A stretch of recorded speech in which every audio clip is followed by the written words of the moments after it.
alive.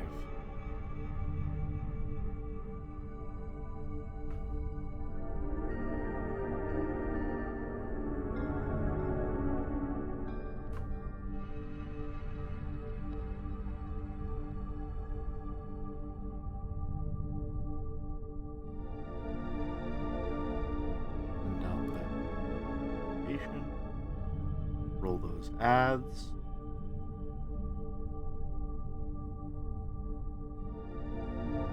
We're good to go. Evil Decoy. C8, good to see y'all. Thank you, Huli Gordo, for the tier 1 sub. 15 months. A little over a year there. Nice. Caw. I'm excited for this one. I can't lie. I'm very excited for this one.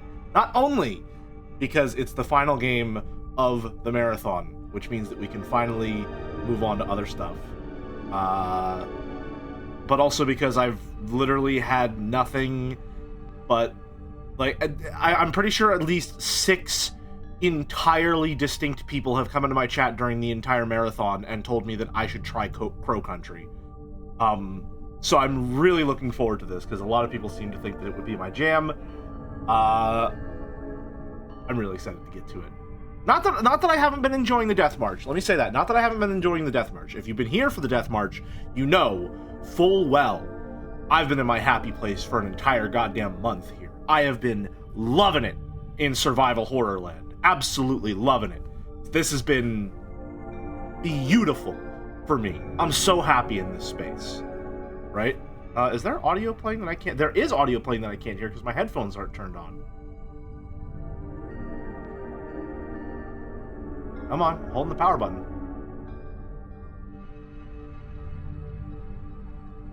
There we go. Ooh, yeah, I was wondering why the menu is silent. Ooh, listen to that ambiance. Not really ambiance, but the main menu music's real ominous. Ooh, not just surviving, but thriving. Honestly, yes. Hey, Amon. Hey, Flora. Good to see ya. I've been catching bits and pieces. Seems like a great time, and I do love the PNG tuber. Maddie did a fantastic job with this VTuber. I could not be happier with a face to wear for the entire month. Well worth every goddamn penny. That man's work is absolutely incredible. Hey, Hasaniko. Oh god, I missed Resident Evil 2's finale. Yeah, we finished it super early. It was a great time. It was a really fun time. Maybe we should reframe Red Alert to a horror game? Absolutely not. Nope. RTS are categorically vetoed unless it's my explicit say-so. Hey, Lurf, good to see ya. Hope you're doing well. I really love this game. Game of the Year material for me. I've been hearing nothing but good things about Crow Country, and I also know nothing about Crow Country, so I'm really excited to get into this. The only things I know about Crow Country are general praise and the PSX aesthetic, which, I don't know why I didn't expect this, extends to the soundtrack as well, which has me really, really fun. Or really, really excited. Congrats, you get to be on my phone as I work on my thesis. Aw, study buddy. Hope it goes well. Happy to be a second monitor streamer. It is my lot in life, as it were. But I'm really excited for this. I'm in the mood to replay W3, Witcher 3, assumedly. I wish that I could get into The Witcher 3. I have what I have affectionately dubbed RPG pox. Warcraft 3. Oh, Warcraft 3 wasn't too bad. I would prefer Warcraft 3 to Witcher 3. I love Crow Country 2. It has a special place in my heart because I think it was the first stream game I had a very active chat in. Yeah, an active chat during a stream can make all the difference. Even if you got like 5 viewers. When I was starting out and I had like, I mean, yeah, around like, 5, 10 and stuff like that, people orbiting from Jads.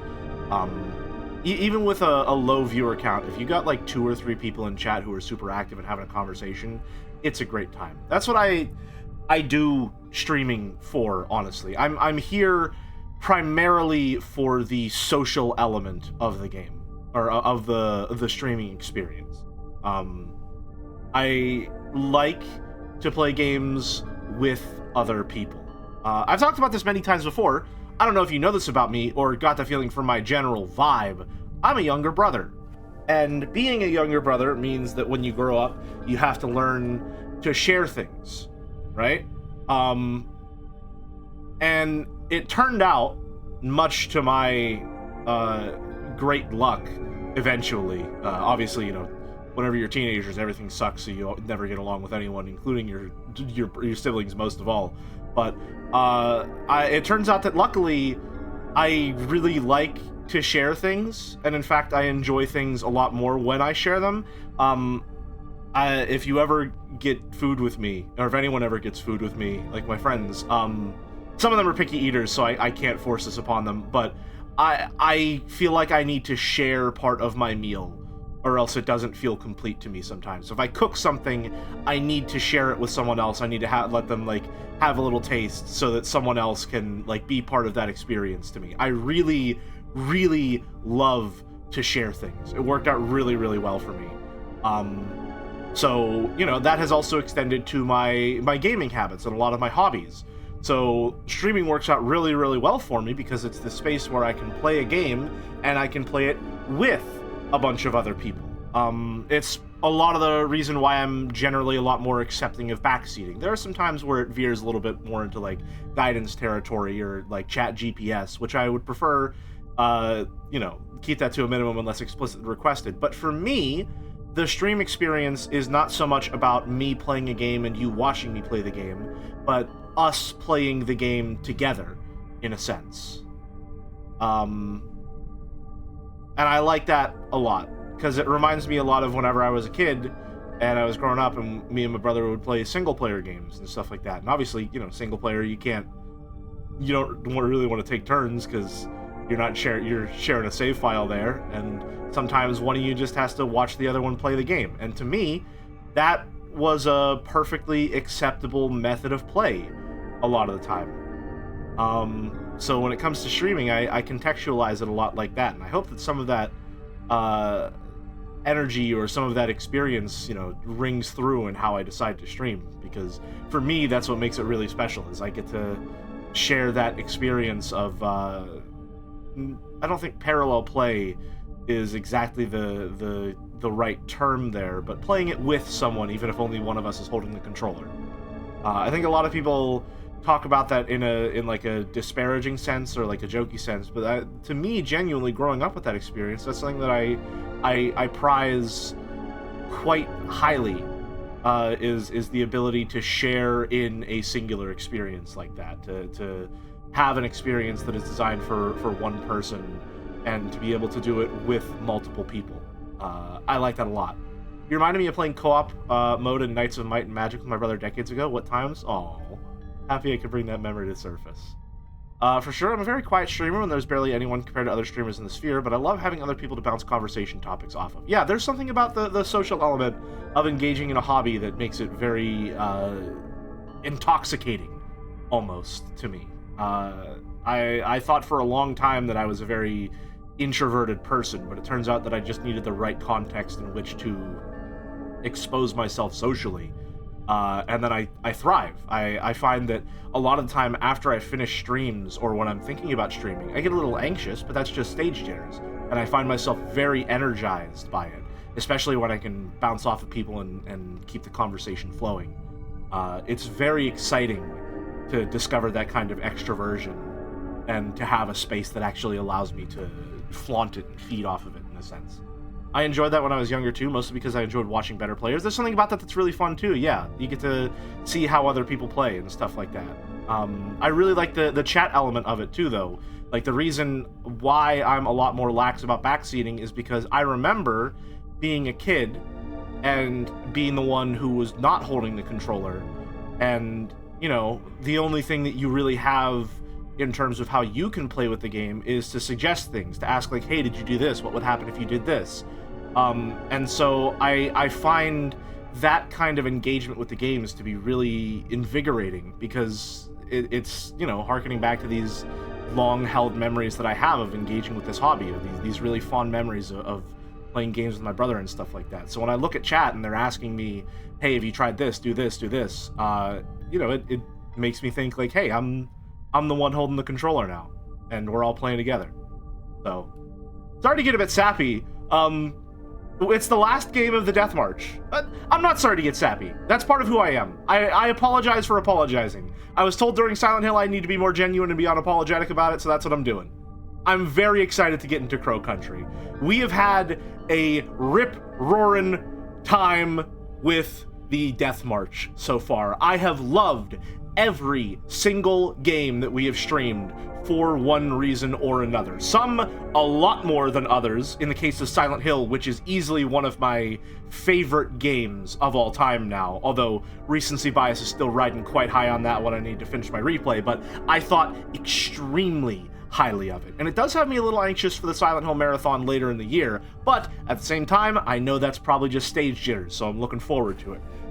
I am very excited to get into Crow Country for a litany of reasons, but foremost among them, susses, is the fact that this game aesthetically is calling back to the originals of the survival horror genre. It has a very clear, defined PlayStation 1 aesthetic to it. And what I find very intriguing about that is in Resident Evil, which is clearly the strongest inspiration both for the survival horror genre as it created the genre, at least in terms of formally codifying it, and in terms of the aesthetic, is in Resident Evil, the PlayStation 1 aesthetic, and largely, other games of the time, that was not an aesthetic, that was an attempt at realism, which is itself an aesthetic, but you understand what I'm trying to say. They were going for the highest graphical fidelity that they possibly could at that time, while still making the game run, obviously. It goes into fully rendered cutscene now and then, and it looks better than the base game does. But the general idea is that they were trying to make the game playable and as aesthetically real as possible. And as gaming as a medium moves forward, as technology improves and we're able to render things more using more graphically intense hardware, realism in the design space of video games becomes a much more achievable metric. We are now in an age of gaming where photorealism is simply a reality, right? It is something that is fully possible within the bounds of this space, right? And so now, obviously, that extends to the classic series. We just played Resident Evil 2, which once upon a time looked like a PlayStation 1 aesthetic kind of game, and now, in the modern era, is a highly polished, realistic-looking game. Even for 2019, it looks pretty great, right?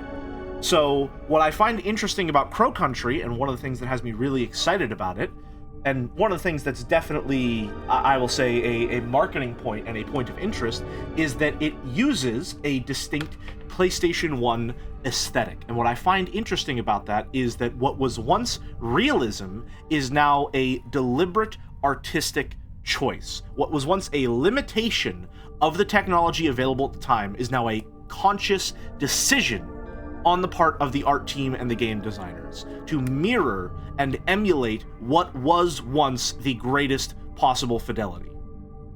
I find that to be very intriguing.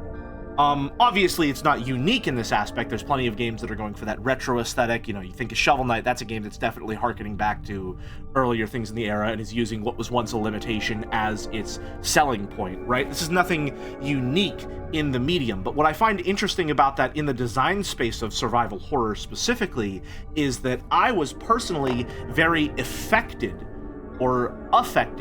by the rough, sometimes nebulous graphics of the original titles. I found that the lack of fidelity in a lot of the character models, in a lot of the environments, in a lot of the camera work and the lighting was an effective tool at inflicting horror upon me as a player and as someone experiencing the game, right? And so what I like is there is a thin line to ride when it comes to PlayStation 1 graphics, where the roughness of it can very easily become silly rather than scary, right? And personally, I find the riding of that line to be very fun. I find it to be very intriguing, and I find it to be very attention grabbing, right? And so I'm really excited to get to Crow Country because I want to see how are they using this aesthetic? Why are they using this aesthetic? One of the things that we've been talking about throughout this entire marathon is how do developers inflict horror upon the player? Primarily, the reason we've been asking that question, or the method through which we've been asking that question, is how do developers use resource management to inflict horror upon the player? Because if we'll remember, our key vectors for what makes a survival horror game are resource management, puzzle-solving action contrast, some action gameplay, and a horror aesthetic, right? Those are the 4 things that I think are the most important, right? And even then, we can probably pare that down to horror aesthetic, resource management, puzzle solving, and action gameplay, right? Doesn't necessarily need to be, like, the action gameplay is kind of just, those are our big 3, as it were, right? And some games we know skew more towards puzzle solving, some games skew more towards action. The sort of 3-pointed scale that we made last stream was Resident Evil is somewhere in the middle of having a good mix between action and puzzle solving. Something like Amnesia: The Dark Descent is more towards puzzle solving than action, and something like Silent Hill is more towards puzzle solving rather than action, and then something like Dead Space is more towards action than puzzle solving. But there is always some blend between the puzzle solving and action side of the game. Which I think is really interesting. Another important vector that's not necessarily required, but is a common element of the genre, is a scale from disempowerment in the beginning of the game to full empowerment at the end of the game when you have mastered the mechanics, right? Which is something that we've talked about a lot. One of the big things that I think has kind of been a sticking point for me throughout the marathon is the idea that horror means scary, right? And I cannot state it enough. I've stated it probably every single stream. I think that a view that horror means scary is wholeheartedly reductionist. I think it is too narrow a view of the term and the scope of the genre in such a way that it limits your ability to engage with it, right? Is to view the idea of, is it scary? If not, it's not horror. A common example I've been using to talk about this is by using the other modifier, right? One of the things that a lot of people say about survival horror is, well, yeah, it can start out scary when you're lacking resources, but once you get a handle on things and you're competent enough, it kind of stops being horror. And I have a big bone to pick with that. The example that I usually use is, let's say you're playing a survival game. Let's say you're playing Subnautica, just to use an example. Pretty early into Subnautica, you can find ways to entirely, get around the survival mechanics of the game. You can just farm a couple hydromelons, and then you're set for the rest of the game. Does it stop being a survival game once you've met your survival needs? Absolutely not. No, because it's still part of the baseline aesthetics and mechanics of the game. It is what the game is, and it doesn't stop being that if you get good at it, right? And so the idea that a game stops being horror because you get good at it is kind of confusing to me. It doesn't just stop being a thing when it already is that thing, right? There are certain innate qualities for something based on its aesthetic and intent that are just inherent to what it is. Like, a comedy movie doesn't stop being a comedy if you don't find it funny. It's still trying to be a comedy, therefore it is a comedy, right? Just because it doesn't make you laugh in particular doesn't mean that the term doesn't apply. Which then we're getting into statements of, like, oh, we're not making universal statements when we say this, but then language gets more muddled than is useful. The problem with genre is that a lot of people use it as categorization and strict semantic guidelines when it's really more of conversational shorthand. When you say that a game is survival horror, for example, what you're really saying, or what I believe you should be saying, is just, it is a game that has a collection of these mechanics. It's where the conversation starts. in a sense, and it's a baseline from which you can discuss more interesting topics, such as, if this game is survival horror, how does that affect our view of it? How does that affect our interpretation of gameplay elements, of narrative elements, of aesthetic choices, right? So, it's a very long-winded way to say that I think the view of horror as just, am I scared? If not, it's not horror, is very limiting. I do not disagree with that. I do not agree with that kind of classification. I think horror is a much more broad spectrum of emotions than just fear. It is tension, it is anxiety, it is worry. And yes, it is sometimes fear, but that is not all there is to it. Now, does fear enhance a horror experience? Absolutely, yes. Absolutely, it enhances a horror experience. It goes without saying that fear is a strong emotion, and when you are doing horror, it is an incredibly effective emotion to channel and to prey upon, right?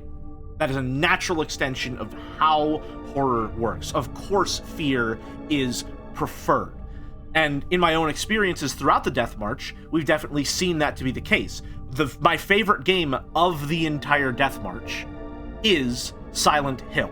And the reason why Silent Hill is my favorite, there's a variety of reasons, namely that I really love the symbolic depth. I love that there is room to interpret a lot of things. I love that there is a clear artistic vision behind the direction of the game in terms of how the narrative unfolds and is presented to the player. But more so than any of that, Silent Hill is the one game that I played during this marathon that truly scared me. There were multiple sections throughout Silent Hill that instilled me with a primal unease that I could not shake, regardless of how well I could place it and understand it. The sound design in Silent Hill is immaculate at inflicting the exact kind of fear that works best on me. This fear of pursuit and uncertainty. And I cannot stress enough how much of a masterclass of sound design is on display in that game. Silent Hill is phenomenal at that. And so yes, it goes without saying, fear is extremely effective and desirable in a horror experience. It is not, however, essential to be horror. It is simply one vector of horror that often gets a lot more attention than the others because it is the one that is felt most strongly and sticks with you most prominently. Anxiety, worry, tension, those sorts of things you feel often in daily life, I find, and there are many things that can inflict them upon you. However, fear is something you tend to remember. So I think that's why a lot of people tend to focus on that as the primary emotion when discussing a horror experience. It's simply the strongest and most memorable of the emotions that horror is designed to inflict. So, with that being said, I'm very excited to get into Crow Country, because as you may be able to tell by the fidelity of the game, we're getting back into the space of straying away from that realism of aesthetic and going more into the roughness of older graphics. And I think the roughness of those aesthetic choices is going to be very effective at inflicting horror upon me, the player, because as scary as I'm sure an art designer could make a lot of different things, the human imagination is always way better at inflicting horror than someone else. Your mind is the greatest weapon against you in a horror setting. You can imagine something far worse than someone else could imagine for you, right? And I think having more vague, undefined graphics allows for more imagination on the player's side. And so I'm really excited to see how Crow Country might use that. I'm excited to see why Crow Country has made the aesthetic choice of going with PlayStation 1 graphics, of invoking this specific aesthetic. I'm excited to see, is it simply just a choice in terms of, you know, nostalgia and sort of playing to the strengths of that aesthetic choice and using something that's evocative of the genre, or is it more of a strong directorial choice with a lot of careful intention behind it? So, there's my tight 25 on Crow Country.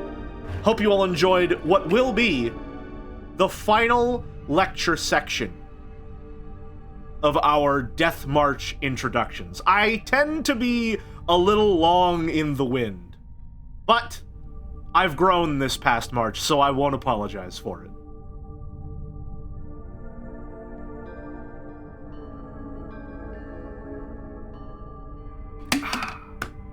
Let's get to it.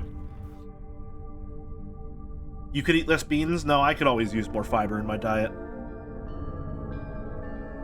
Huh, my controller is not connecting. Let's see if that works. There we go. All right. Settings, vibration, extra live. Ooh. I'm gonna leave most of this default. Full screen gameplay, UI show, exit arrow show, controls.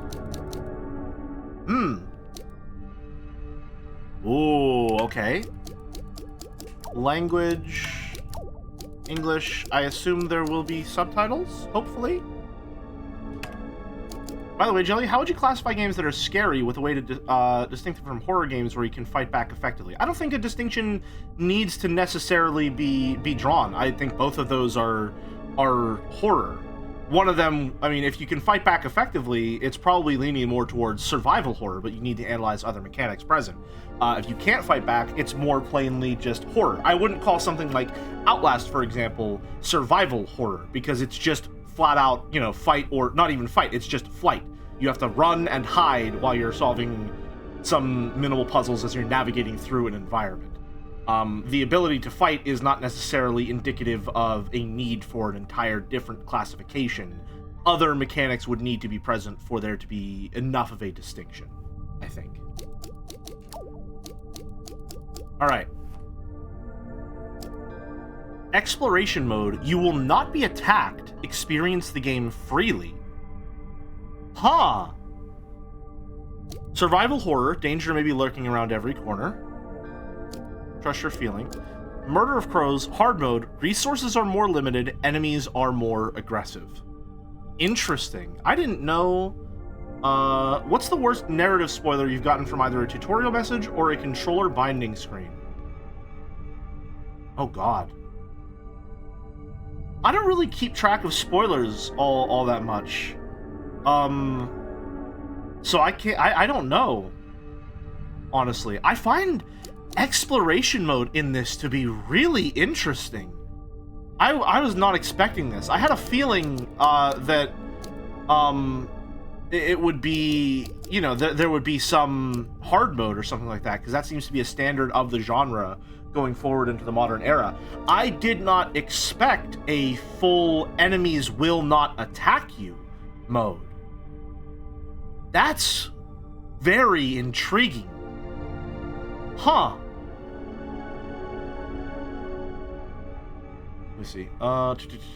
Yeah, but let's say I'm searching for a legit scary game that doesn't let me fight back, etc. I would want a distinction then, since horror games tagged wouldn't be accurate to what I'm looking for. That's fair enough, I guess. In that case, though, I think you would probably just need to do more specific personal research into the game to see what sort of systems. Like Five Nights at Freddy's would reasonably be considered a horror game where you can't fight back. Something along those lines. Five Nights at Freddy's has sort of gotten a lot of, maybe not necessarily acclaim, infamy, shall we say, but it's a very effective horror game in a lot of different ways, yeah. Survival is very generous with supplies, gotcha. We're probably going to be playing on survival horror just for, what is it? The stream experience. But know that if I was playing this on my own time, I'd definitely be doing Murder of Crows, because hard modes in survival horror are always the most interesting to me. I like to know what the game looks like whenever it's ramped up to the maximum level of difficulty. As a matter of fact, I don't think I've ever played Dead Space on normal difficulty. Huh. I've only ever experienced the Dead Space series at its hardest modes. I'd never thought about that. I don't know what the standard resource management experience in Dead Space looks like.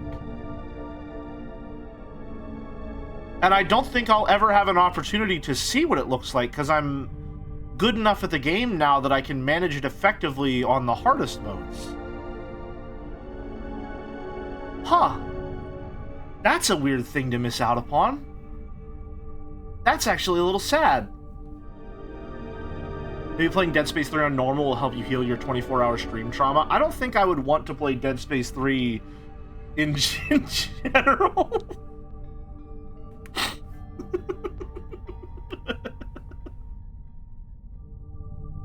There's a message, hold on. Endless Panic earlier said, I'd make the case that fear is some parts uncertainty and some parts danger. If you know you have enough power/resources to comfortably neutralize a threat, it's not scary. But if you have enough power to neutralize a small amount of threat, say 4 bullets, but the total amount of threat is unknown, 1 zombie or 10, there's some tension. And if you have all the danger and none of the uncertainty, you get frustration and fatalism. That's a really good thing that I have been talking about throughout the marathon. Resource management is key to the survival horror genre. But if you've been keeping up with the Death March, you will know we have almost never run out of resources in any of the games that we have played. Now, there's room to be said that I'm an alpha male gamer and I'm just that good at videos game, and so I'm just managing my resources effectively because I'm just so genre savvy and I work out at the gym and my head is ballooned to the size of a fucking Smiling Friends character, alright? However, what's more likely is that scarcity is an illusion designed to inflict uncertainty. Right? Which is to say, it is not so much the actual possibility of running out of resources that is being inflicted upon the player. Yes, if you really, really, really fuck it up, you can run out of ammo and softlock yourself. I know. I did that in Signalis the first time I played it, right? I was going guns blazing, killing everything in my path, and I didn't have enough ammo for a boss fight. I was fucked, had to start the game over, right? That can happen. However, it's not so much the fear of... It's not so much that you are actually at risk of running out of resources. It is more so what the idea of being able to run out of resources does to your gameplay habits, right? When you're not sure if you're going to have enough ammo because you don't know what comes next, you use it a lot more sparingly, right? You use it extremely carefully. You use every single resource you have extremely carefully. Every time you heal, it's an active decision of, do I need to heal right now, or am I going to need this later? Do I hold on to this, or am I going to need it later? And once you play through the game, you might develop a more keen understanding of, no, I don't need it right now, I can hold on to it. But that is the survival part of the survival horror. That is the player going from powerlessness to mastery of systems, is understanding when you can and cannot use the resources that you have on hand. And so actual scarcity in a survival horror design space, I believe, and I think has been effectively communicated to me through the series of games that I've played, is not so much about actively forcing the player to run out of resources, but is about instilling them with the idea and the fear and anxiety that they could run out of resources if they don't play well enough, right? It is the possibility of punishment for improper efficiency that is more so the goal, rather than the actual punishment of inefficiency, right? Do you think normal difficulties tend to be balanced better because the devs know it's what most players will pick? I think that's a difficult question to answer, because sorry, I was about to turn into Jordan Peterson for a second and say we need to define what you mean by better balance. Absolutely not. We're not going to have a semantic argument here. That's not what I'm here to do. I do think that a normal difficulty is probably going to be... How can I phrase this? If you're calling it the normal difficulty, and you're saying that it is the suggested difficulty for the average player, I would say it would be... You would have to make some serious fuck-ups for it to be... For it not to be the most balanced version of the game available. Now, the problem then is balanced is a sliding scale, and where you land on that scale is completely different depending on who you are as a person. There is a prescribed experience with a normal mode, but that experience is just a guess, right? It is the developers looking at their game and saying, through all of our intentional choices, this is how we believe the game is experienced best. And in most cases, I would say that's probably accurate. It does not mean it will be universally the best, but it does mean that it is likely to be the best in terms of experiencing developer intent, right? So I would say yes, the normal difficulties do tend to be better balanced. Not so much because the devs know it's what most players will pick, but because it is what is designed for most players to pick. Is Legendary or Epic the best difficulty for a given Halo game? The never-ending question. I mean, yeah, there are some games, and I believe survival horror is a genre filled with them, where a higher level of difficulty will be more effective for the experience, right? However, what you need to understand is that, unironically, I'm very genre savvy. I'm very familiar with the medium of video games. And so for someone like me who has a lifelong buildup of skill and experience with this medium, I'm going to prefer a harder difficulty that tests those skills, especially when I'm about to enter an experience that is designed to test those skills. But for the average person, survival horror, this normal difficulty, is probably the best way to experience the intent behind the design of the game.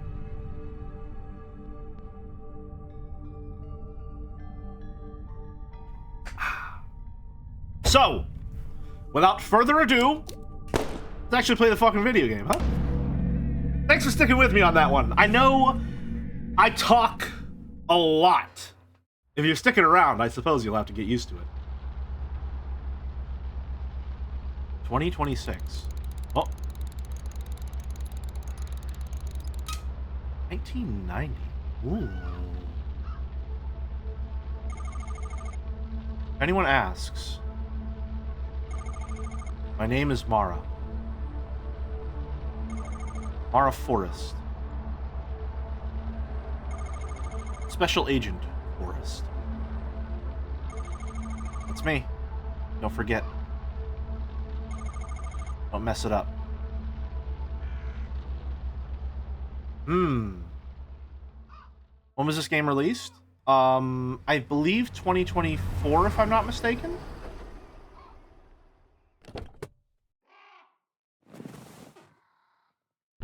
Alright, now is this a D-pad game, or is this an analog stick game? Oh! It's both! What? Okay, so I have tank controls if I use the D-pad. And I have analog controls, like normalized 3D movement, if I use the analog stick. I like that a lot. Okay, that's actually really cool. Whoa! Oh man, I think I'm probably going to lean more towards the analog controls for one reason and one reason only, which is that I have control of the camera. If it were a fixed camera, I would definitely prefer tank controls in this sense, but because I can orient the camera, I'm going to go for analog movement on this one. But let it be known, I like tank controls, especially after playing Dead Space and not Dead Space, Resident Evil and Silent Hill 1. I there's nothing wrong with tank controls if they're implemented correctly. It's a perfectly viable and intuitive way to control your character. It's just that you need to design a lot of things around that space to make sure that it does work effectively. All right, now is this... Okay, good. When we can examine something, it'll pop up in the HUD. This is a really nice car, but it's covered in trash. I guess the owner doesn't care for it anymore. It's my police file. Missing persons report. Atlanta Police Department, 215 Lakewood Way, Southwest. Atlanta, Georgia, 30315. Name, Edward Crow. Of Crow... 57, male. Occupation, company owner, landowner. Health condition, unknown. Last seen by Mr. Tolman, 42, male. Last known whereabouts, Crow Country Estate. Reported by Natalie Crow, 27, F. Relation to missing, daughter. Reported to officer, Detective Harrison James, 05061. I see. Ooh. Interesting. So we do have a reticle whenever we aim. It's not lock-on aim. And when we aim, it snaps the camera forward. We can run if we hold B. That's good. I kind of like that. It's just a void after that.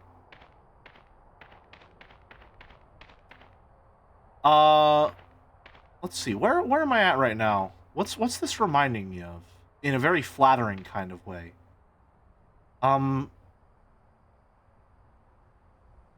It's reminding me of I think Dreams. The PlayStation 5 game? Where you could make your own games and stuff like that, or something made in like Little Big Planet a little bit. It feels very like game made in a game design game. I don't know. That's a really bad way of putting it, but I don't know. I like the cylindrical polygons for her arms. It's very charming. Trunk of a car. E.L. Crow. It's locked. There's a silver keyhole. Use ID card. That doesn't work. How do we open our inventory? Can we open our inventory? LB. Okay. 9mm handgun. There's our condition. Fine, which seems to be the standard. Handgun. No ammo. Simple and effective. Police ID 05061. Mara Forest. Date of birth January 12th, 1965. Firearms expert. So that means that if it's taking place in 1990, then she is 25 years old? Yeah. Whoa, just like me for real, for real. Firearms expert who forgot all their ammo. That's how much of an expert she is. She doesn't even need the ammo anymore. That is your birthday! Padlock looks a little rusty. It'll probably break with enough force. Better go open the trunk of my car. Something important stored in here. My box of handgun ammo. I should stock up. I have enough.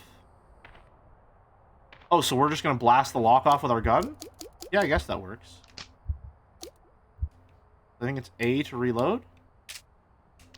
While aiming. Oh, that's a snappy reload.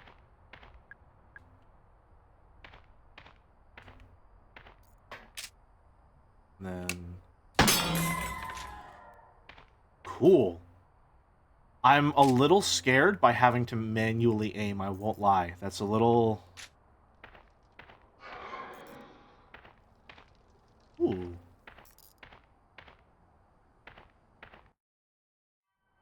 Sound effect was very cool. Oh, fuck everything in the horse it rode in on. Hello. I have no intention of buying a ticket. One thing I will say about this place. Tickets have always been pretty cheap.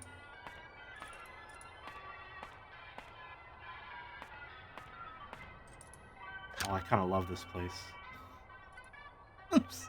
It's a trash can. It's full of trash. Reach in. Oh, yeah, no, that's definitely sanitary. Can use this if I get injured. Nobody there. Oh. You can hear her heartbeat whenever you open the menu. Board of ticket prices. The place seems to be fairly popular with the locals.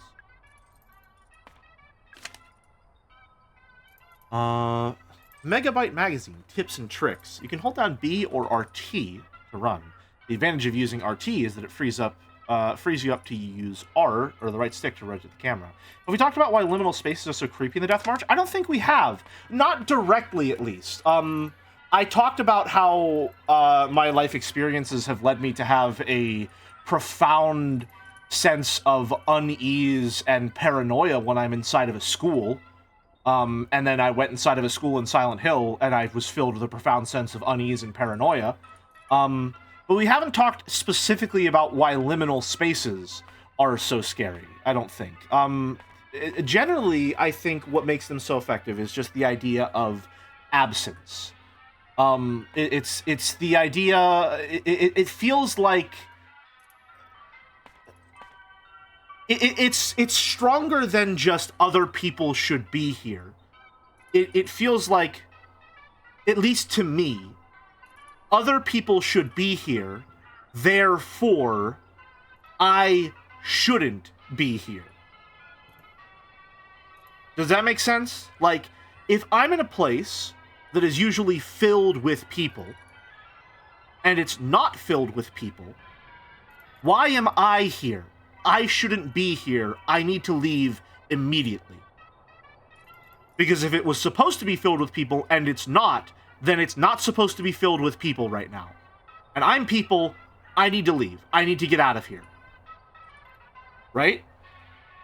I just went through a completely empty train station just yesterday. That would kill me. That would kill me. I talked about how the first time I went off to college, I went early. There was a program where I could come in a week early and just get like it was like an academic Head Start program or something like that. And I live in a very suburban part of Pennsylvania. I'm in the Pittsburgh area, right? And so I'm used to the noise and the hustle and bustle of everything. The sound of everyday life and of people and cars and foot traffic and stuff like that. It's extremely comforting to me. It is the white noise of my life, right? And so when I went off to college, it was out in a more rural part of Pennsylvania. And so it was really quiet all the time. Additionally, I was in a college campus a week earlier than everyone else in the college. So not only was it in the middle of rural Pennsylvania in a place I've never been, it was empty. It was so quiet and empty. And not only was it quiet and empty, I got put in the dorm, the newest of the dorm halls, that was farthest away from every other dorm hall. There was the main dorm halls, 4 of them, all in one big little block. And then, literally, isolated from the rest of campus in its own little section, 15 minutes away from the quad, was my hall. It was Hall F. They called it Hall Far, Far Away. I'm not kidding. They called it Hall Far, Far Away because it was Hall F and it was furthest from everything on campus. So I'm there a week early with maybe 3 dozen other people on campus total, and 2 of them are also in Hall F, and both of them are on the 2nd floor. I'm on the 1st. I'm not shitting you. Literally, the furthest dorm down the hall. I take a right and I go to the door directly next to the emergency exit, tucked away in the corner of the furthest dorm hall, and that's the one I'm staying in. So, I did not have a good time. I wept that night. I was so uncomfortable with my existence in that moment. Everything about being there felt so wrong and unnatural and weird, and I was completely overwhelmed by that. So when I think about liminal spaces, I think about my experience with that. I think about the absence of life that comes with being in a place that is supposed to be filled with people. And to me, that kind of horror is very effective.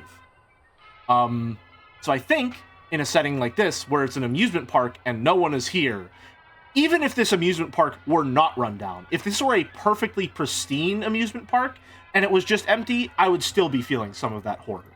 Liminal spaces give the vibe of being lost as a kid in the unfamiliar place and your parent is not around. Yeah. To me, it's just this profound feeling of, I shouldn't be here. Of, I'm doing something I shouldn't be.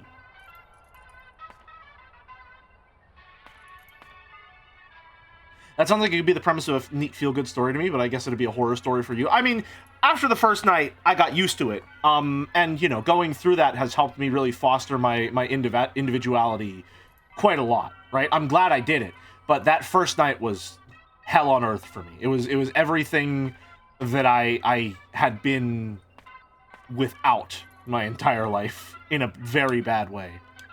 Pocket light. Looks like somebody dropped it. That's fun.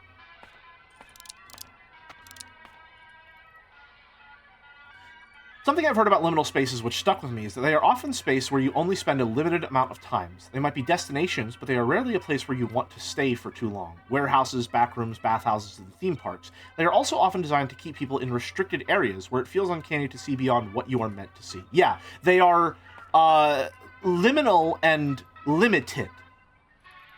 They are very curated locations, would be a good way to say it. And you're getting a peek behind the curtain whenever you see them in a state that is not their intended state. But it's not so much a peek behind the curtain of someone has invited you, it's a peek behind the curtain as in, like, you snuck up on stage while the production was getting ready to start. Right? The diagram of a video game controller. Okay, there is a quick turn. Flashlight, raise weapon, aim, shoot, reload, switch weapon. Gotcha. I'm sorry, did that say grenade? Interesting. You can rotate the camera with right stick. Also, the camera will face forward when you press RB to use your weapon. Have you been to a mountain resort villa as the only person present? Like, even the owner isn't there, other than to hand you the key? Absolutely not. No, that sounds hellish. That sounds terrifying. Absolutely not. In addition to the fear of I shouldn't be here, I get the feeling of why isn't there life here? The reason I'm not supposed to be there is unsettling to me, since I don't know why the place is empty in the first place. Yes, yeah. I think it's still more unsettling while the lights and power are on, as it implies that not only people are supposed to be here, but likely were until recently. Yeah. The absence of life. The implied absence of life, rather, and the question of why it isn't present. It really does feel like the urban version of the wilderness is too quiet. Yes, it is. It's that lack of noise that gets to me most of all. Maybe I have to shoot that?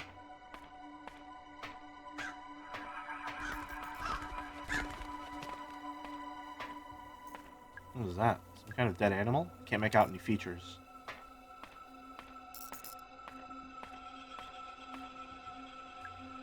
Laser sight for a handgun. Who left this lying around?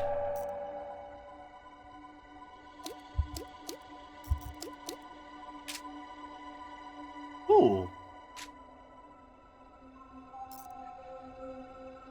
My favorite Backrooms creepypasta was one of the early ones where a guy got lost in a building complex that was so disorienting that he lost all track of where he was in the space itself. He'd walk upstairs and the next window looking outside would be on a lower floor than the last building. Just want to say the avatar looks dope, Jelly. Thank you! It was made by Madison Bake.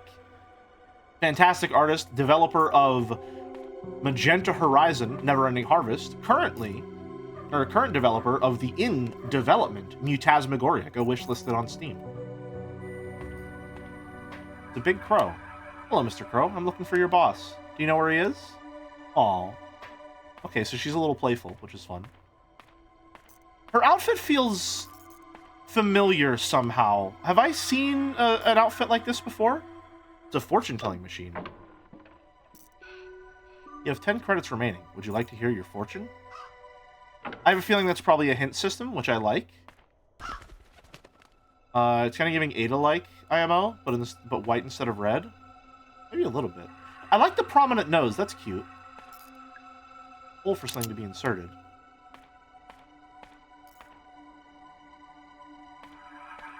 I feel like my gun is going to be okay. So I have to think about what the tutorial taught me. My gun is not just a combat resource. My gun is also a exploration resource. An antidote. Okay. So, it's giving Tifa Lockhart with a white and PS1 style model. Yeah. The dress is reminding me of something though. So the game has taught me not only that, again, one of the things that we're examining with this marathon is how do developers inflict fear using resource management, right? And one of the things that has me intrigued is shooting the lock in the tutorial area has taught me that my pistol is not just a weapon, it is also a tool for interacting with my environment. So now I'm walking around and I'm seeing, you know, this flickering light fixture here, or this what looks like it might be an electrical source of some kind, and I'm wondering, do I shoot that? Is that how I interact? And then I see this big bottle here with something in it, and I'm thinking I probably just, you know, yeah, shoot it right open. And look at that. Okay, so that's the developer reinforcing to me, yes, when you see that, that's what you're supposed to do.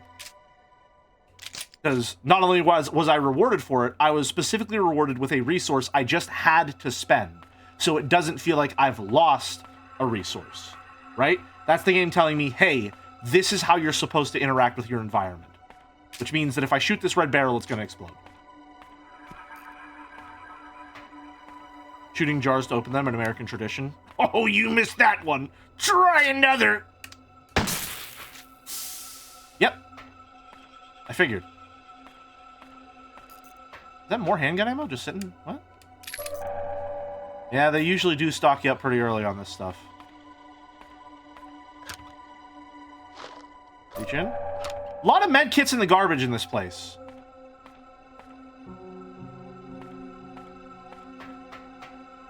Backpack? UFO Tour 1988. Empty. Did someone lose it? 2 years ago, too. It's a door? It's locked. There's a bronze keyhole. Okay, so I think if a door has a sign hanging over it like this, we can probably get into that building. Hope the stream won't be a catastrophe. I think it's been going pretty well so far. I had a good, a very good, I think, personally, using my teacher sense here, pre-game lecture. I think it went pretty well, all things considered. Oh, I don't like this. One thing that I think horror games could do a lot more with is laying back on the soundtrack. I think, to me, at least, one of the things that I've talked about that's most effective to me is the absence of sound. And when I say the absence of sound, I mean, like, not even any white noise. You hear that gentle thrum right now? That gentle ambient hum of the lights and the running water. That, to me, is more effective than a lot of different ambient music. Boss is running. Turn it off. Agent Mara Forrest saves the day, once again. Okay, so she's a little cheeky with it. Someone who has partaken in the occasional trash corn, you should be familiar with the quality of those medkits. I wasn't allowed to partake in trash corn. If anything, my audience has partaken in it far more than I have.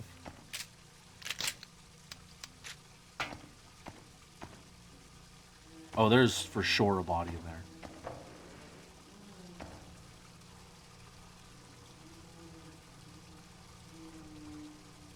Oh, that's moving. That thing is moving in there. Oh, I don't like that. It's a magazine. Beyond Magazine, August 1989.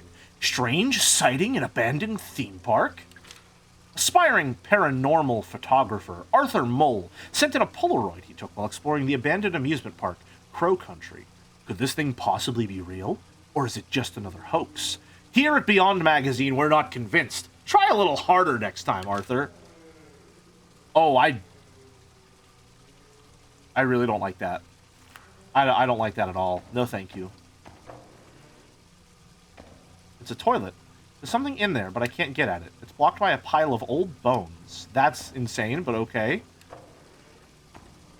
It's a toilet. I don't need to go right now, thankfully. Alright. Now, can I open this? It's a stall door. Open it. Something's blocking it. Oh, that's so... That's fucked up. Letting you angle the camera just enough that you can see there's something in there, but not letting you actually go in. Is this the men's bathroom? The urinal seems so convenient. The urinal. Doesn't look like anybody's cleaned it in a while. Vending machines and trash cans may provide you with supplies if you're running low. You can also get handgun ammo from the trunk of your car. Okay, so... because the handgun is a primary means of interacting with your environment, you can always come back to your car to restock on it. Interesting.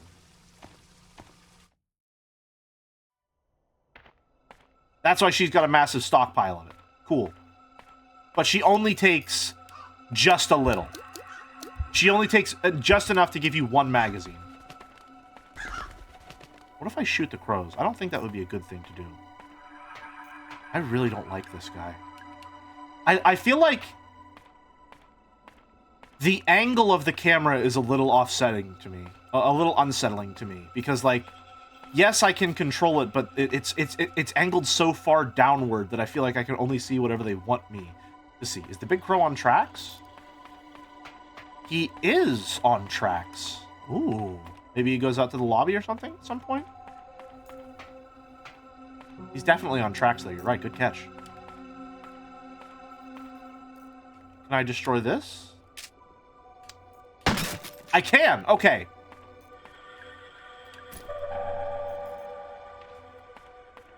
Okay, so... glass jars, wooden boxes can be destroyed. Full of trash. Large medkit. Okay, being very generous right now. That's concerning. Yeah, it looks like this little hub area is filled with a bunch of environmental interaction things. I'm sorry, is that... shotgun shells this early? Interesting. Do we have limited inventory space? Doesn't look like it. It looks like everything in the inventory has its own bespoke slot. Which is encouraging. Going for more of a Silent Hill aspect to it. Which, given the fact that there's a version of this game that doesn't have combat, is a little interesting. Humanoid enemies will take more damage if you get a headshot. A headshot also has a chance of decapitating some enemies. Ooh. Good to know. You can quickly defeat enemies by exploding the red barrels. Similarly useful are the blue electrical generators found on some walls. Oh! That wasn't a puzzle element, that was a trap that I could use to damage something. It's a staff memo. Fine, I admit it. I dropped the bronze key into the fairy pond. It was an accident! Wouldn't be such a problem if we made a spare. No entry. It's locked. Silver keyhole. Nothing wrong with the ventilator in the fairy pond area. I think something might have crawled into the pipe and died. Don't run the ventilator. And if you do, hold your breath. Seriously. Okay, I almost walked on that bear trap. Can I shoot the bear trap to stop it from triggering, possibly? I can! Oh, okay. I like that level of interactivity. Very fun. It's a little goofy that we're using a gun to interact with our environment in a lot of different ways, but I like the way that it's being gamified here.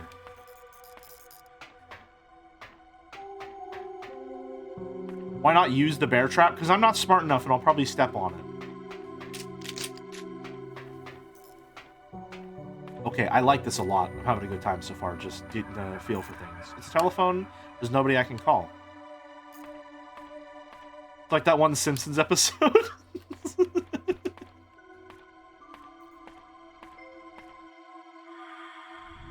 Proposed horror game mechanic, having to hand-hold magazines in between combat, only being able to reload with those limited magazines during combat. It would create a localized resource scarcity in addition to long-term resource management. Wonder if it would be more frustrating than interesting. Ooh. Fun to think about. A lot of those mushrooms are moving. Just an apple core. Okay. So from the sound of it, We only find medkits in trash cans when we need them. So if we're flush with resources, we won't find anything in them, maybe. We can shoot barrels, too.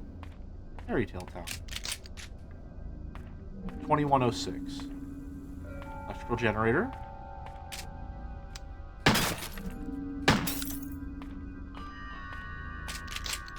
How's that? It's a grenade. Kind of love how it looks like a weird little pill capsule.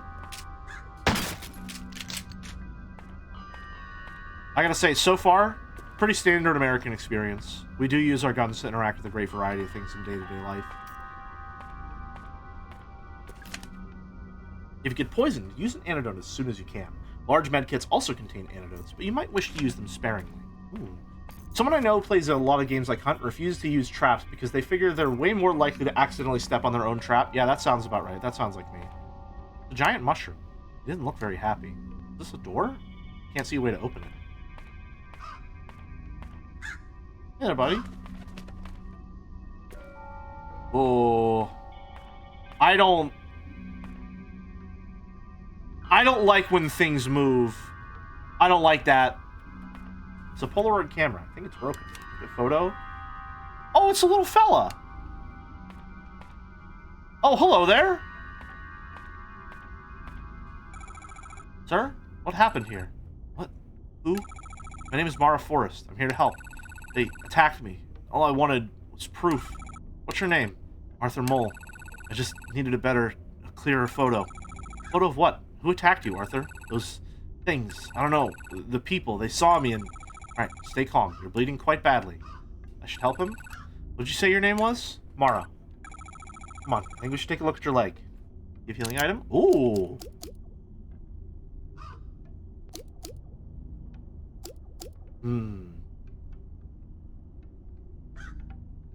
Be poisoned, maybe? Should we give the large one?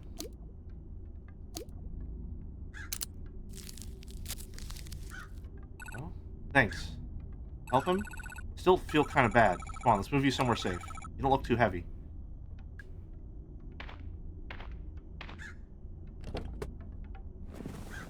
Out in the car? Okay, so he's probably gonna... I moved Arthur to my car. He'll be safe there for now. I'm gonna check on him just to make sure he doesn't need an antidote also.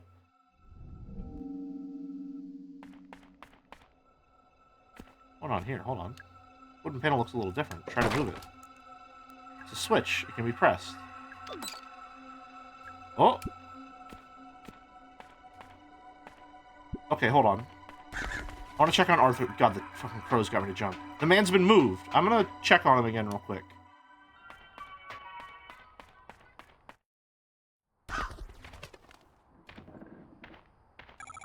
How you doing? I'm okay. Talk to Arthur when he's waiting in the car. You can be honest. Your leg hurts pretty bad, right? Yeah, it's throbbing. Feels weird. And you have a headache? And feel kind of queasy? How did you know? It didn't hurt you. It hurt me, too. Not the exact same one, but still. Oh, no, it didn't? Do I need to go to the hospital? Mara? Just sit tight, alright? You'll be safe in the car. Should probably give him an antidote. Are you done? Can we leave? No, sorry. Why? What are you doing? I have to find Edward Crow. The owner? Mara, the park shut down ages ago. He won't be here. He's here. I have to talk to him. Why? I like how the subtitles moves around a little bit. Something I have to tell him. Ooh, maybe it's personal in some way. Mara, I want to leave. I can't. Sorry. Interesting. Okay. So, I probably should have given him an antidote. That could be bad. But if it's a short replayable game, I guess I'll have to do it in a second playthrough. Alright, I'm guessing that if I turn this thing on, he'll run down the track and ram through the wooden bars. Crow turntable control. Hello. Metal hatch. Large empty slot in the back. Okay. Crow walking sequence. Leave it. Okay, so I need to come back whenever I have something to power him. Cool. That's fun. Alright. Oh, hold on a minute. Hello there. Some shotgun shells. I'll take that. 2106.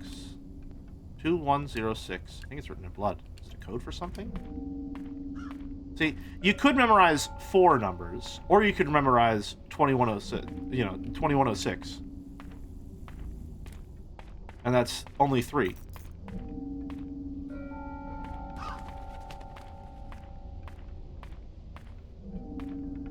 You sitting on something? There's a note on the floor. Tree Lady 3184.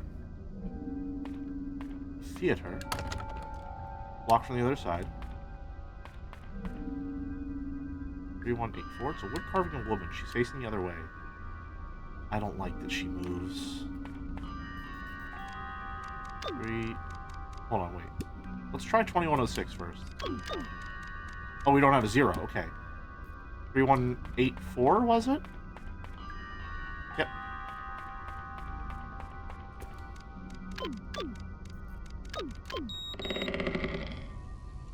Don't like that. I think I remember. You have to talk to her? There's some kind of phrase you had to say. I can't remember what it was, though. Talk to her?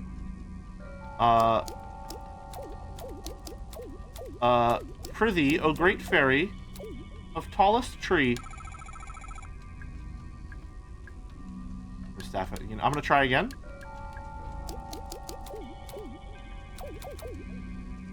Hark, O great fairy of tallest tree. Damn. That's fun. Okay.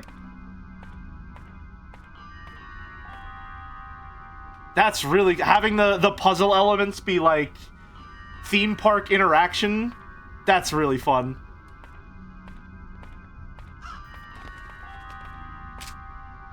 The fact that you have to remain locked in place whenever you aim is a little scary. It's an old cigarette machine. I'm not allowed to... What do you mean you're not allowed to smoke? Page from a magazine. When shooting, your bullets will do more damage if you're closer to the enemy. Oh, that's evil. That's cruel. So attempting to shoot enemies from far away will use up your ammo supplies more quickly. Humanoid enemies will take more damage if you get a headshot. Okay, yeah, we saw that one. I gotta say, read the staff memos posted on the walls around Crow Country. In every save room, there's a book containing all the staff memos you've read so far. I have to say, the fact that we've gotten so many tutorials before we actually engage in any combat, I feel like a lot of people would say, like, oh, I wish the game wasn't tutorializing so heavily. Like, now I know there's stuff's gonna go down. For me, it's like whenever I start a game up and it says, like, this game contains, graphic and disturbing images. For me, it's like the content warning building to the crescendo of an actual encounter. Speaking of...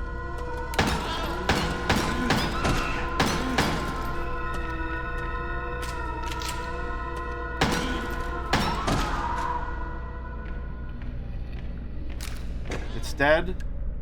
Smells so bad, like an infected wound. I feel bad killing it. I feel bad leaving it alive, too. That happened so fast. It's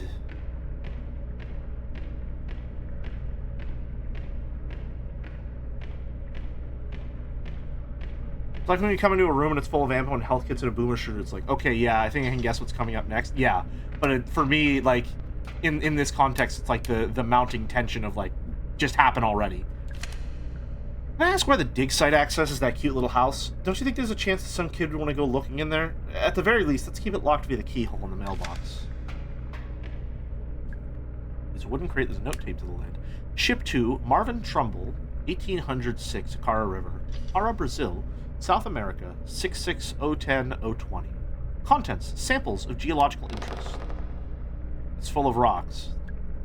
Each one is embedded with a piece of shiny metal. Is this a crate full of gold ore? Huh. Interesting. The fire marshal was here this morning. She said the following rooms are due for inspection. Crow's Lounge, Model Railway, Utility Corridor, Submarine, Crow's Office, Wednesday. Wednesday? Crow's Lab. She also said we need to replace the Ocean Kingdom storeroom door. Okay, so there's an underground lab. It really is a Resident Evil game.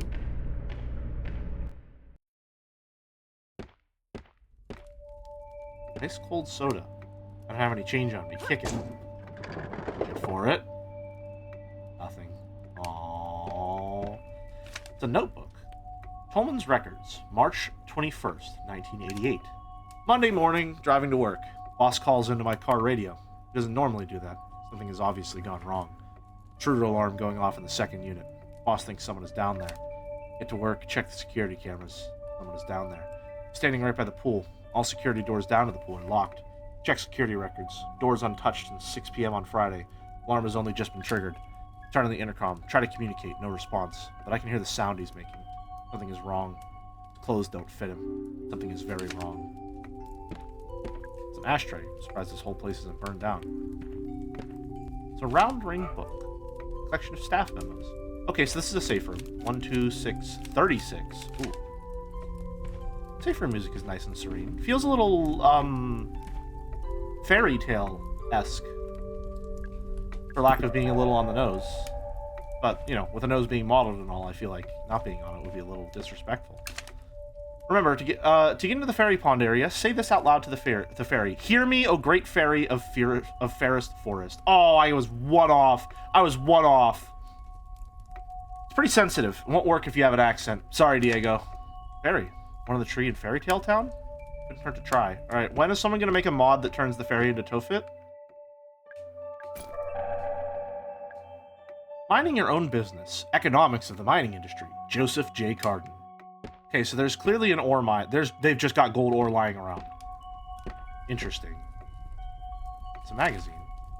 Collection of video game tips. Gotcha. That's fun. Video game magazine for tutorial messages. The fireplace. The fire is crackling softly. Staring into the flames, I feel something. A curious mixture of hope and dread. Maybe everything will be okay. Maybe it won't. Cool! That's a fun little way to give some flavor to the save system. Shows the surrounding area. Oh, map of the surrounding area in the safe room. Cool. How do I check the map? Oh, if you press Y, she backs up. Well, I know what we're doing for the rest of the run.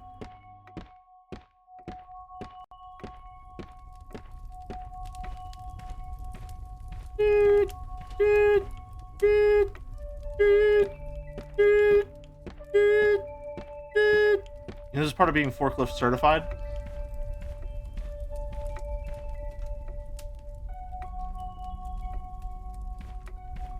It's a letter. State Court, 185 Central Avenue Southwest, Atlanta, Georgia, 3033, United States Legal Summons. Dear Mr. Crow, I am writing to you in relation to the incident which occurred within your theme park on July of 1988. As you know, a 15-year-old girl by the name of Elaine Marshall was injured. The incident occurred within your premises and within working hours. As such, the Marshall family is holding you personally responsible. Your presence is required in court. We expect to hear from you immediately. Sincerely, G. Williams, State Court. How do you feel about sailors? Sailors as in, like the ones with boats, or capital S sailors like Sailor Moon? I like how dense this place is with like little props. Feels very fun. It's a cabinet. There's a keypad down here. So there's no 0.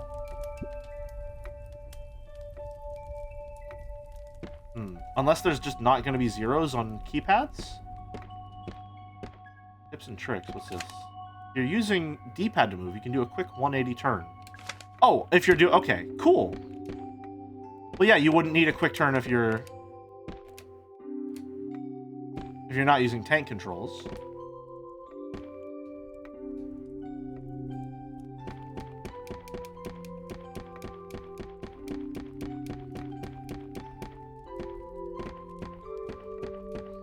That's fun. Boat Sailors, just some Shenmue humor. I see. I wasn't there for a lot of the Shenmue streams. They were a good time. Hey, Sample. Also, hi, Zatex. Late to early stream. I know, usually I'm the one that's late. Fun little role reversal, that.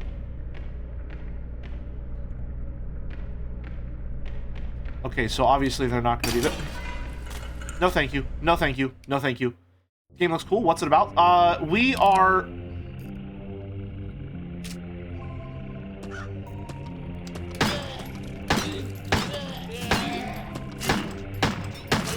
Oh boy.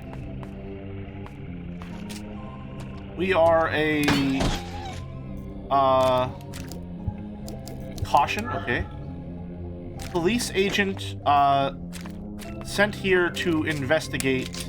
Oh, we're really running low on ammo already. Damn. What the fuck is that thing? Nothing? Okay. I was hoping maybe there'd be ammo inside.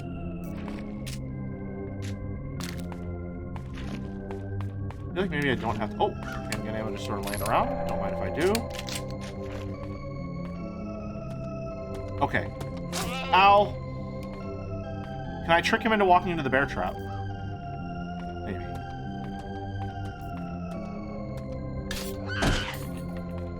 Does that kill him? Oh! Okay, it looks like whenever they're knocked down like that, if I walk over them, that's kind of like stomping in Signalis or kicking in Silent Hill. You can kick them while they're down if they're still writhing. Gotcha. Kick them while they're down. Okay, so this one is still 2106. So it's definitely a 0, because she's saying it's a 0. It's a set of stairs. Oh, I really love the theming of this being an amusement park. That's so much fun. It's a really fun setting. There's a hole in the fence. You can reach the edge of the water. Gotcha. So we need to maybe... Is that one chained up? Ooh! I was not expecting that, I'll be honest.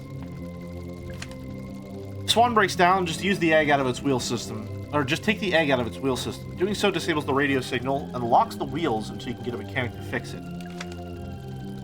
Like the healing system doesn't clean the blood from your dress? Yeah. The newspaper. Crow Country Theme Park opening soon. Cancel your weekend plans with the in-laws and grab your sunglasses. A brand new theme park is opening just a few miles southeast of Atlanta. Explore Fairy Tale Town, Haunted Hilltop, and Ocean Kingdom at Crow Country, which promises a day full of fun and an adventure for the whole family. The park is owned by one Mr. Edward Crow, a lifelong Atlanta local and landowner. Yes, that's right. He appears to have named the park after himself. Not much is known about Mr. Crow other than vague, unsubstantiated reports that he is exceptionally wealthy. Nonetheless, we look forward to seeing what Crow Country has to offer when it opens its gates this summer. Bouldering. Should a harem of yandere crow girls be called a murder? Well, if it isn't already, it sounds like it will be eventually. Getting a lot of shotgun shells for someone who doesn't own a shotgun. What's this? Oh, it's been broken. I wouldn't know how to repair it. That's sad. The staff memo. So the eggs are going missing. I think the kids are stealing them. Luckily, it turns out you can use anything, as long as it's about the right size and shape. It's weird. I'd assume that the eggs were magnetic or something, but apparently not. Can I use a grenade? Oh, hold on a minute. Wait.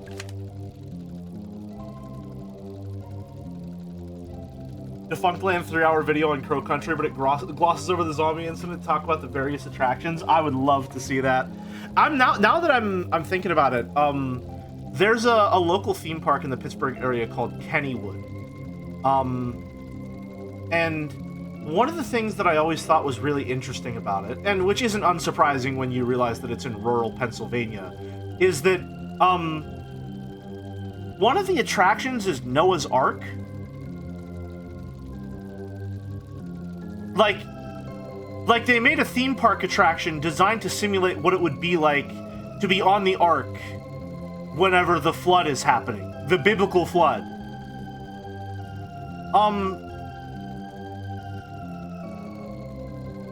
And that shit scared the fuck out of me as a kid. I don't know why it existed, first of all, but I also don't know why my parents would bring me on it. At all. I don't know why anyone would bring their children on it. I hear they only admit 2 riders per session. The queues must be insane. Like, so the whole experience is like, you go through, and it's a bunch of animatronic animals behind glass freaking the fuck out.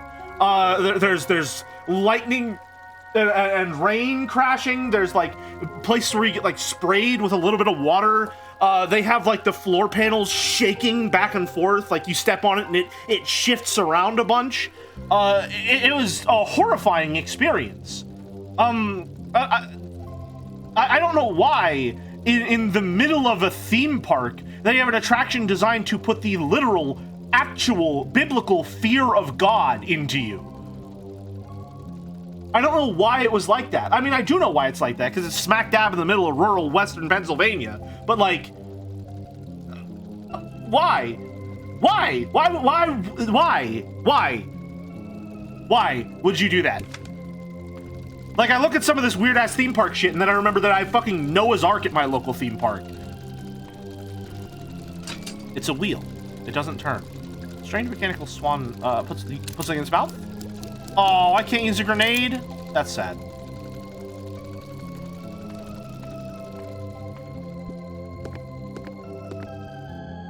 Some people get the adrenaline rush from roller coasters. Some people get it from reliving the Bible. That's crazy. That's crazy to imagine that someone made that attraction because they wanted to know what it was like to relive the fucking Bible.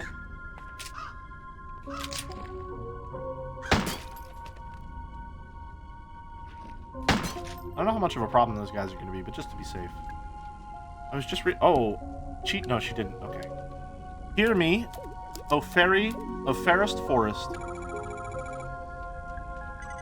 Welcome, child. Will you protect our precious natural world? Say, I will. Follow me. Oh, that's really fun. That's really fun. So did the fish actually all get a free pass during the flood, or did God smite them in some other way? Why do you think lightning exists? Why do you think it was a lightning storm? Just go to a specific fish being like, fuck you, fuck you, fuck you. It fit through easily.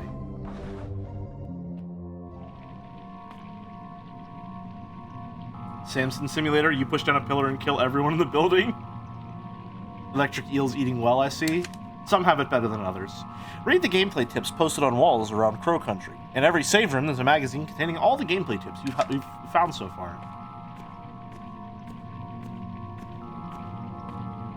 What's this? Those who seek the truth stare into the pure reflective water of our fairy pond. Oh, I don't like this. Oh, man. I really like that contrast. That's that's cool. That's really cool. We tighten? Let's not do anything just yet. Unlocked. Ventilator override. Do not touch. Bottle containing an antidote. It's a pool of water. It's filthy. Curtain. Move the curtain. Pump mechanism. There's a dial and a lever. Oh, I'm really good at these. Hold on. Oh shit. Okay, never mind. Never mind. I'm really bad at these. Oh my god, that's just gonna kill me. That's crazy.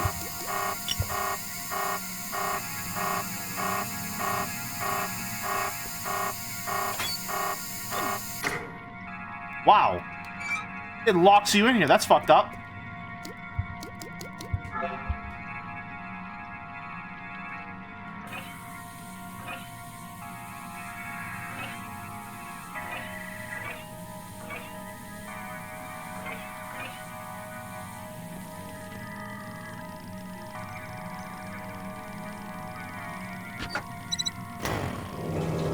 Got it.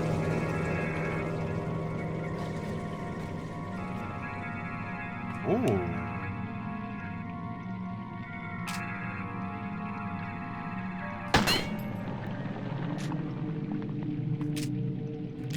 That's cool. That's a lot of fun. She's holding a key. The bronze key. Oh. So the guy who fixed the water filter did it by running it through the air ventilation system. If you run the filter pump behind the curtain with the incorrect pressure too high or too low, it'll trigger the ventilator. Be careful. You can tighten up the pressure using the valve handle.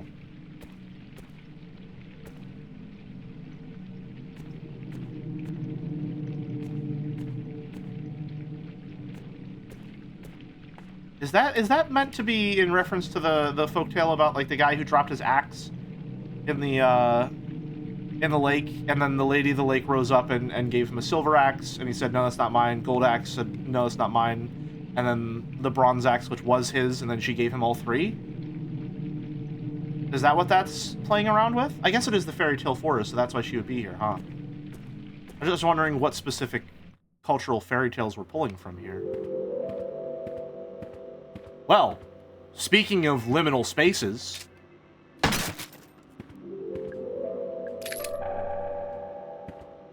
Oh, I hate it here. I hate it here. Quite a lot, actually, as a matter of fact. I really feel I should not be here right now. I should not be here. Watch out for metal bear traps laying on the ground. You can set them off from a safe distance with a single handgun bullet.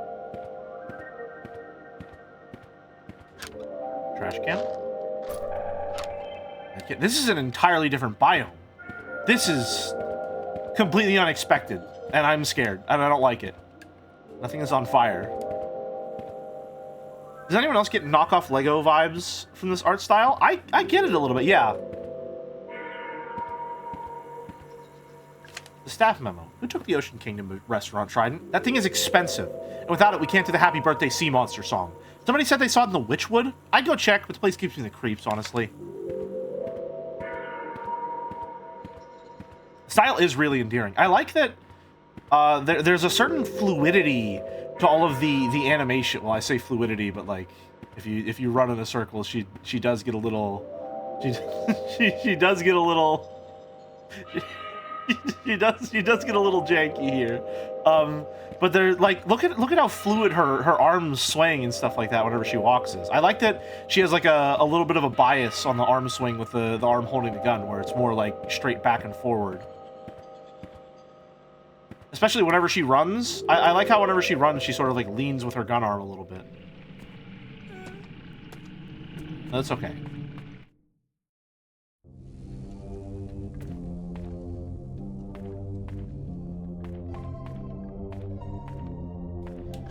I look at trash can. It's a soda can, I see.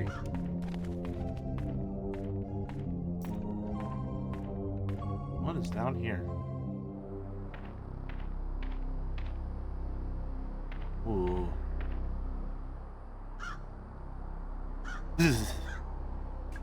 Cosmic Future, coming summer 1990. Supposed to be finished this year. Now it'll never happen. Oh. The future is coming in 1990. Now it'll never happen.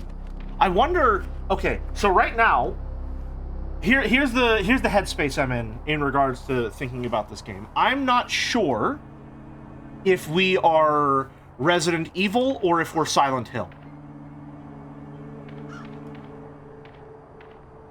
Does that make sense? I think if I had to pick one, I think we're Silent Hill on this one. Elaborate, please. I'm wondering if this is more of a straightforward, scientific kind of horror, like there was a zombie outbreak and there was a virus and all this stuff is happening for real, and we're a police officer sent to investigate it, or if this is more of a psychological manifestation of some personal trauma that Mara is going through. There seems to be... She says that she's here to see Crow because she has something to say to him. Which leads me to believe that she has personal reasons for being here that aren't just some specific duty as a police officer. Additionally, the setting of an amusement park, and specifically an amusement park that one of the main attractions, the first one we go to, is using fairy tale iconography, has me believing that a lot of this is more so a subconscious manifestation. I think all of these crows that keep popping up might be symbolic of something in Mara's mind. Maybe Crow did something to her, and now it feels like this constant presence in her mind that is manifesting as these crows that are always there. However, we do know that we already know from that staff memo we found in the back hall there that it's what is it? That it's there is a secret lab. I like how disconnected everything feels, though. I like that when we're in an area, it's just the void and exits.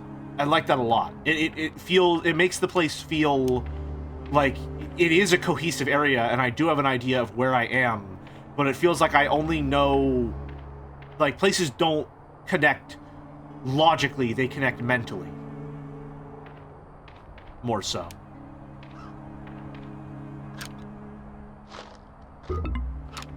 Yeah, so it looks like when we have at least 2 med kits, we don't find any in trash cans. Staff memo. If you're looking for the machine chain, one of the SwanBot people took it to fix the broken swan. I told them not to take it, and they took it anyway. Can't reason with SwanBot people. Okay, so we need to get that chain around its neck that I saw earlier. Hey Ed, want some good news? Finally found a good site for our gold mine. It's in Para, northern Brazil. Just like we wanted. There's a disused mine here. Locals gave up on it years ago. It's still in decent shape, so it shouldn't be too much work to get it looking the part. Marv. Nothing. Hole in the fence. Looks like it was done with wire cutters. I think this is how Arthur got in. Sounds like he cut it. Seems like he cut himself on the fence. Huh.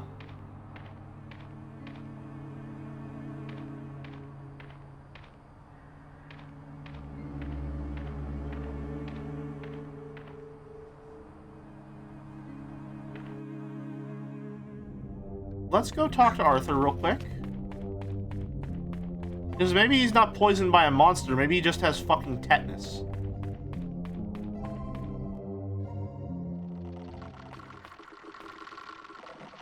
That's a new sound.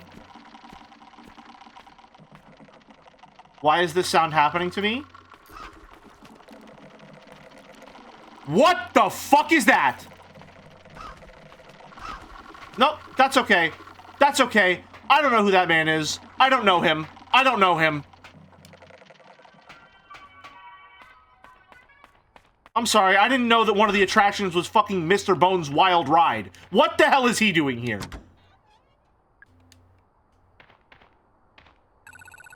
Alright, I want to leave. Hey, what about the fact that you cut your leg on the fucking fence? Silver keyhole. We have the bronze key. Right, okay. Give him a chance. Maybe he's really nice. You know what? You're right. Maybe he is really nice.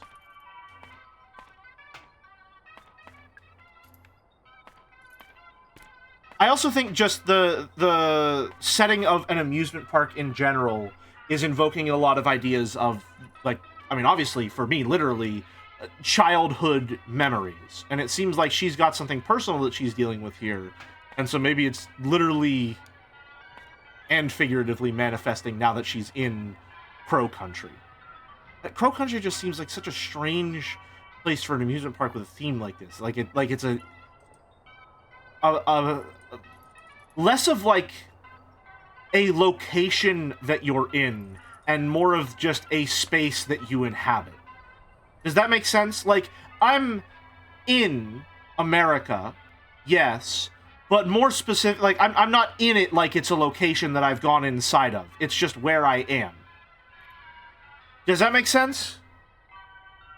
Like, there's a difference between a building locationally and being inside of a building and a country locationally and being inside of a building. It's like, it's a matter of, like, existence versus location.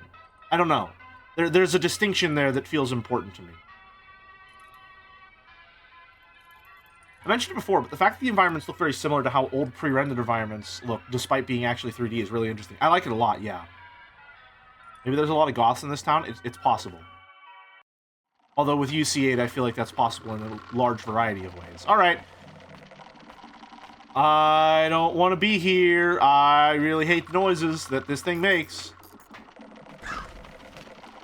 I guess this is the one... This needs the bronze key, right? If we need to get the fuck out of here, I guess we'll do that. Hello, Mr. Bones. Hi? Hello? No, that's okay. Okay, he's not... They don't still move.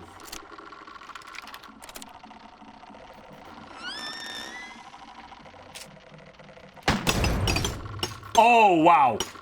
He no-sold that shit. Okay. Fuck, and he's so tall that his head stays off camera most of the time.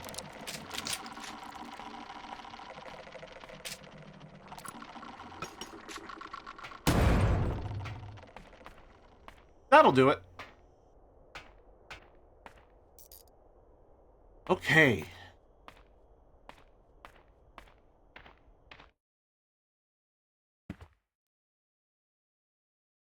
The no music at all in this place is fucking me up so bad. I really... Handgun ammo, that's nice. Grenade? As the... in... That's fun. Okay. Orion's Odyssey, our grandest steam engine, elegantly combining all 4 design styles. During the war, it was used by the military to carry artillery. Little train gate. The Duke of Farnham, 1927. A handsome steam engine, stylishly combining the Arabella and Delilah design styles. The Earl of Edgecombe, 1934. Fine steam engine, beautifully combining the Arabella and Bernadette design styles. Sick gamer tips. Hold on. Curtain, pull it. Hello there. Holman's Records, March 23rd, 1988. The intruder is contained in the lab. Boss is calling him the guest. I told him that was in poor taste, but it stuck. Offered guest food and water. He took no notice of either. Can't begin to describe what's wrong with him. Boss doesn't want to call an ambulance. He doesn't want to call anyone. I suggested we shut down all root excavation, just until we work out what's happened. Boss says we can't shut down just yet, because the machines are back on. I have a bad feeling. I think we're about to make things worse. There's no reason you have to defeat enemies, but if you can leave them, you may have a harder time traveling around later on. Okay, yep. Oh, this is a safe room? Huh. Computer systems in both the railway room and the dungeon now need the security disk to access. Yes, I know it's inconvenient. These are the new regulations. Natalie Crow, Autumn's child. Douglas Pike, the builder.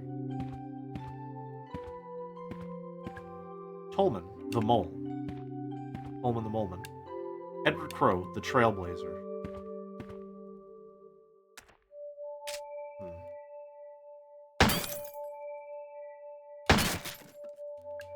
More grenades. That's quite useful. No! I tried to press X to reload and I fucking wasted a grenade. Oh well.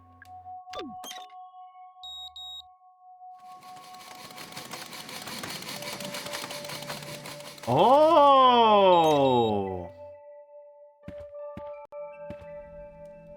Okay, hold on. So that was Arabella and Bernadette. So Arabella, Bernadette.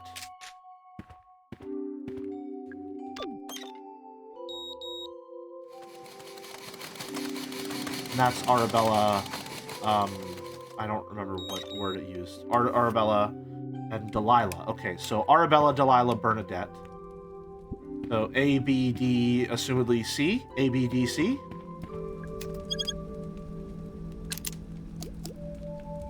A, B, D, C. A, B, D, C.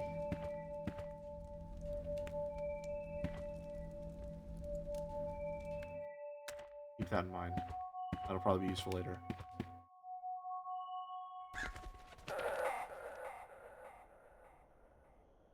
The hell was that?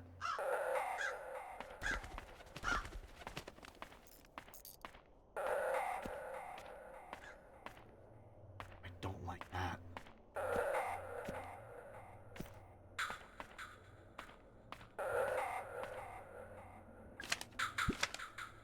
This is... Okay, actually I do like that. That's kind of fucking cool.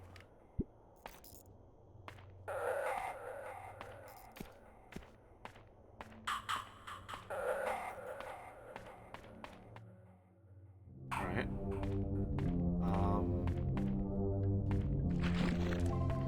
How do I look at the map? I never did figure that out. Oh, there we go.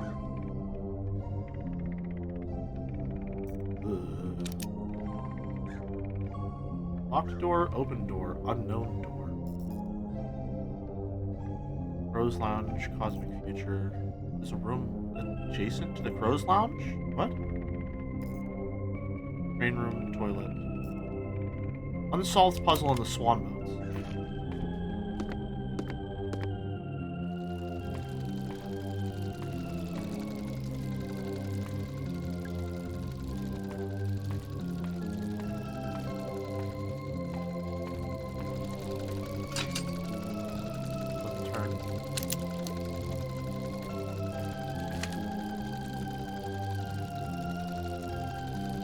Doing so disables the radio signal, locks the wheel, fix it. So, as long as it's the right size and shape.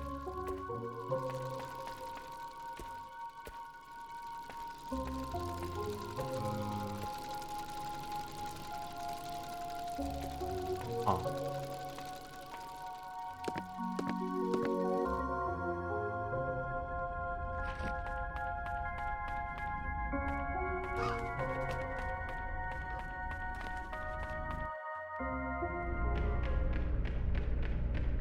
Maybe I can take one of the pieces of gold ore?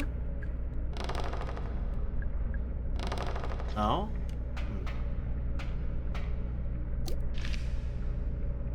Okay.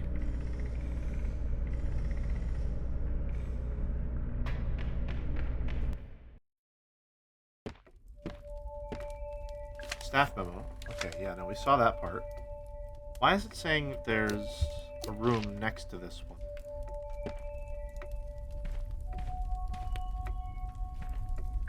Bookshelf. All That Glitters, A History of the Night of the 1848 Gold Rush.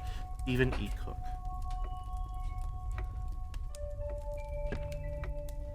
Let him cook?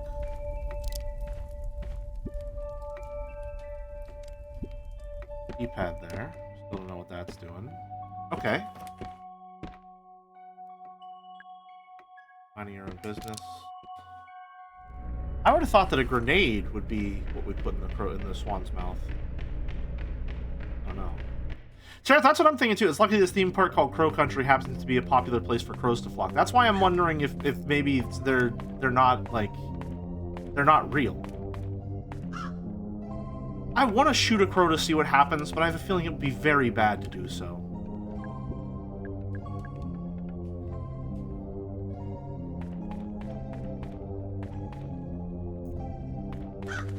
Little house. Is this a real door? Open it. It's locked. There's no keyhole. What about that little post box? We can use the bronze key there.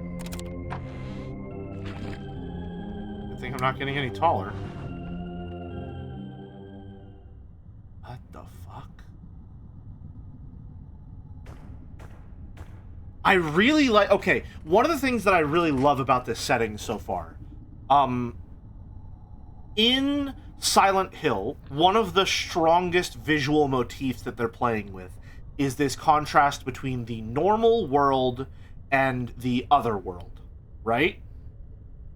And in that, they're using the supernatural to justify this switch. There's something happening with Harry's perspective, or, you know, maybe something magical happening with the world itself that physically changes the world in some way. And in Crow Country, what they're doing is they are drawing an explicit contrast between the theme park sections and the backroom sections to create this sense of contrast and unease, where it's difficult to tell which one feels more real, because on one hand the amusement park is obviously this designed, curated experience, but when you go into these back rooms you already feel like I'm not supposed to be here, and it's such a strong switch up from everything else that it's like, how could this possibly exist in a connected way to the space that we were just inhabiting?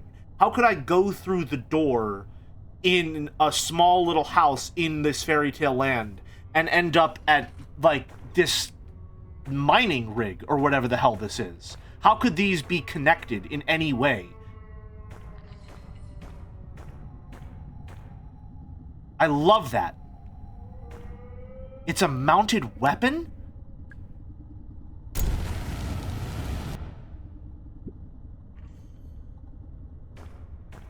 It's almost more freaky that you're in normal area. Yeah, like this feels somehow more wrong than being in the amusement park to me. Small tank of gasoline.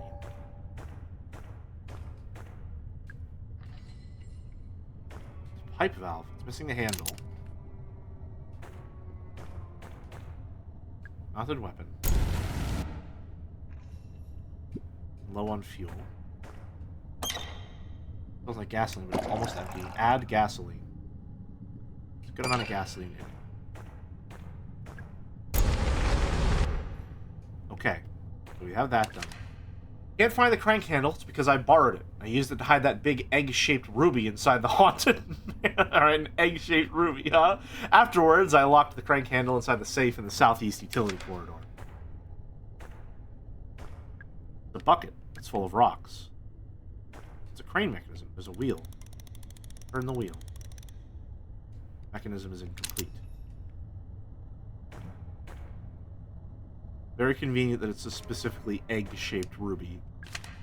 Larger enemies will have more health than smaller enemies. Consider this when making decisions about which ones to fight and which weapons to use. Understood. I love the little contextualization of the in-game like tips being like little notes from a video game magazine sprawled about. I love the setting of this game so far. I'm really impressed by that. They're getting a lot of mileage out of the amusement park setting. It reminds me of Silent Hill at the very end when you go to the amusement park in Silent Hill. And it's a very brief section.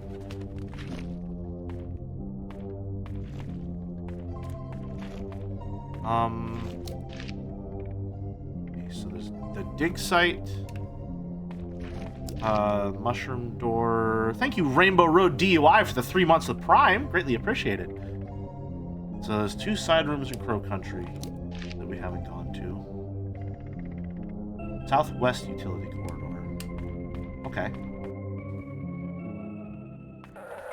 So just because it marks a puzzle as unsolved doesn't mean that you can solve it at this point in time. Good to know. Bronze keyhole. Okay. Never checked that one. Such an evocative username. It's really great. Haunted Hilltop. Oh, this is fun. This is very fun. There's just so much popcorn on the ground.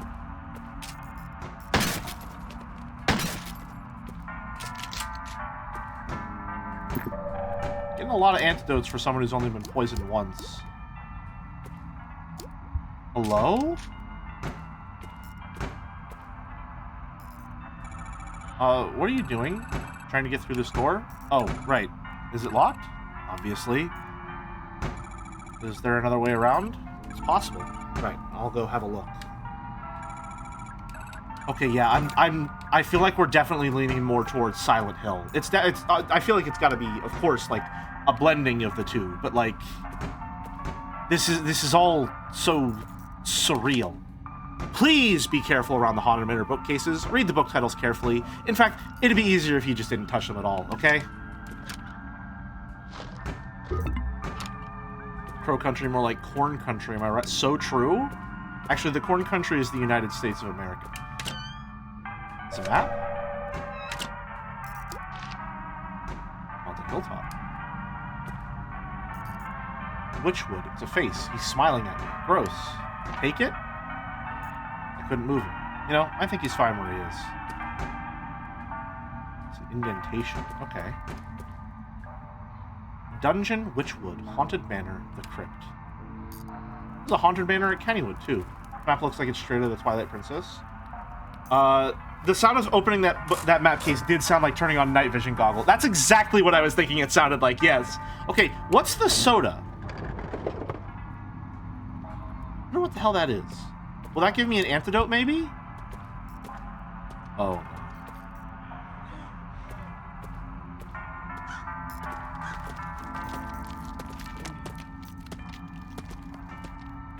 Right this way.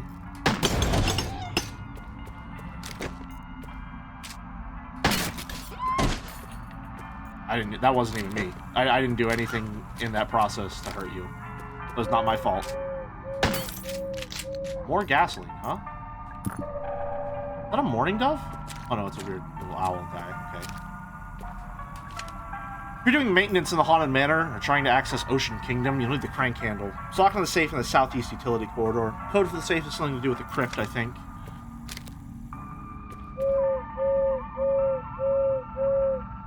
1, 2, 3, 4, 5. He's hooting and hollering. He hoots 5 times, then stops. Supposed to be an owl? Shaped more like a bell. It is shaped like a bell. Oh, I like that they have his head swivel to always face you. That's fun. That's very fun.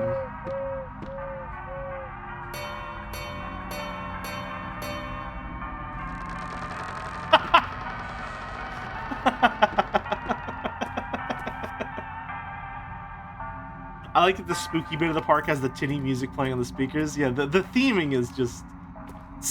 Where'd the body go? The theming of everything is extremely fun.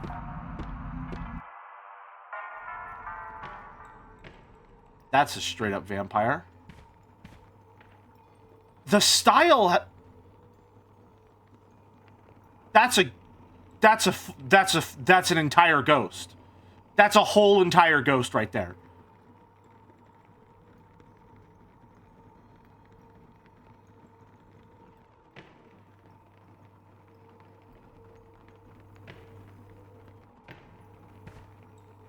Oh, he's shy. Okay, I like that the style of the game being so, like, kind of cutesy and limited. Like, I can't tell if this is an animatronic vampire or if that's a guy. The vampire sleeping inside. Look closer. He's not real, obviously. Fuck off! Fuck off!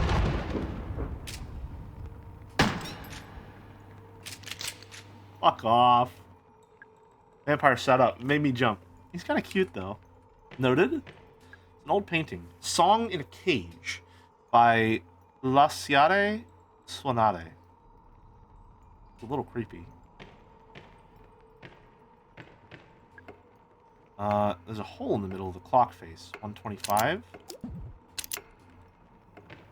Painting of a demon. Adramelech the Undying. Blamed for many deaths. Blamed for many deaths between 10:20 and 11:15.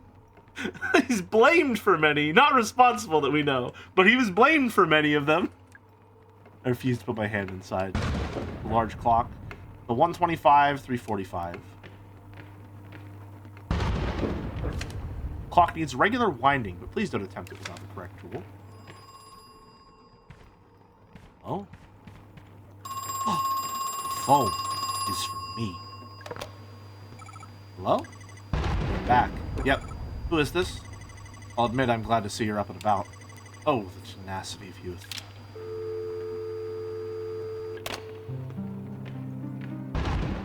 Yeah. Oh, that's... There's multiple ghosts in this room.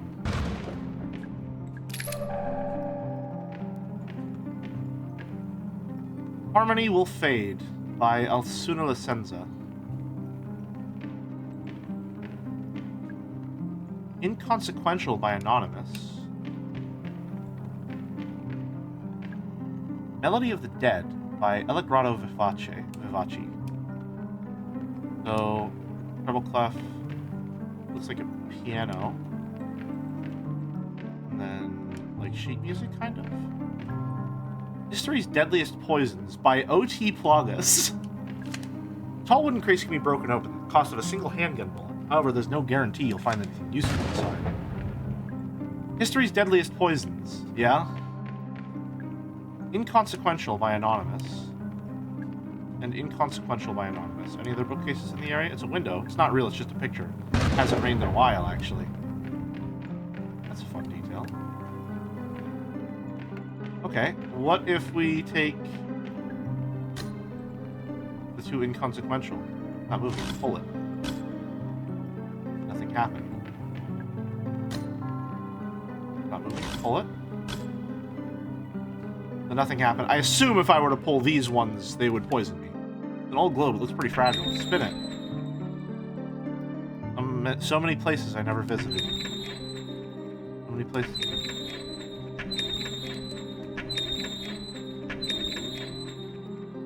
What do you mean you never visited? Like, that makes it sound like you won't ever get the chance to.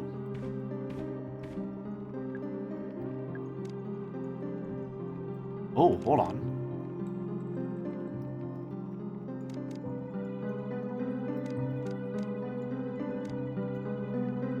Yeah, we're definitely playing with Silent Hill here.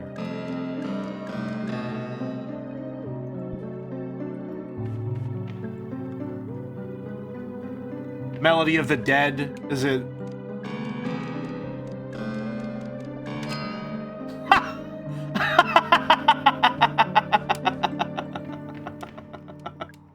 Alright, yep, gotcha. Dead, cage, fade.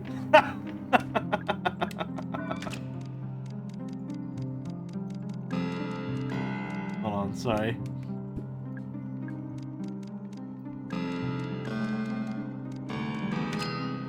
That's fun. Oh, do I have to do all three at once? Hold on. Shotgun ammo in there. I'll take that. It looks like each one lights up whenever you play it. Then dead.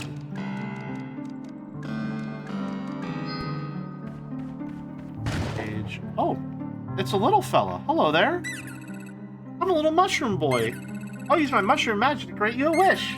Tell me, what is it that you wish? What's that? You want to improve the range of your flamethrower? Each their own, I guess. Wait, you don't even have a flamethrower. No wish for you. I'm a little mushroom boy. I'll use my mushroom magic to grant you a wish.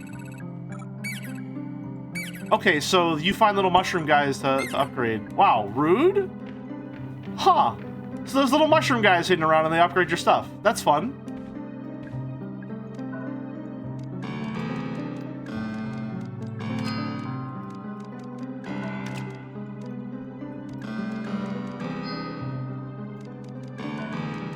Okay, you can't have them open at the same time.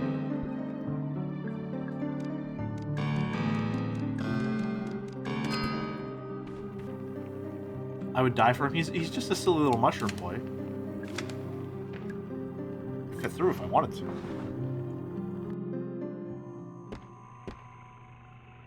I do not.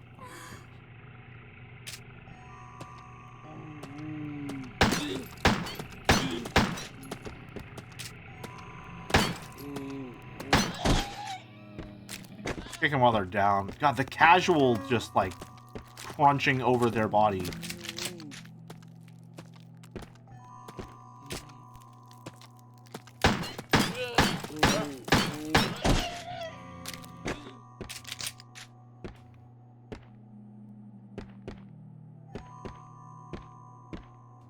The locker? It's empty. Watch out for small explosives laying on the ground. They're rigged to blow up when touched. Keep a keen eye. Some of them look fairly similar to other items you might want to pick up.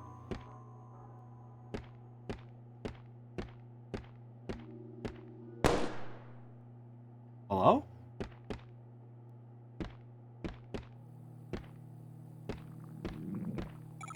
You alright, ma'am? My head. I threw up.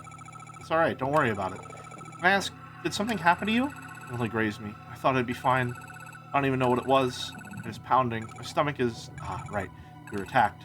I feel dizzy. Okay, she's assuming that people were attacked. I feel dizzy. I have something that might make you feel better, at least for a little while. You should take this.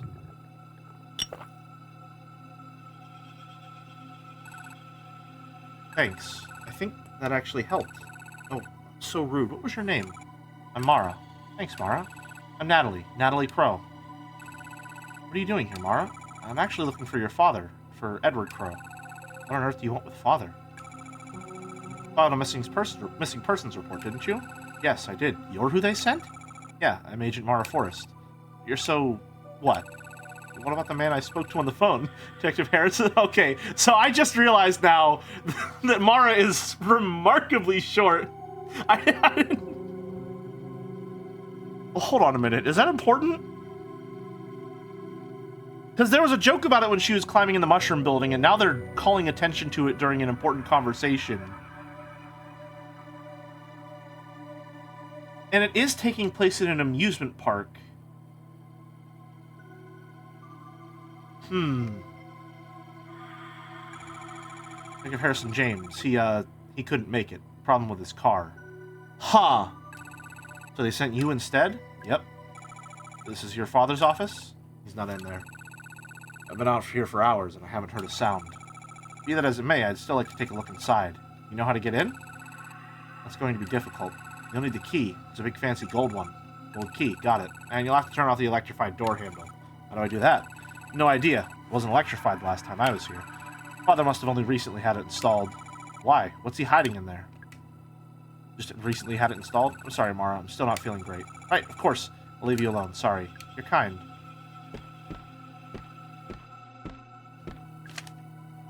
Crow moved the electric battery charger to the southeast underground level. I don't know what that... I know that means you won't have access to it anymore. I think that was the idea.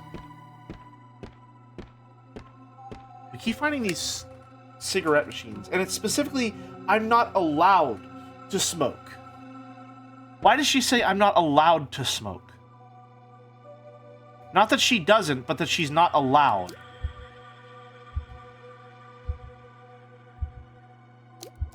Can I look at...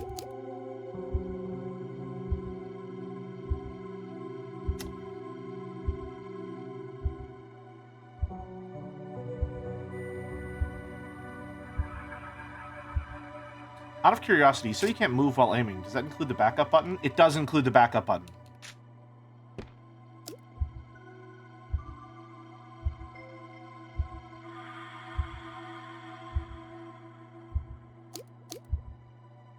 O5061. Wasn't that Marshall's ID?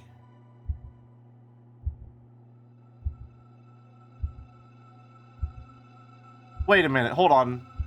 Wait.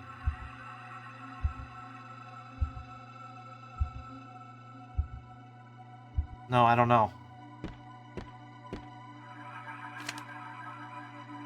Staff, there's a button behind the panel in the back of the wooden crow house. You can use it to access the controls for the big animatronic crow. Very briefly, I'm wondering if maybe Mara is trans?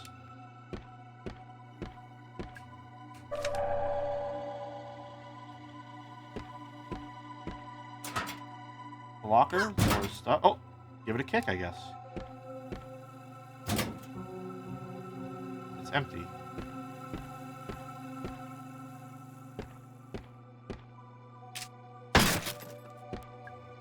Antidote.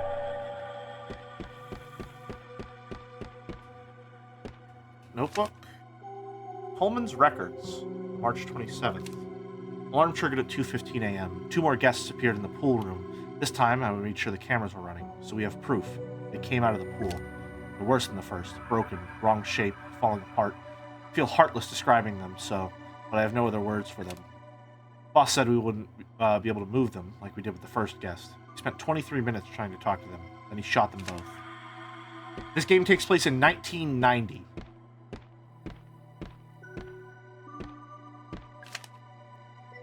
There's a button behind the panel in the back of the wooden crow house. You can use to access the controls for the big animatronic crow. I like that they're called guests. Yeah, guests is a really fun way of calling them. Piece of paper. So we found the oil. We know where the chain is, and we need the crank. Almost stepped on that bear trap. Holy shit.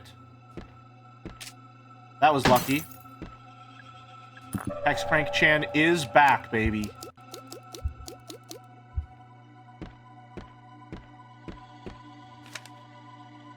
Legal summons final warning. Dear Mr. Crow, we sent you a letter 14 days ago and have not yet heard back. This is a serious matter that demands your immediate attention.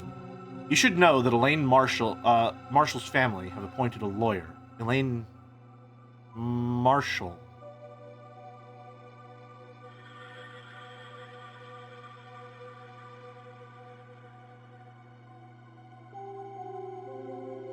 Case against you is being prepared as I write this letter. Sincerely, G. Williams, State Court. E Pike Park operation. Oh! That's the gunshot we heard. Shit, he's dead. Guess he shot himself. I call the police? The handgun lying next... Oh, that was really glib. Jesus. There's a handgun lying next to him. I better not touch it.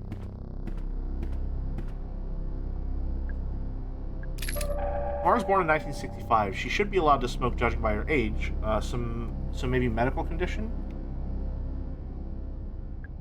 Model of Crow Country's park. Looks like there are 4 main areas and a few smaller sections around the outside. Edward had his office door electrified too. Decently high voltage too. Had his door electrified. Turned off all the main powers, but the door was still electrified. So I think he must have hooked it up to a generator somewhere on the underground level. Okay, so he had a kid, from the looks of it. Following doors are now locked electronically. Dungeon, Mermaid, Cyclops, Wolf, Serpent, Crypt, Ophelia. They can only be opened via the Dungeon's computer terminal. Organized. Read file.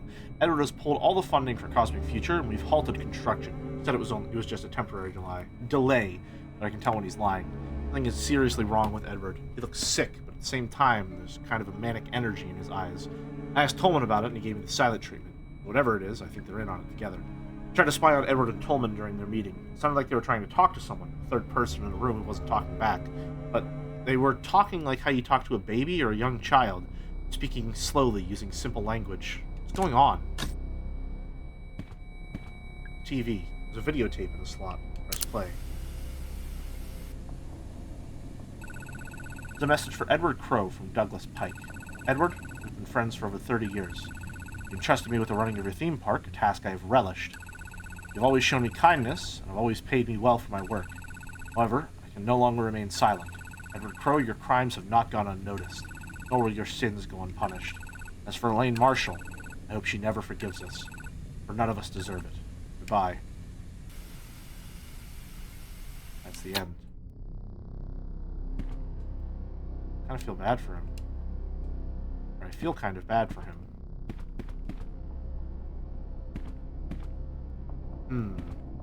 I love how, like, detail-rich a lot of these environments are. It's cool that there's just so many things littered about. Can't carry any more antidote, but if we need it, there's some there. Does she stay here? She's gone. Okay. I threw up. Fatal error. That's okay. Same folks who made Detective Grimoire. I've never heard of that, but it sounds interesting. Metal door. It won't budge. Oh, well, I guess sometimes life is easy. It's a shame this wasn't developed by Crows. And Snipper Clips. Oh, hold on. Snipper Clips I have played. Very fun. Watch out for glass gas traps laying on the ground. You can smash them from a safe distance with a single handgun bullet. Okay, well, now you got me thinking there's going to be... That's a straight up Iron Maiden.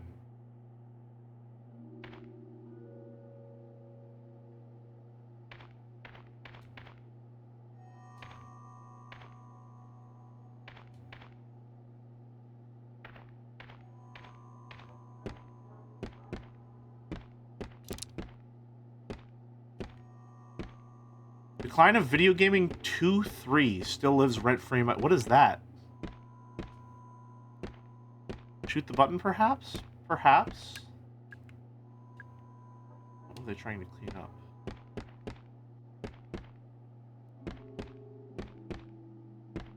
Me when I'm at a concert and surprised at the cover band? That's a straight-up Iron Maiden.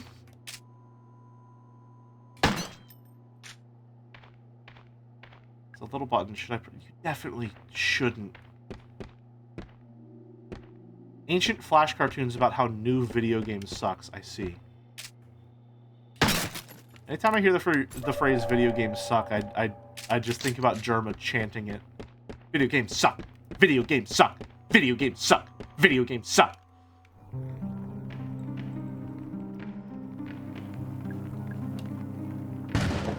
What did this one say? Can't tell what it is. Okay.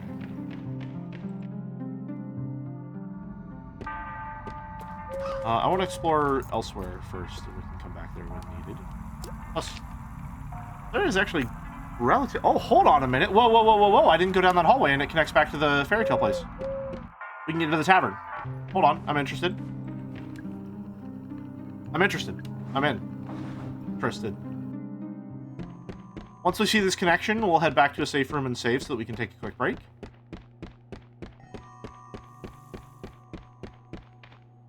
Can I see if there's anything in here? No. Okay.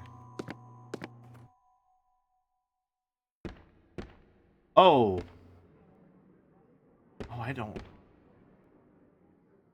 Why is there chatter? Me whenever I'm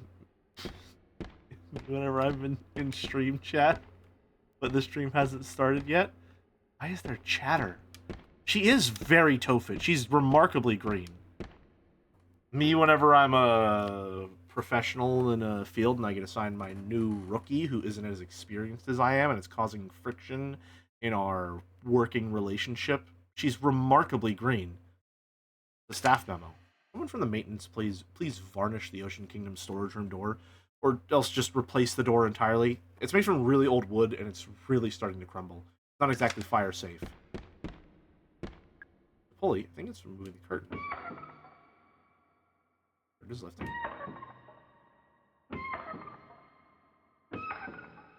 Oh. Hello there.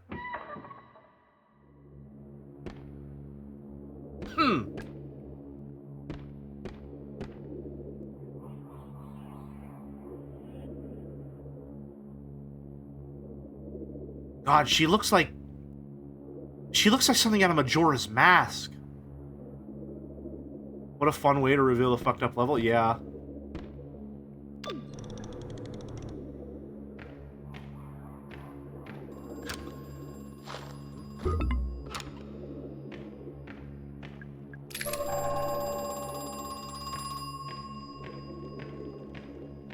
The phone is for me. Hello? Listen, I had no idea what the roots were for. How could I have known? Roots? What are you talking about? There are 7 in total. I cut them down. Cut them open. Cut them open? What? All but one. We left one intact. For posterity, we thought. What a farce.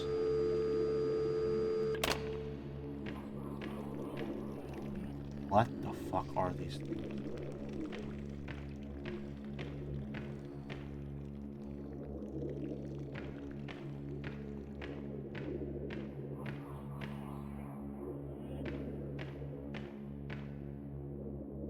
The fairies with hilariously big polygonal boos wearing almost nothing in a children's... Yeah, the classic Zelda fairies, of course, naturally. Would it even be a Zelda fairy if she wasn't stacked for no reason? God forbid a woman have big tits. Push harder? Okay, well, Mara, you can just... I hope nobody needed to use that. Mara, I noticed the Seven Seas Mermaid using the same kind of battery as the giant crow. Not a great idea. These kinds of batteries aren't waterproof. Those mermaids are going to need constant maintenance. You have 2 options, ball with wings and giant woman. Why can't I be both? I mean, if I have to choose, obviously ball with wings, but like... Why not both? Okay, so there's a puzzle in the theater. We got into the theater, which is something.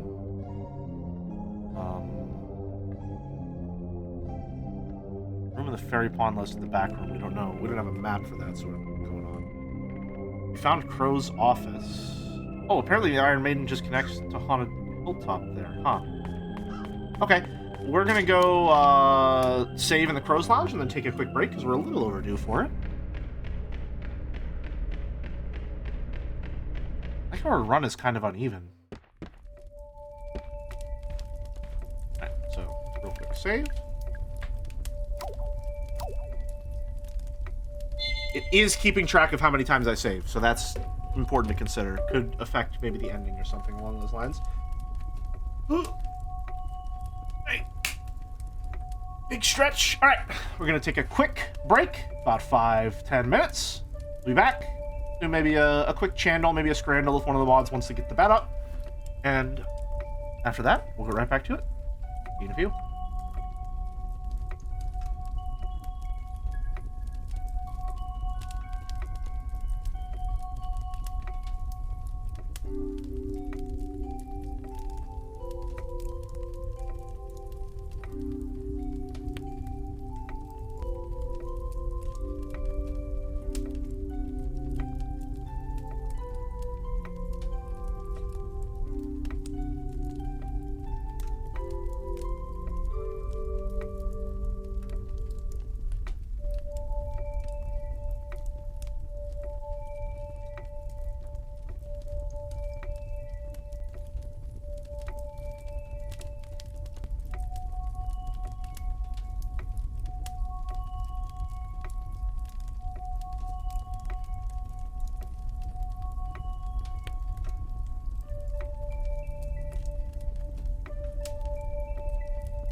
I'm back.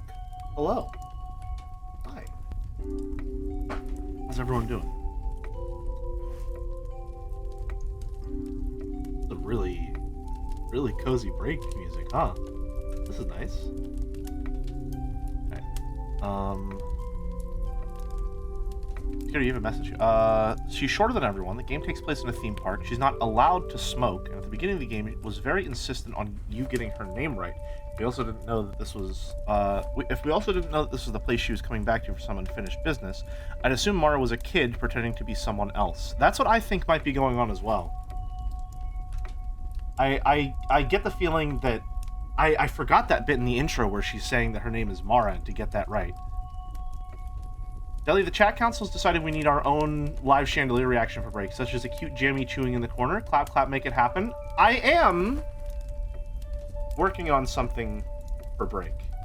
I have not formally commissioned the man or the person yet. I don't know. Huh. I contacted Teef about getting some stream music made. So, I would also like to have a break screen of sorts set up, if indeed I can get that done. The loading screen lore? I can't remember if I promised that for a streamiversary thing, but if I did, I'll have to get to work on that as well. Come up with some stuff like that. Maybe commission some artists to make a set of some small little items, stuff like that. Want help, let me know. I absolutely will, yes. I've been meaning to talk to you about helping with channel branding and stuff like that. I should look into Twitch API and see if I can whip some interesting stuff. I really would like to add more, what's the phrase I'm looking for? More clear branding feels like the only term that I can think of. I would like to have a break screen. I would like to have break music. I want it to feel a little bit less like I'm just sort of like hanging out and just doing it. I want higher production value, I think, is what I'm looking for. I'm not necessarily looking for like the whole VTuber kit and caboodle and everything like that, but I would like to at least have an overlay and like start and break screens and stuff like that. Like Allison has. Like Allison and Mouse have. I would like that. I would like that a lot. I just need to figure out what exactly my branding is before I make it, because I don't want it to feel, you know, sort of thrown together and generic, is all. But yeah, I'm working with Teef. Contacted them, and they said they were sketching something based on what I gave them. So I'm really looking forward to it. Jelly sounds very somber. I don't know why I sounded like that. I don't know. The music has me feeling a little, slightly melancholic in a way I wasn't expecting. I like Thrown Together. It often feels more personal, more human. Well, yeah, but I don't want it to feel generic, if that's the sense. I don't want just like, here's a color, here's a pattern, throw it together in the overlay. I would like for the overlay to have some character to it.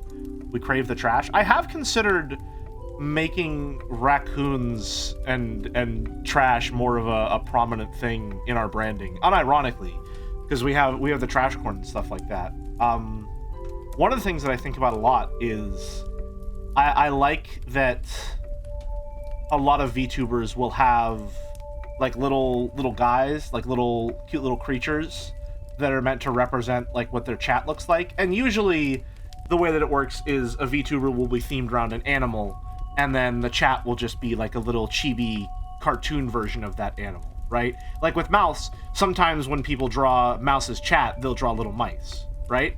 And I like the idea of that a lot. But it's very hard to turn something abstract like Dullahan with a paper bag for a head into a cutesy little general chatter blob. You know what I mean? And I think if I lean a little bit more into maybe the raccoon theming, I could have chat be represented by little raccoon guys. I think that would be cute. Lurfs was a cat. The cat. Would your chat be the pieces of movie theater popcorn? Possibly. Ideally, it would be something like that would translate well to fan art. To be a little bit transparent, I would like something that like fan artists could use to depict themselves in a general kind of sense. The relative communal anonymity of chat is appealing to me in a lot of ways. Tiny paper bag with a face chat? Maybe. We could be little spirit sprites because of the Dollahan lore? Yeah. The Nuki and Fakas are kind of a Japanese trope, so I thought there might be a weeb theming opportunity there. Possibly, yeah. I didn't think about that. If we're raccoons, can I be an opossum? The rodentia. The wider rodentia of the Joseph Anderson streaming community. The impact font title case.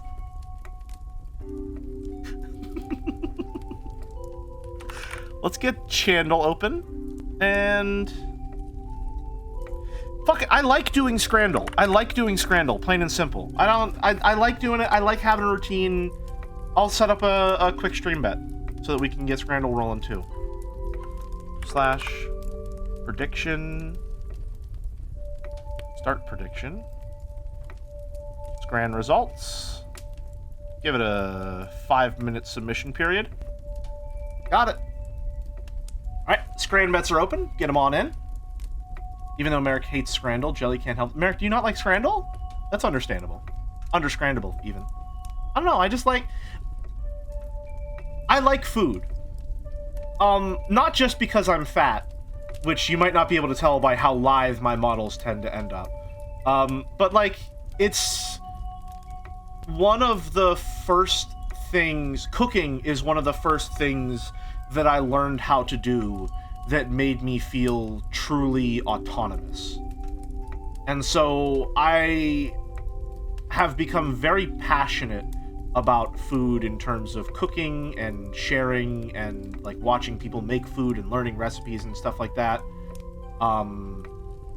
So I just like food a lot, and Scrandle is an opportunity for me to discuss food on stream, which is something, it's a hobby of mine, honestly. I enjoy it greatly. It's the same reason I do Chandel. Chans are genuinely something of a hyperfixation of mine. So when I get to display my knowledge and talk about Chans and then show them a little bit on stream, it makes me happy. Opinions on milk? I like milk. I always grew up drinking milk and stuff like that, so it's very normal for me. I probably should have less of it. I'm very sensitive to a lot of fat in my foods and stuff like that. But unfortunately, one of the best recipes that I know how to make is Alfredo, which requires a lot of cream and milk and cheese and all that good stuff that's bad for you. Anyway, channel time. The Saito open, known endgame. No hits, nothing. Absolutely nothing. Not a one. Alright. So now I think let me think. Can I get that Alfredo recipe somewhere? You know what? I'm gonna actually figure out what my recipe is, because I don't use recipes when I cook. When I cook recipes that I'm used to making, it's 100% vibes. I do not cook based on measurements. I cook based on texture and taste. What is Alfredo? It's an Italian cream sauce. Traditionally, it's made using only butter and cheese, but more Americanized or commercial versions of the sauce will use cream. Usually, I use a lot of garlic in mine, probably like genuinely half a clove of garlic. Or not clove, half a head of garlic. Anytime I make the recipe. I love garlic. It's a very prominent flavor in a lot of the foods that I make. But I also have a very dull sense of taste, which might be why I use so much of it. If you want a general idea of the Alfredo recipe that I make, Adam Ragusia has a video from a while ago where he makes white pizza using an Alfredo cream sauce. And I used the sauce that the way that he makes his sauce there is how I started to make my own Alfredo. So rather than making a roux, I just use heavy cream. Anyway, we have no hits here. Usually I go Fia after this, which is incorrect because it has less than 9. That's clearly not the answer. So maybe we go Somnium Chan on this one. Somnium has more... That's... Wow, I didn't know that she would have that many. Huh. Earlier than 2023, though. Gotcha.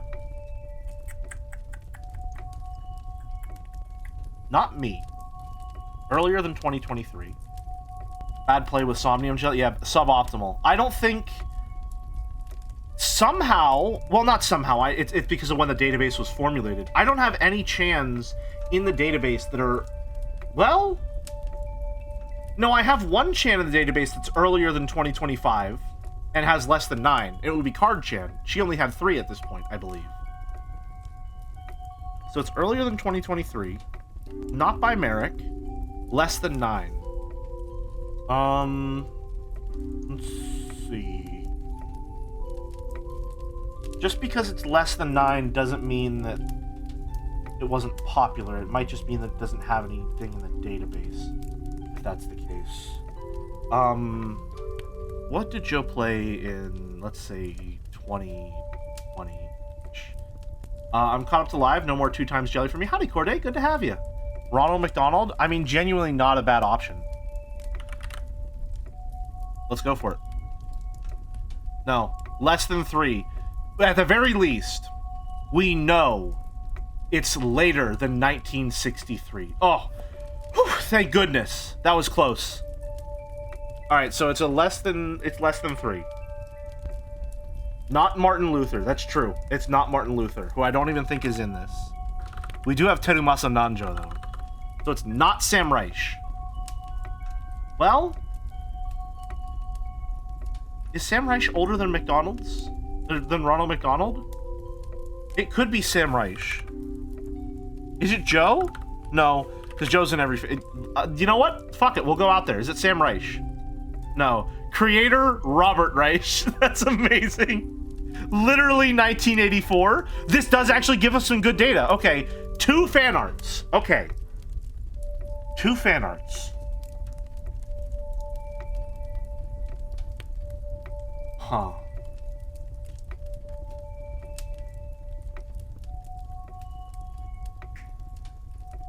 I'm thinking this might be a Chan who is in this database because I drew them for Chantober, Vember, Sember. And if that's the case, maybe Ogdo-chan? No, Ogdo only has 1. Damn. Has C8 made something with 2? Possibly. C8 Chans tend to be relatively popular and get drawn at least once or twice by other creators.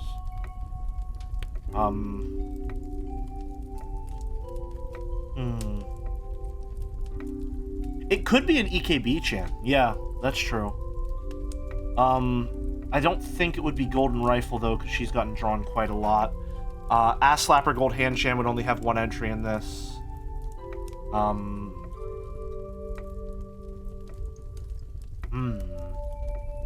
This is a tough one. This is a tough one. We need to narrow down the year, if possible. If we can get the year, then that'll help us a lot.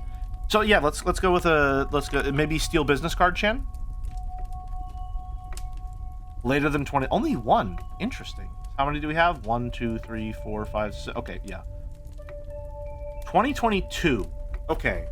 What did Joe stream in 2022? I don't remember that at all. Was that,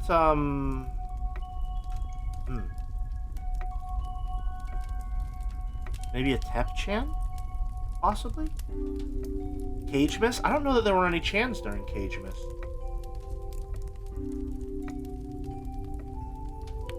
I should know this. This is kind of, like... I feel like this is around the time when I had the most investment in the community. I feel like I'm gonna feel dumb after this one. I should know. Well, hold on. If it's 2022, then that's before Jan Art was created.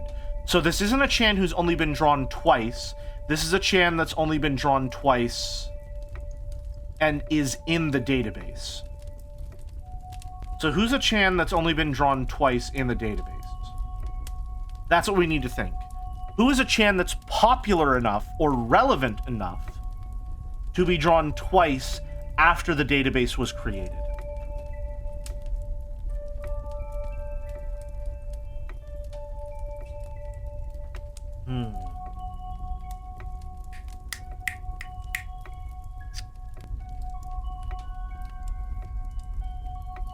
Let's try... I don't think this is correct. Well... No, she's gotten drawn quite a lot after the database. Let's try Wheel Chan, see what happens. Not Tep 2023, 13. Not a Stream Chan, that helps. Damn. Okay, let's get another hint.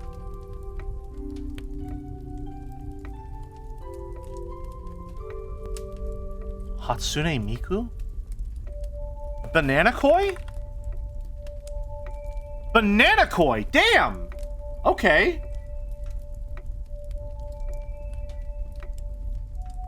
Huh.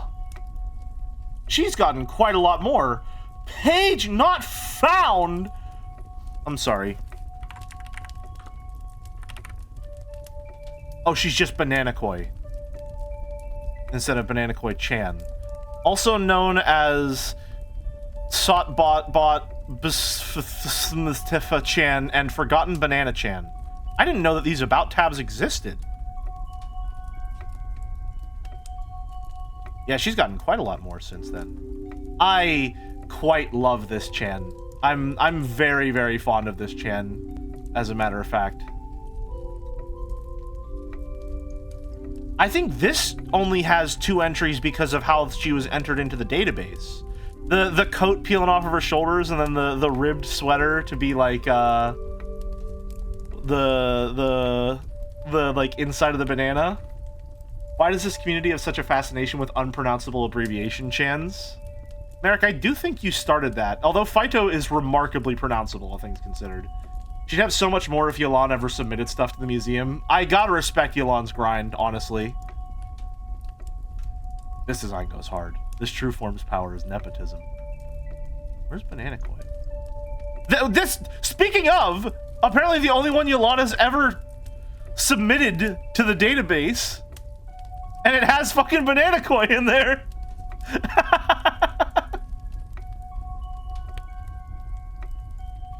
That's very fun. Oh, good old Banana Koi. All right, time for the main event. Can we choose it? Well, not if my hotkeys don't work. Very unreliable and annoying. But let's get to it. I'm still scranning. Are you? Yes, we scran. Let's get to it. All right, so this is just which would I pick? This would probably taste better. However, Pizza fries. Yeah, the Pizza fries. They would probably kind of suck, but I'd be more likely to eat them. All right. Is it a sausage roll for 2 pounds or a 15-pound can of beer? Probably the sausage roll? That's way too close. That's way too close. Is pie and mash rated higher than literally nothing? Probably?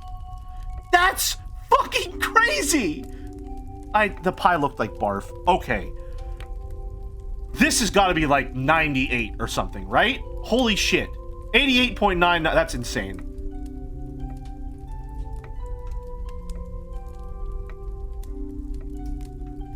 Okay, I want to believe that it's the 50-cent ice cream sandwich. Like, obviously, this can't win. Can I say, though, all right, I'm putting all my cards on the table, okay? Putting all my card chans on the table. And then Saya slaps it. All right. The specific char that this bun has is reminding me of, like, when you make food over a campfire. Maybe it's just the crackling of the flames in the background that I'm hearing. But, like, this looks like campfire char. You know? You could probably scrape it off. No, but you don't want to scrape off campfire char. It's part of the experience. We are not biting on the unburnt side with this burger, by the way. We are fully diving headfirst into the burnt side first, which I think is the optimal strat. You get rid of the worst part first and then go to the best part for later. Ice cream sandwich. Yeah. Yeah.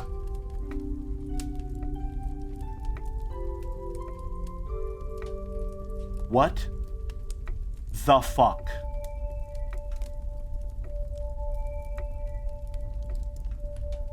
What the fuck? Is it Friday? What's happening? Left. Fucking Tropiato looks banging. That looks amazing. That's a really highly rated pie. Pie is completely random. This would probably be good if it didn't look like it was overflowing with mayonnaise. This just looks good. Left. Yeah, like, Jesus Christ, man. I know it's fuck all to do with footy or even sport, but this is a chili chicken wrap that my phone... This isn't... What? Probably German bratwurst. Well, no, the hairy leg debuff might be pretty... Oh, I don't know. Oh, shit. The hairy leg debuff is... That's a really giant pretzel that also has a couple bites taken out of it. What the fuck? How do you not bite clean through? What the hell? Right.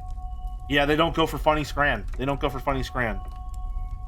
Brazilian barbecue. Good lord. Oh, we could have had a perfect scran! We could have had a perfect scran if I didn't pick the fucking barf pie! Damn it! Oh, man! I gotta remember, nothing is like 30%. 30% on nothing. 30% on nothing. Damn! That's today's scran.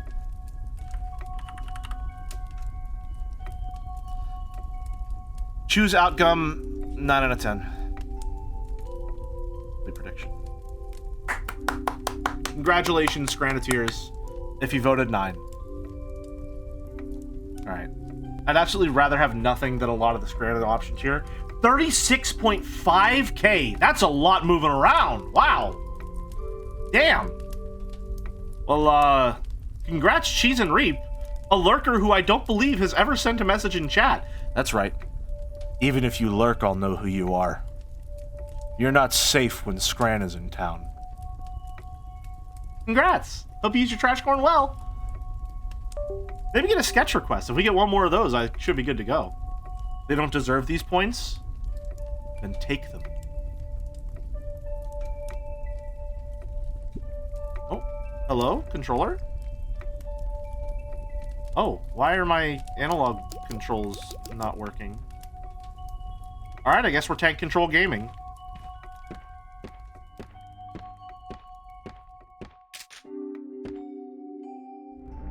Oh, never mind. We're back to normal.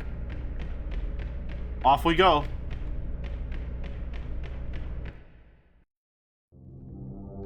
First time message being a game redeem would be insane. The aura, though. Imagine the fucking aura of never saying anything in chat, and the first thing you ever do is, hey, play my fucking game. That'd be awesome. That'd go crazy.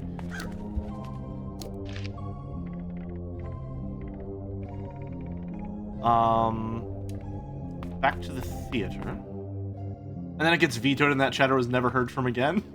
Oh no. Oh no. Oh wow! Oh wow! These little guys are fast! I knew that was gonna happen. I knew that was gonna happen.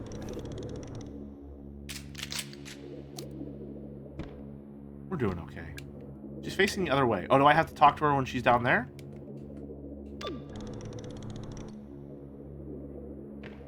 Hi, Tofit. Hello, thank you for helping me before. I never found that bronze key without you.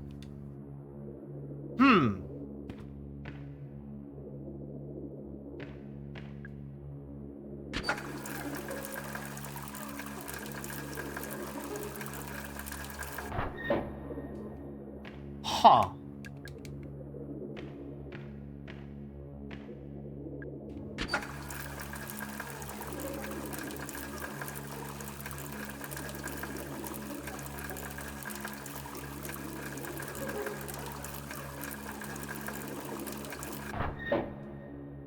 Maybe I need to do something.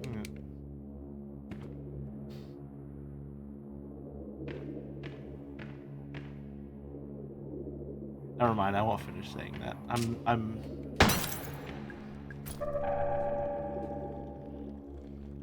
This has a distinct Ocarina of Time Jabu Jabu vibe. I can't explain it. It is reminding me more and more of Majora's Mask as time goes on.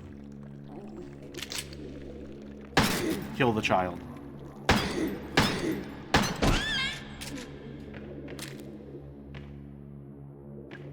Shotgun shells? Nothing is on fire. Tank, it's full of water. Okay, so I need to douse her in something else then. It's not enough to just make her wet. Oh, hey, shotgun shells.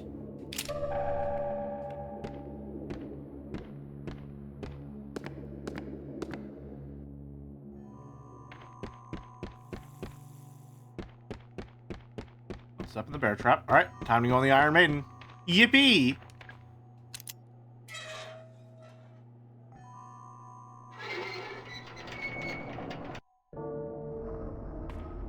That's a cool show. Oh, my God. The Big Bad Wolf, imprisoned for crimes against nature. 1810. Oh, this is fun. The Violent Cyclops, imprisoned for crimes against nature. 700 BC. Oh, I see. Newspaper. The Atlanta Globe, January 1987. South American gold mine linked to local landowner. Reports have emerged detailing the activities of a recently received Brazilian gold mine. Apparently, the site, near the north coast of the state of Pará, is currently operating as one of the most profitable gold mines in the Americas, selling to at least 2 major international companies. But why, you ask, are we reporting this in the Atlanta Globe? Well, it's recently surfaced that the gold mine in question is actually owned by local landowner and businessman Edward Crow. Most readers probably only know him as the eponymous owner of the Crow Country theme park here in Atlanta, and indeed, it seems there has been some effort to cover up Mr. Crow's connection to this profitable gold mine. While eyebrows are certainly being raised at this revelation, at least we've finally discovered the source of Crow's vast wealth. So, Serpent, imprisoned 1800 BC. Good old snake. And the Mermaid, imprisoned for crimes against nature, 1837. Cell door doesn't open. Doesn't open. I can't say enough how good the theme park framing works for all of this. Like, in a lot of horror games, survival horror games especially, you have to ask yourself, why are the puzzles there? Why is this world constructed in this way? And because we're literally in a theme park, it answers a lot of questions for you automatically. In that sense. At least on a vibes-based method. I'm not good at computers. Try anyway. There's a slot for a disc. Okay, I think she might be a child. It's possible. Or at the very least, like, way younger than she says. I don't know. What did the wolf look like? We had a complaint from a parent about the depiction of alcohol in the mermaid cage. Of all the things to complain about, I told her it's not an alcohol bottle. It's a bottle of highly corrosive acid that actually seemed to placate her.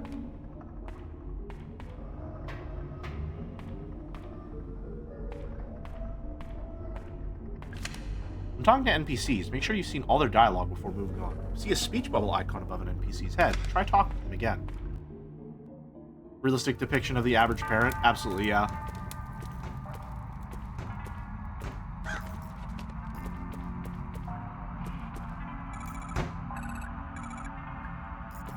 Okay.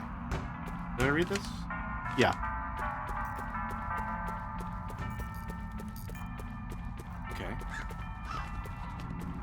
Hey there, fella. Staircase.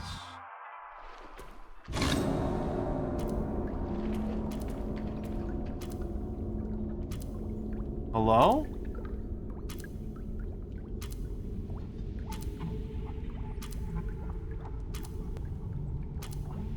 That's a man aiming at a shotgun at us.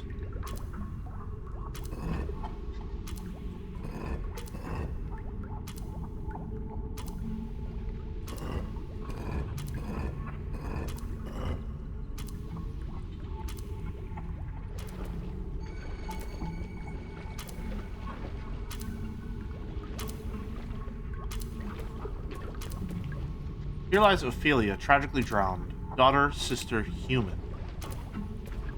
Some gasoline. I don't feel safe. Estelle. Medkit, take it. It's a drain. It's clearly not working. The whole place will probably be flooded soon. Okay, well...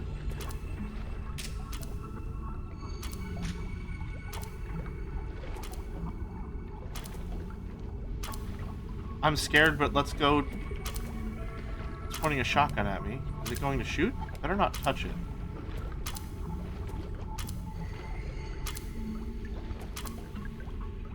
Norbert Easley. Oh, Norbert Easley. Selena. Okay. Estelle. Solomon Wesley, yeah.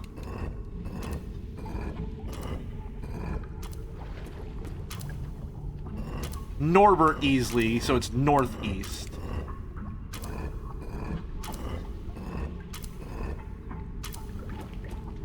And that's Solomon Wesby, so southwest.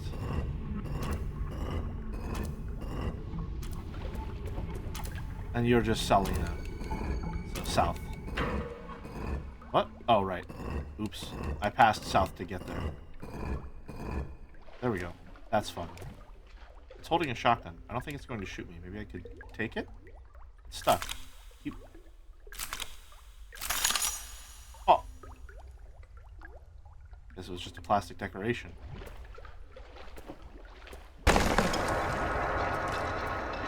Okay, well, I don't very much like the cut of your jib.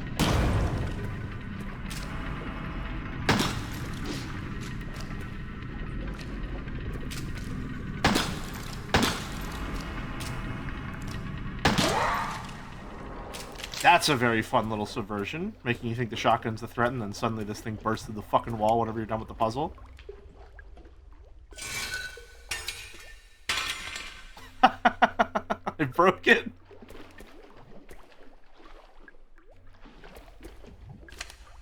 If any kid is having trouble disabling the trap, you can offer this advice. When reading the gravestones, focus on the names. Birth dates and death dates aren't of any use to you for now. Look at the floor in the center of the room. Okay.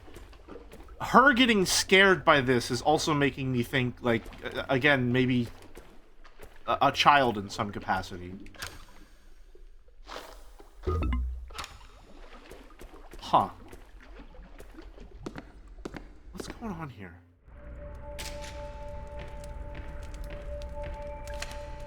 I left the shotgun in the submarine. Shark, shark, shark, shark, dolphin. At least, I think that's the quickest way. I was never that good at math. Section of video game tips. Hey Ed, what's been going on? Finally set up the address you can use to send me the ore. If you label the contents as samples of geological interest, we can pass it off as an academic research thing. I'll collect shipments once a week. Take them back up into the mine. All under your hat. We're about to become the luckiest gold miners since 1848. Marv. Watch out for chandelier traps hanging from the ceiling. Set them off at a safe distance with a single handgun bullet. They'll damage enemies, too. Coffee machine? I don't drink coffee. Good thing, too, since I don't think it's working. Field trips. Gather the kids in a group outside the haunted manor. Choose an older kid. Get them to ring the doorbell. Nothing will happen. Laughter ensues. Then choose a younger kid and have them try. Quietly tell them the secret so they can get the door to open. Impressed gasps ensue. Impressed gasps ensue. The secret is to ring the bell a specific number of times.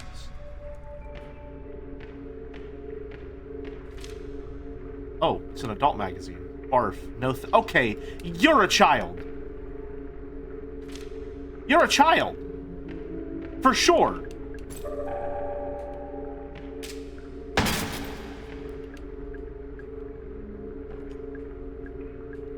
Can't carry any more gasoline, so 30's the max. A reminder that the piano in the haunted manor is not to be used for casual playing. It's wired up to the walls, and the whole system is pretty fragile. If you're not haunted manor staff, leave it alone. Okay. One of the things I remember talking about with Silent Hill is specifically the idea that, like, childhood horror is something of interest to me. That, like, it's fun to play around with horror in a space that's, like, friendly for kids in a lot of ways. And I think this game is actually playing in that space because, like, at Kennywood, which I'm using that as, like, that's my local theme park. I'm using that as my frame of reference for how I'm understanding and rationalizing with this theme park in a lot of ways. There is a haunted manor ride. There are some attractions that are designed to be scary. And part of that amusement is the fear factor of it. Like, that's something that children are always very interested in. I think it's kind of cool to have survival horror in a setting and have this amusement park have a part of the amusement park that is explicitly a horror-themed set of attractions. That's really fun. And a lot of the puzzle solving of the area, there's a mix between the puzzles being code phrases used by the adults who are operating the amusement park, some people who are like from behind the curtain, and the children who are actually experiencing it as if it's really happening.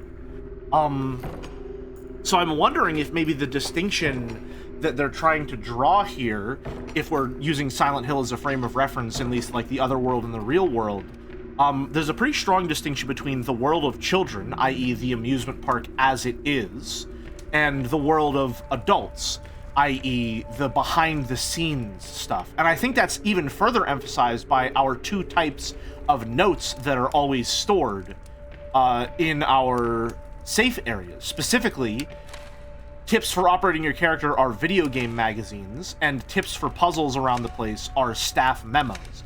There's this clear distinction being drawn between the world of entertainment and children and the world of business and adults. That's really fascinating. That's definitely something to keep in mind going forward. Tom B. Stone, the year Selena died. Some kind of clue? Selena. Didn't I see that name somewhere just a minute ago? The year Selena died.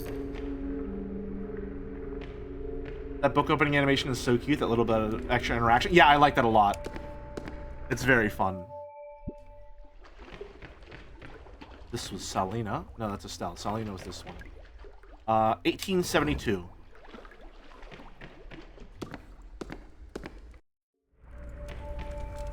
Man, I can't wait to figure out what's going on with this game. I'm kind of enraptured by this right now. 1873, was it? Oh. No? How did I fuck that up? Was it 1783? I'm pretty sure I saw 72. 1872, that's what I got wrong now. It's also fun how the staff notes are clearly so casual and just about work life, but to a child they might read like clues in a mystery, which they obviously are in the Kane context. Yeah, that's really fun. I didn't think about it like that. There's definitely a clear distinction. Oh, hell yeah, Crank Handle. Hex Crank, welcome back. Nice. There is absolutely a clear distinction being drawn in this game between the world of children and the world of adults. And, like, the gap between them being so wide as to be considered an entirely separate world.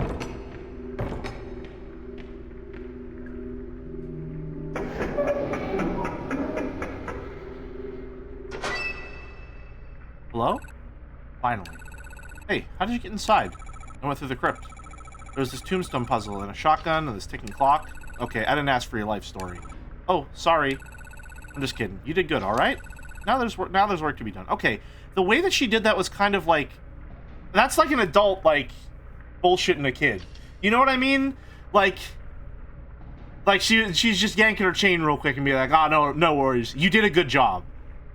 Nice work. Now there's work to be done. I don't know.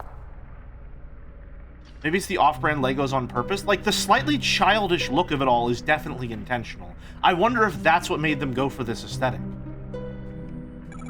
What are you doing? Yeah, I think this is the best spot. Best spot? For what? I assume he used the elevator, so he'll see it for sure. Are you talking about Edward Crowe? Yeah. Hey, would you help me out with something? Sure, what do you need to do? I need to clear off these tables and then lay out some documents. It won't take a minute. Oh no, wait, you mean one of my favorite media topics? Lurf, I'm not gonna lie. The entire time I was talking about that, I was like, man, Lurf's probably gonna love this, huh? That'll do, thanks for the help. Takes care of that. Hopefully he'll see it. While I'm here, I'm gonna take a look at the cell. Did you go in? I didn't, no. Let's see, probably for the best. Well, catch you later. Stay out of trouble, alright? Yeah, the names are sticking to the character models. I think that's a lot of fun. For the attention of Edward Crowe. It's a newspaper. Incident at local theme park. Parents Luke and Patricia Marshall decided to take their daughter Elaine to a local theme park for her 15th birthday. Crow Country, named for its owner, one Edward Crow, is a small amusement park found only a few miles southeast of Atlanta. It's fair to say that it's been fairly popular with locals, but never really drew in the big crowds of some of its larger competitors. The Marshall family were walking through the haunted hilltop section of the park when Elaine became separated from her parents. Hi, Procured Honda. Good to see ya. Always happy to see your name in chat. This is my bread and butter, man. This is my everything. Yeah, you're gonna love this game. Around half an hour later, Elaine reappeared. She was visibly very upset, and a patch of blood marked the front of her t-shirt. It seems Elaine had wandered into a restricted section of the park and encountered something or someone very dangerous. Yesterday, Atlanta Central Radio got a direct quote from Elaine herself speaking from her ward at Westview Hospital. There was a man in a cage. It's a photo. Yeah, that's definitely us. That's absolutely us. We have the same exact eyes.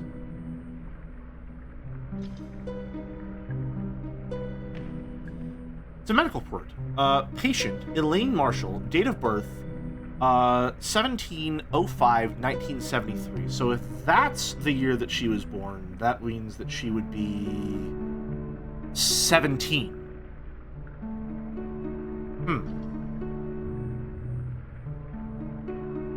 Okay. Gotcha. So on the cusp of adulthood, in that case. Just about to move from one world to the other. And it's been 2 years since the incident, yeah. Wound across the stomach and chest, not healing due to a bacterial infection. Attempts to identify the nature of bacteria are still ongoing. Suspected cause of injury, attacked by a wild animal. Unsubstantiated claim by the patient that she was attacked by a person. So whenever she was talking about... Whenever she was talking to the photographer about being attacked, she was talking about this, which is why she was talking about being attacked and being poisoned whenever I hadn't taken any damage. She was talking about this incident far before we get control.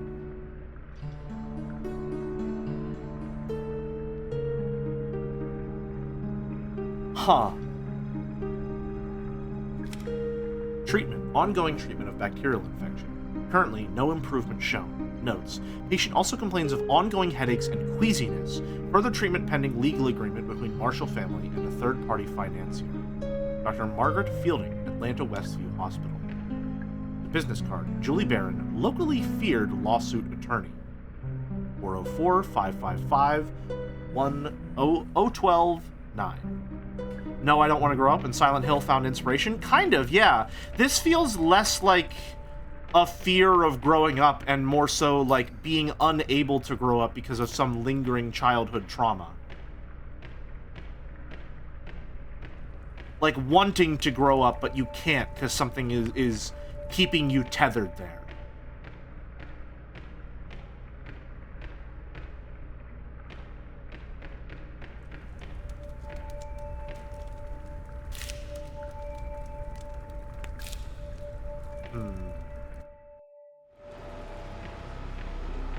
Bloodstain's not going away, huh?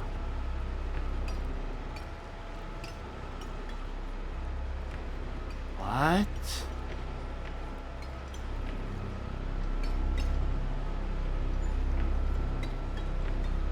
It's not gold ore. They're taking gold and grinding it into nuggets and mixing it with rocks?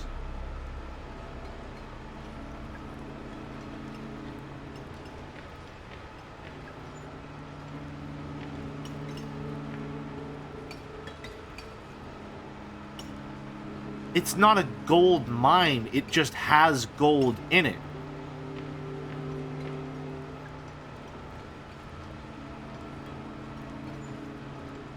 Being 17 is a perfect example of that because you are so close to being considered an adult, but there's an invisible force, time, keeping you held back in the realm of childhood. That's exactly what I'm thinking, yeah. Her being, if we're assuming that's what's going on, then her being 17 specifically feels extremely important and intentional. Machine. I think it's grinding up the gold tubes. Kind of reminds me of a mortar and pestle. invoking alchemy there, I think. But like we're turning gold into lead, maybe. The only kind of alchemy that's actually possible in that case. Huh.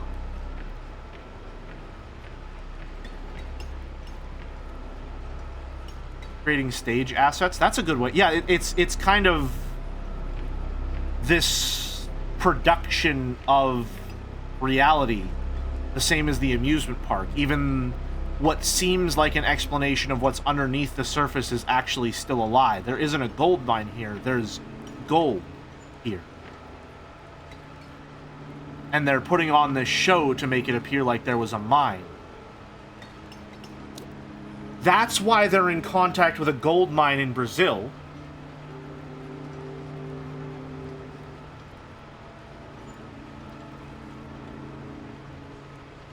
That's why they're in contact with the gold mine in Brazil. They already have the gold. They need to make it look like it came from a mine. Just popping in, how's it going so far? It's fantastic. I'm having an immensely enjoyable time with this. The report also said that she wasn't able to fully heal, so on the physical health level, she's also not able to fully move on and grow up, since her health has now been permanently negatively affected. Yeah. It's this poison that's stuck with her, an unknown bacterial infection.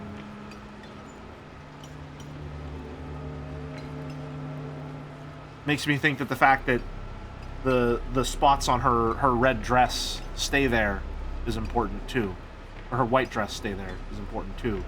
Makes me think that her specifically having a white dress that gets stained with blood like that is important too.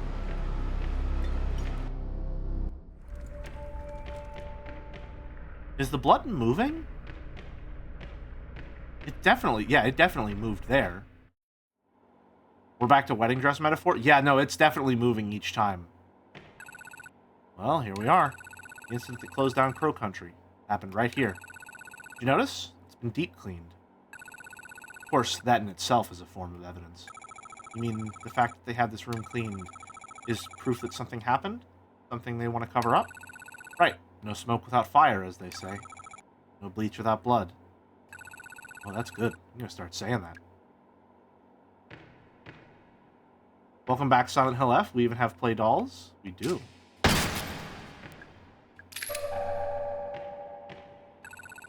okay. You don't need to stay. I'm sure you have places to be. Right.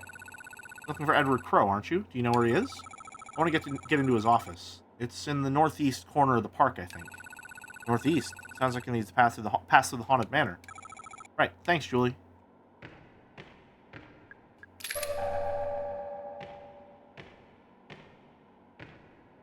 Panel here. It's not especially well hidden.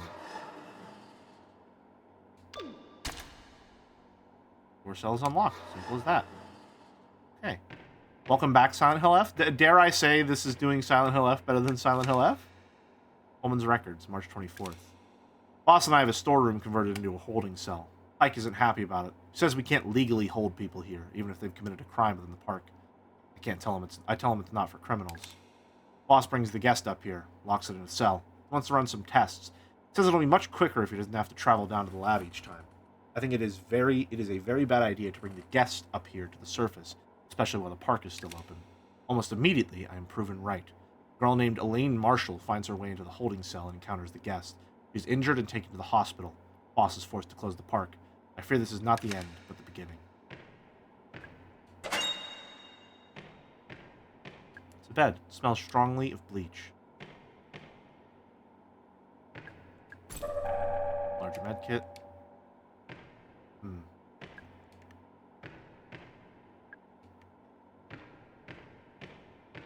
Bleach without blood.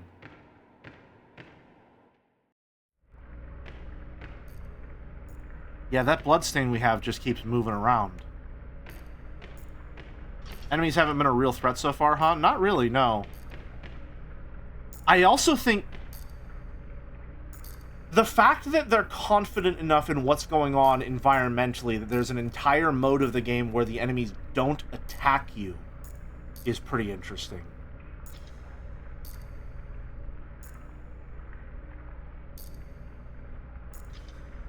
Huh. I'm now also thinking about the way that guns are used here now. Like, yes, we use the gun for combat, but more so than we use it for combat, it's just, like, a tool that we use.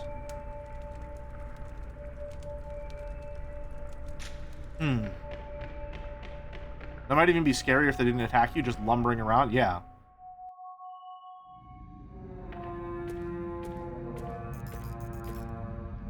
Oh, what the fresh hell is that? What in the fuck? Oh my god.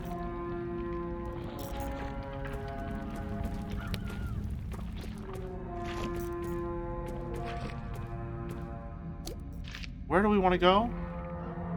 Dungeon. Facility corridor. Can't get into there without the mask. Did we get any new items? We got the crank. Where do we use the crank? I know we need it for something, but I don't remember where. Oh.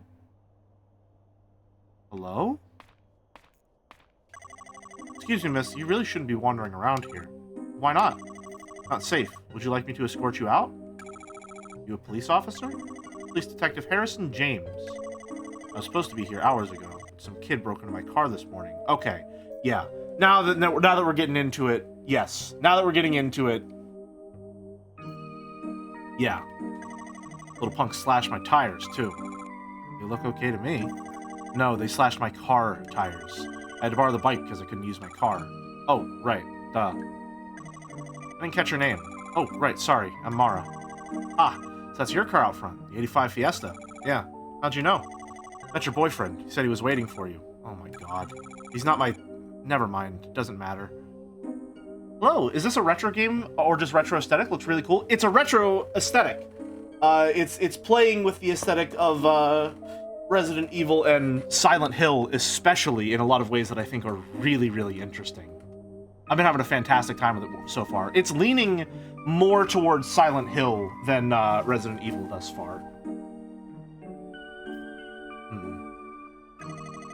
You're blushing. Childish response? No, I'm not. Shut up. Actually, Mara, maybe you can help me. I'm supposed to meet up with a woman, a Miss Natalie Crow. You haven't seen her around, have you? As far as I know, she's early 20s, blonde hair. I should probably tell him. Yeah, I saw her. She was in the staff hallway outside Edward Crow's office. Oh, great. Thanks a lot. I need to go find Miss Crow, but I'm going to ask you to go back to your car, okay? It's not safe here. You need to go home. Sure, I was just on my way out, more or less. Glad to hear it. You be safe now, okay? I really didn't think he was going to show up. Ooh. So what if I go out to the car now?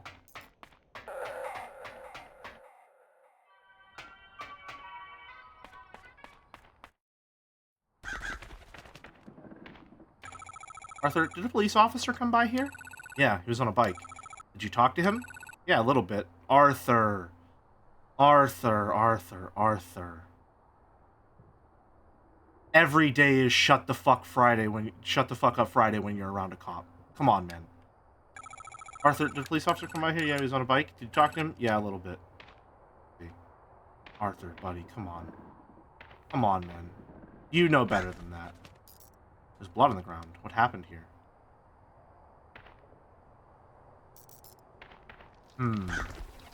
Bag of trash? They're old. They smell terrible. I don't think anybody's coming to collect them. Okay.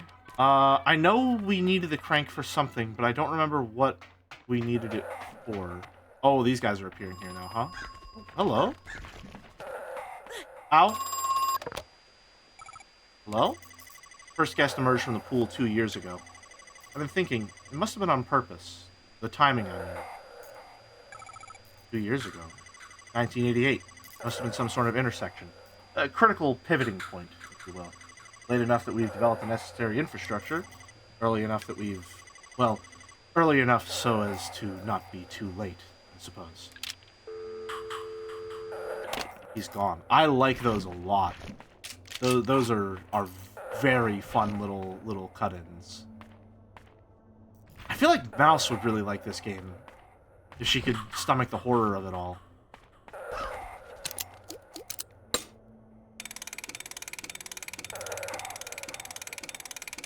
Oh! blood on some of them.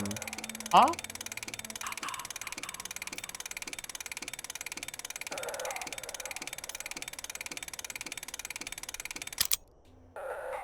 As far as it goes. That's so mean. Ocean Kingdom. Okay, so this is the last area then.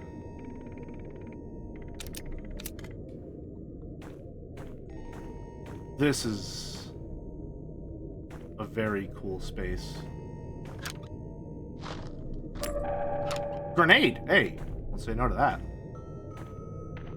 Staff only. The handle is broken. Open it. Won't budge. Can't think of any other way to open it. The shadow of something hovering overhead. Okay. What if I shoot a crow? Laser sights. Okay, is it going through it because it just doesn't appear it goes through physical objects?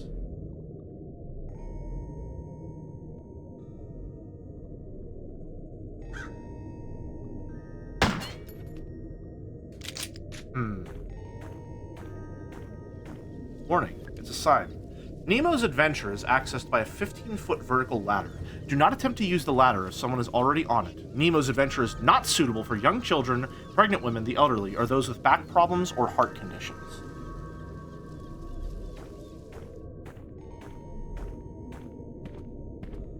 The door. It's the door to into the restaurant. Sorry, we're closed. Locked from the other side.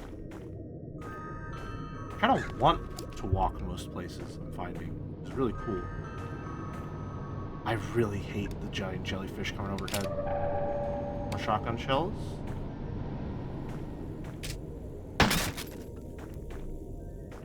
Use that. Control room, staff only. Golden keyhole. Can we get someone to hook up the sprinklers in the theater to the main water supply? Currently it's just hooked up to a water tank, but it's not all airtight, so it'll dry out eventually. Not allowed to smoke. Big metal door. It's not budging. More handgun ammo. And is there some? Yeah, there is something inside there. Shotgun shells. Can't hold more. Okay.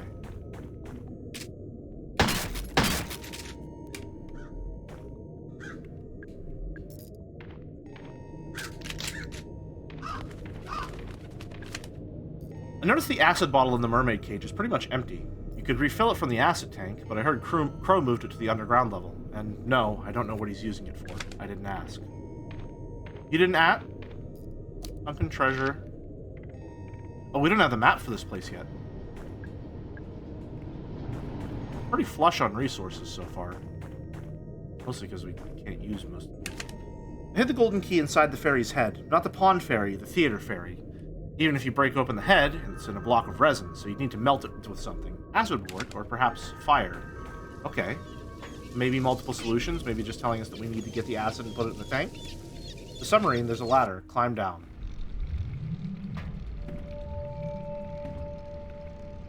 It's a plastic gun. It's broken. It's a plastic gun. I think it's working. Try it. Nothing. Safe number 21, the personal effects of Captain Nemo. It won't budge. Maybe there's a different way to get it open? Octopus, +2. So true! +2. +2. Shark, +6. Jellyfish, -5. Dolphin, -3. Pufferfish, multiply by 2. Turtle, reset to 0. Press the red button to reset your score.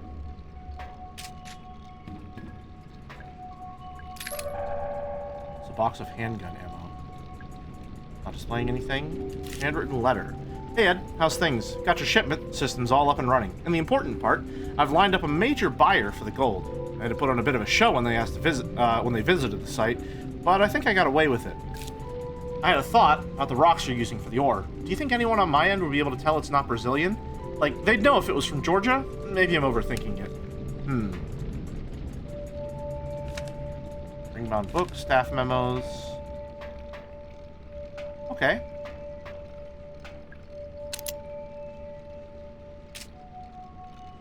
What if I use my own gun?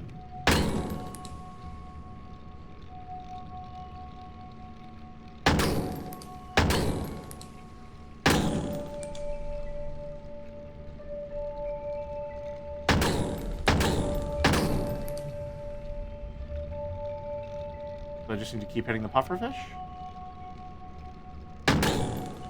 What's it, 999?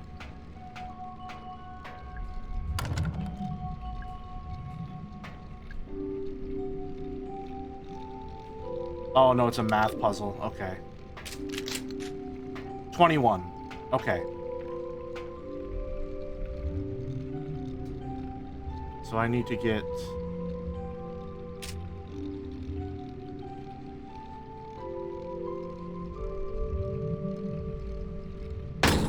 Six.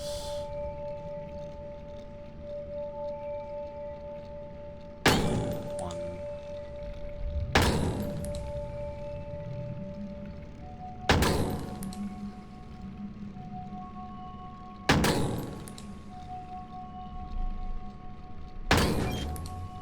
There we go. That's a lot of fun. A bunch of nautical trinkets in here, and a shotgun. Looks like a real one. They really nailed the weird ambiance that plays in these showrooms. They did, yeah. Shotgun, 12G. Find the shotgun. I already took the shotgun. And I use LB to swap them. Oh, she's still one-handing that shit. God damn. All right. Big and heavy. Oh, we're doing not too great. 2 at a time. Okay, cool. That's a lot of fun. You gotta gamble your real ammo to get the better gun. Good shit. That's, yeah, it's really fun. Again, I really, really like that the gun is being treated less as a combat resource and more like a tool. In the same way that, again, like we're playing with this line between childhood and adulthood, it feels like, strangely, like a very childish way of using a weapon. Like, as an adult, you understand that a gun is a gun. It's designed to shoot and kill things. That's its entire purpose. And so having the pistol and its primary purpose is not combat, but instead puzzle solving and interacting with your environment is really intriguing to me. Some information about sharks. A great white shark grows up to 20 feet in length. They can weigh up to 5,000 pounds. They can live up to 70 years, or perhaps even longer. And finally, they can swim at speeds of 16 miles per hour. Shooting those animal things just now felt like using a toy gun at a fair. I mean, yeah, we have toy guns set up right here for exactly that. That's exactly the feeling it's designed to evoke.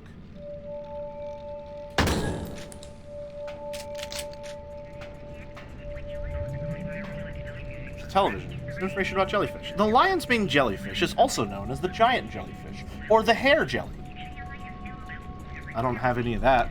They are capable of attaining a diameter of over 6 feet. Okay, well, no, that's true. I'm 6'4". Their tentacles may trail as long as 100 feet.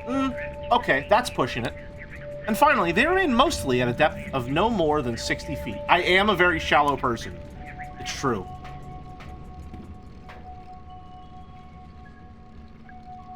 It's a medkit. I am quite tall. A lot of people are surprised by this information. I'm not sure how to feel about that fact.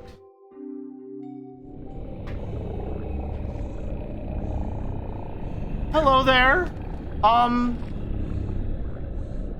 I don't believe we've been acquainted.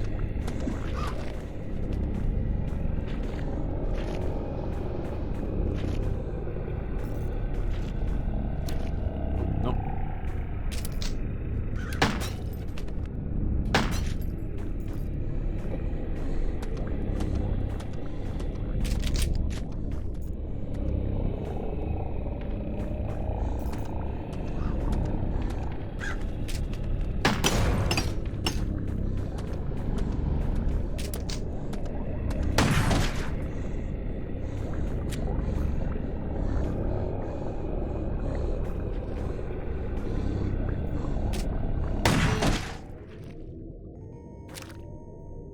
Oh, I don't know how I felt about the music, the way he died and the music cutting out like that. That felt wrong. Like I shouldn't have done that. I can vouch for tallness as someone who is itty-bitty. It's true. Mouse can also vouch for tallness. It's crazy. I don't know why everyone is so surprised. By the way, you said you didn't have hair. Is it natural baldness? Or you oh, I meant the model. My character doesn't have hair. I do have hair. I have very thick hair, as a matter of fact. A little annoying. I used to have very long hair, and it took so fucking long to dry. Low bro energy, I'm telling you. I mean, it is. Everyone thinks I'm just a little guy. Which, granted, I do behave as a little guy, but, like, it's, you know, I'm, like, the only reason I'm not, like, extremely overweight is just I have a lot of distance to stretch it out over. I knew you were tall from early on after I met you, so I wasn't too surprised. Jelly, you just come across as someone who would say, I'm just a little bean. Do I need to change that? You mean you aren't pulling a Faust IRL? Maybe if I lost, like, 60 pounds. It's possible. You have the spirit of a little guy. You definitely give off major bratty Dom energy. Why are you're still bringing it back, huh? Damn. The bit that keeps on biting, perhaps. Control box, silver keyhole. Sorry, out of order. The change machine. These things are always broken. Wait, is there a second note behind it? What on earth? Set the arcade game scores. Dolphin score should be twice the mermaid score. Boat score should be twice the dolphin score. Shark score should be twice the boat score. Kind of equation? Sorry. Oh! That's fun. If you have the flashlight on when you're talking to them, they actually cover their eyes. That's cute. Who are you? Never seen you before. I'm Mara. Agent Mara Forrest. Oh shit. It's like the girl version of my name. What's your name? Mark? Marv. Of course. Marvin Trumbull. Trumbull. Oh, when Trumbull's afoot, you know Marvin's here. Why are you here? You an employee? No, but I work with Ed. We're, business partners. Edward Crow? Yeah. You know where he is? I was about to ask you the same question. Ah, shit. He's gone and done it, hasn't he? Done what? Hey, so, how old are you? Old enough? Yeah. Nice gun, by the way. What is that, a Browning? Colt? Yeah, sure. Marvin, what kind of work do you do with Crow? I work overseas, normally. Just came back from a little visit. Only Crow's gone and disappeared. Great timing. Pretty sure he's around here somewhere. See, I wanted to use the Northwest elevator, but Tolman's prowling around back there. Tolman? Yeah, you know, Ed's root excavation guy. Root? What? Maybe I'll try the Southwest elevator. That could work. Wait, the elevators are broken, aren't they? That depends. On what? Yeah, I think I better get going. See you around, Mary. Firearms expert. Yeah, so I do like how quickly the cracks start to show. It's my trusty handgun, simple and effective. It's big and heavy. Apparently, it belonged to Captain Nemo of the Nautilus submarine. 9mm bullets for my handgun. I should make sure it's loaded. You never know what might happen. Shells for a shotgun. Small first aid kit. Used if I get injured. There's antidote 2. It's a real grenade. I should be careful with it. It's a real grenade. I should be careful with it. Given to me by a fairy. Where did she get this?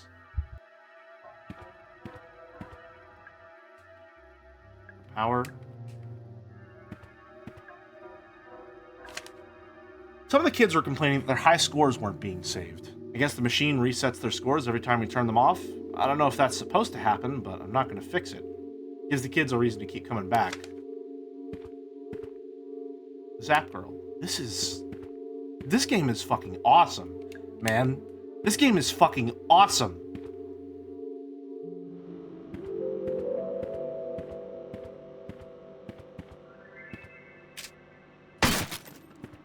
Hello?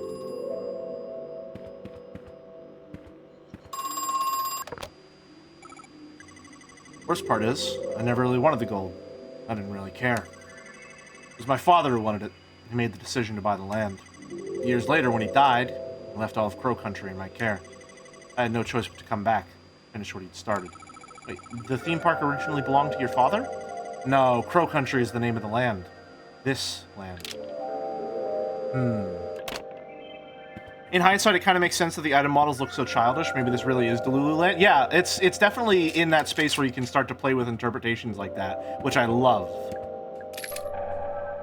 Do we have a max amount? 32. Okay.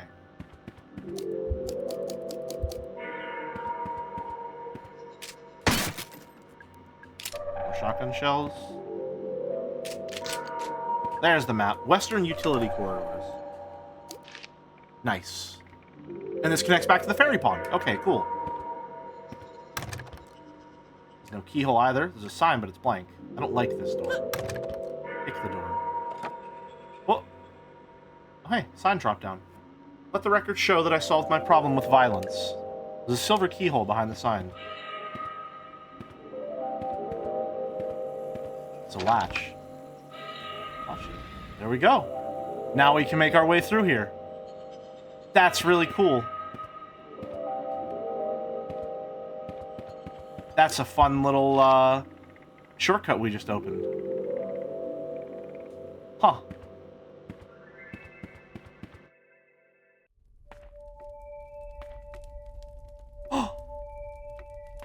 And here's behind the wall. It's a wooden panel.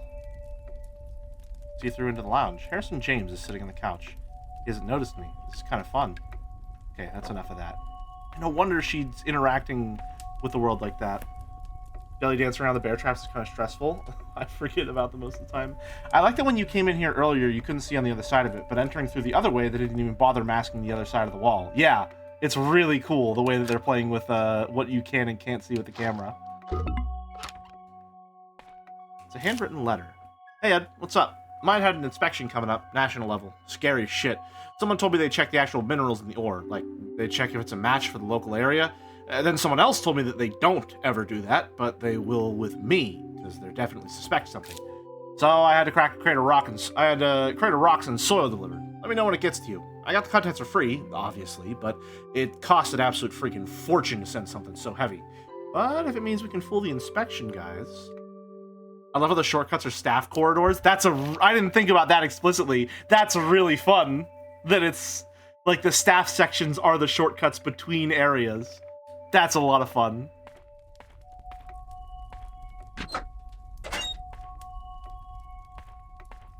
Hello, Harrison. Hi. Well, wow, look who it is. Mara, you told me you were on your way out. I got lost. Uh-huh. I'm not stupid, you know. Did you find Natalie? No, not yet. Thought she might be in here, but what are you reading? An old book about gold mining. It actually really looks boring. Mara, is there something I can help you with?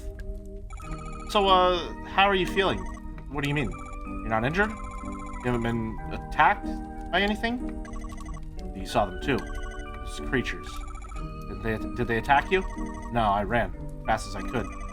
Thought I was just going crazy. Mara, what are they? What's going on here? Do you know something? Harrison, if you're really not injured, you should probably leave. Get out of here while you still can. Can't do that. You still need to find Natalie. She might be in danger. So, you're still looking for Natalie. Where have you looked? Basically nowhere. Everywhere I go, doors are locked, paths are blocked. Always seems like I need some kind of weird key. Infuriating. Oh yeah, it's that kind of place. Get the hang of it after a while.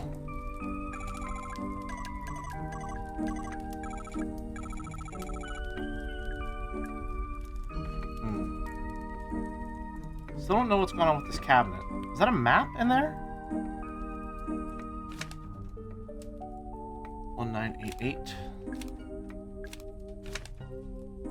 Maybe 1988. We'll try that. That was worth a shot. Minding your own business. 1848, maybe?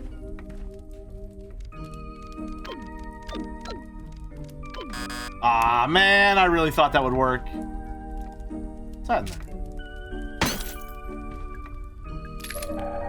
Yeah, sure.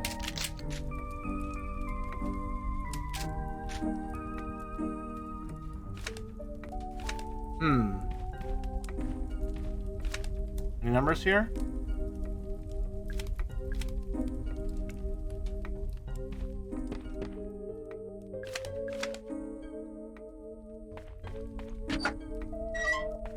Open and close that as needed. Oh, piece of paper. Gotcha. It'd be great if you reacted to you shooting that bottle. That's what I'm thinking. The people are surprisingly non-reactive when it comes to the gun. Can I shoot him? Yes, but he just doesn't give a fuck. Huh. But they react to the flashlight.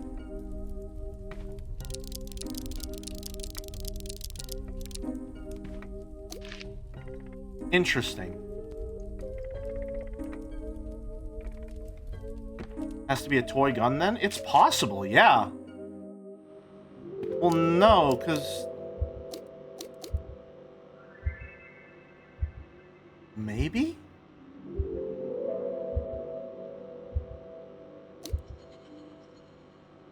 Maybe?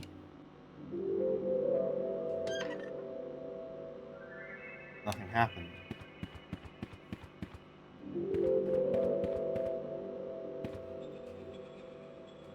Oh, it's a large wooden crate.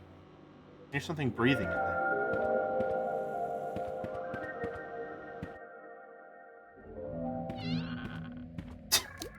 The little saloon doors.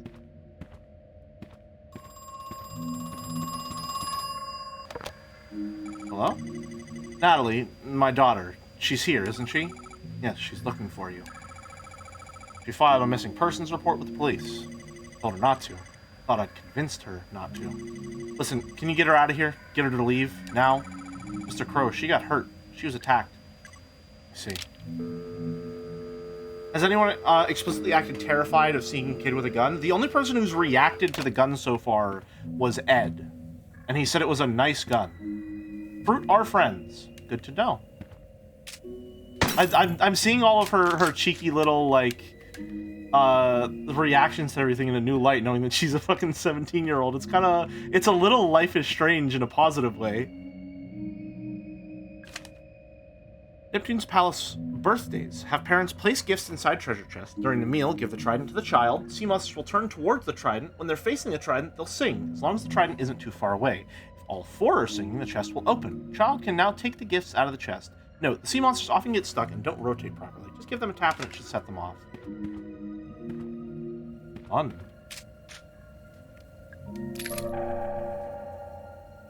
Very fun. Hamburger, french fries, chicken nuggets. Exactly what you'd expect. The soda machine. The cup is empty. Add soda. Strawberry sunshine. Luscious lime. Pineapple punch. Groovy grape. Luscious lime for sure. Cup is full, but I don't want to drink it. Wait. Okay, so it's 4, so that's a puzzle. I love horror media from the perspective of younger characters or emotionally stunted characters because things are much scarier when you have less context on how the world is. Sheltered characters also fall under that category, yeah. I really like how the puzzles have an excuse to exist in the world. That's one of the things that I've been saying the entire time. I really love the framing of the setting, being this run-down amusement park, giving you a reason all of these puzzles exist. On his records, boss is beginning experiments with the pool. He attaches a key to a long chain and slowly lowers it in. He waits 25 seconds and he pulls it back out again. It's changed. Too long in some places, too short in others. It's the wrong shape. Oh, is that why they're called guests? Guests fell in and that's what happened to them?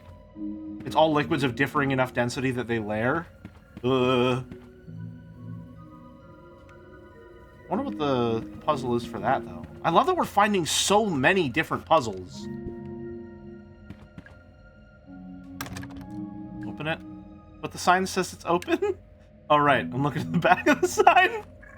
I'm kind of dumb, honestly.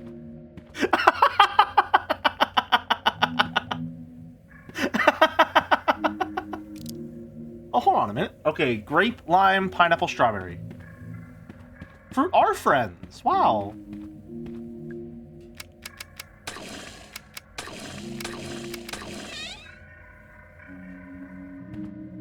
It's a chalkboard.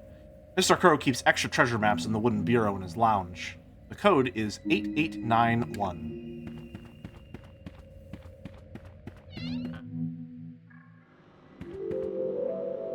Hello there.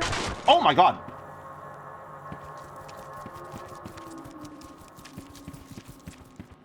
I thought maybe we could be friends. Are you friendly? That's a no.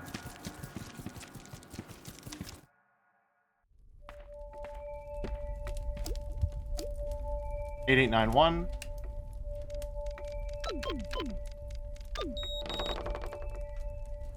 Take the map. Map of secrets. Find the secrets map.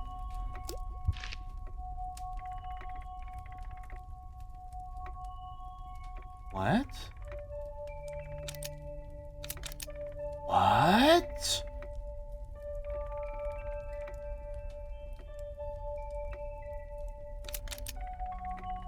What is this? Is this... Wait, that one in the Haunted Manor. That's where we find the little mushroom guy. That's where we find the little mushroom fella. Hold on. Is this a map of all the little mushroom fellas? Okay, well, if you're not a friend, then I have to kill you as soon as possible, unfortunately.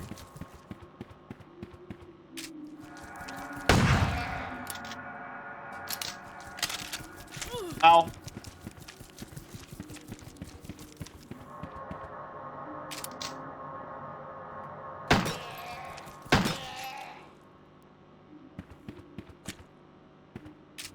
And he's down for the count. What the hell is that thing? It's a panel on the wall. Oh! Hello there! The model of a crow with robot parts? The very last time I went to the theater with Ophelia, we saw an action movie about a cybernetic man from the future. I didn't really get it, but she loved it. She wouldn't stop talking about it. I got to work designing this cyborg crow, because I thought she'd like it. I was going to propose it to Edward as a new themed area of the park. After I lost Ophelia, I shelved the project. I think the eye is made from a laser sight. Whoa! Magnum laser! Oh, we're not doing too hot. So we'll get a Magnum at some point, and hopefully we don't fucking do whatever the hell we did to the Magnum and... Oh my fucking god, I finally stepped in it. Hopefully we don't do whatever the fuck we did to the Magnum in Resident Evil 4. Jesus, okay. That's cool as hell. Justice has been served. I mean, yeah, it had to happen eventually.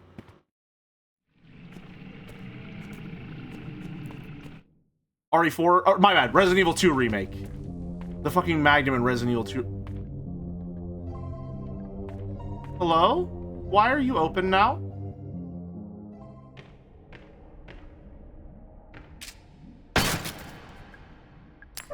Grenade, don't mind if I do. Warning, I shouldn't have to say this, but for your safety and my sanity, please do not eat any of the mushrooms.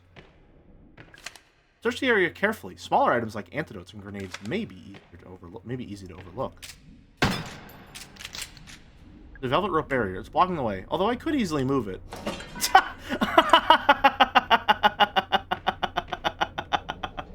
I really thought I was going to stop her for a sec. It's a mushroom on a plate. I think you should eat one. I'll find one to eat, alright? But only because we watched Dorohedoro lately. Or not Dorohedoro. Or was it Dorohedoro? I think it was Dorohedoro. I can't remember. Hello there, sir?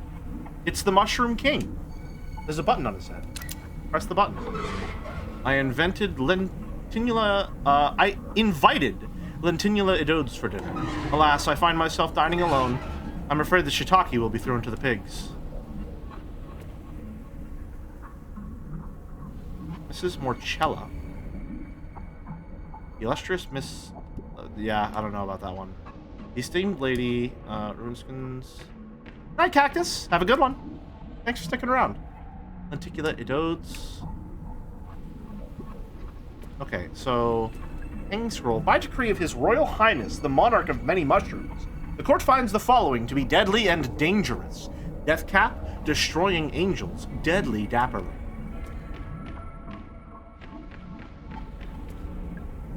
By decree of His Royal Highness, the Monarch of Many Mushrooms, the court finds the following to be innocent and harmless. Blusher, Moral, Shiitake. That, it's a medkit. I'll take it. So...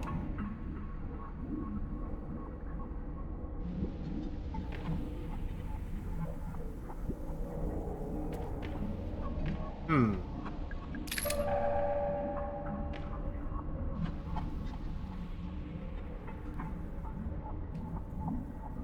Wait, this could be dangerous.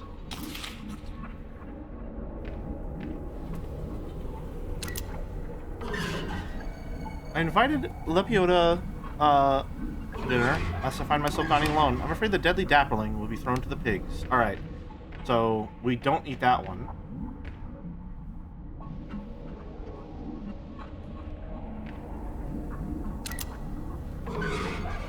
Amanita Bispidogira.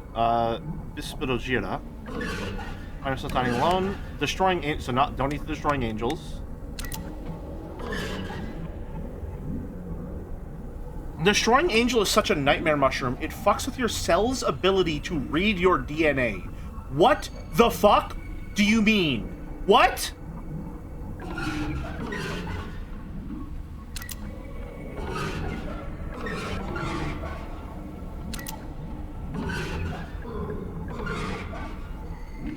Okay.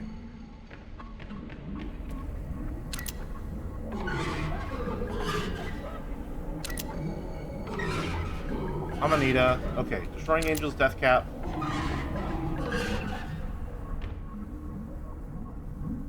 So we don't eat that one. Oh. Okay, we don't eat either of them marked with Amanita.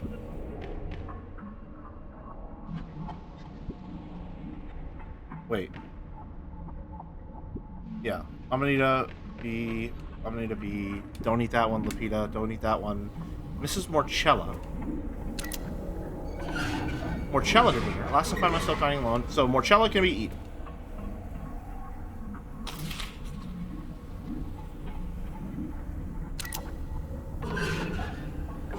Avenida Rubinson's, the blusher, which is safe.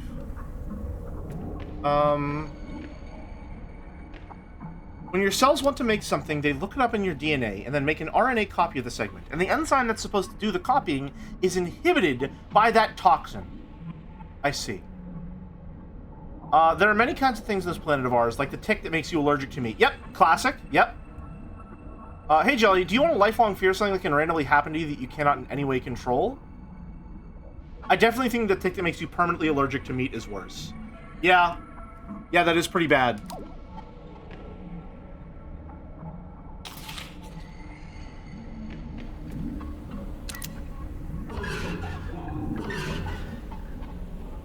Okay. So I ate all the safe ones then. What now?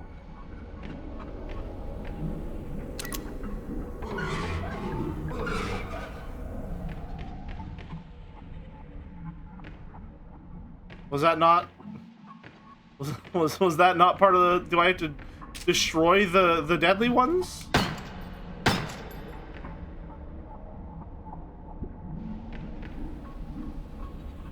Oh, we don't know about this one. Hold on.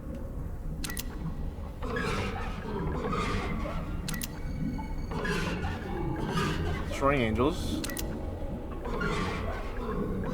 Deadly dapperling. Destroying angels.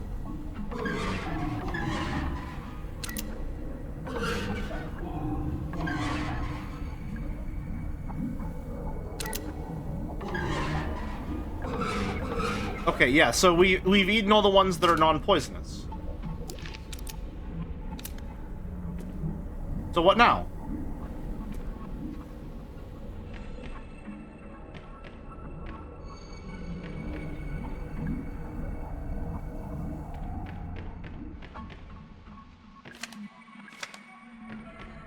What do we do now?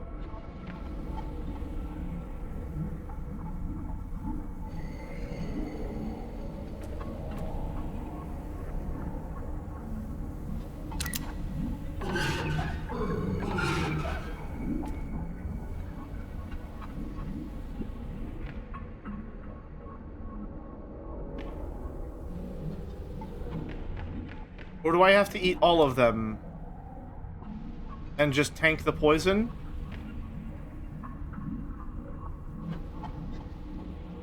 Yeah, why not?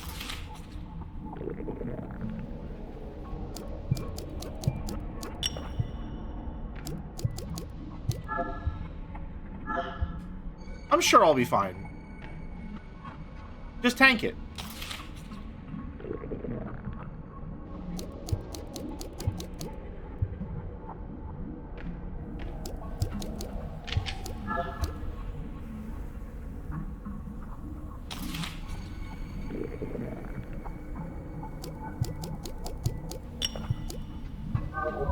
Alright.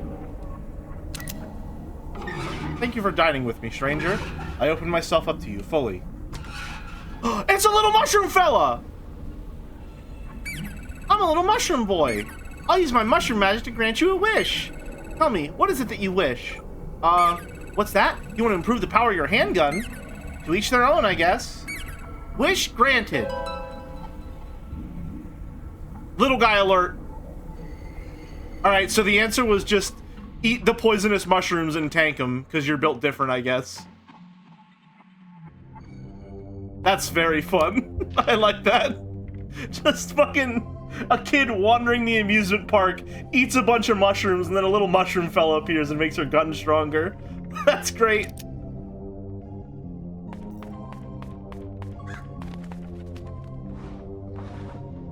Eat the DNA destroying mushroom to survive. So true. Okay, apparently there's something over here.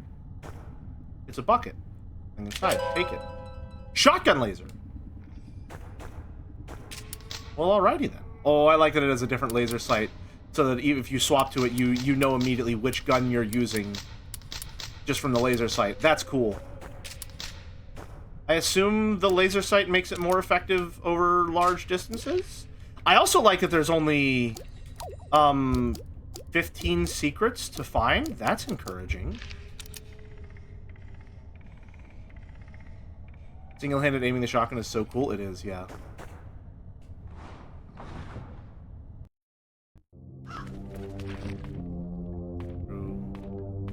The stairs. It's like they have different. Yep, yeah, that's what I was just saying. It's awesome. It's pretty great. We still need the map for the mermaid place. We haven't gotten that yet.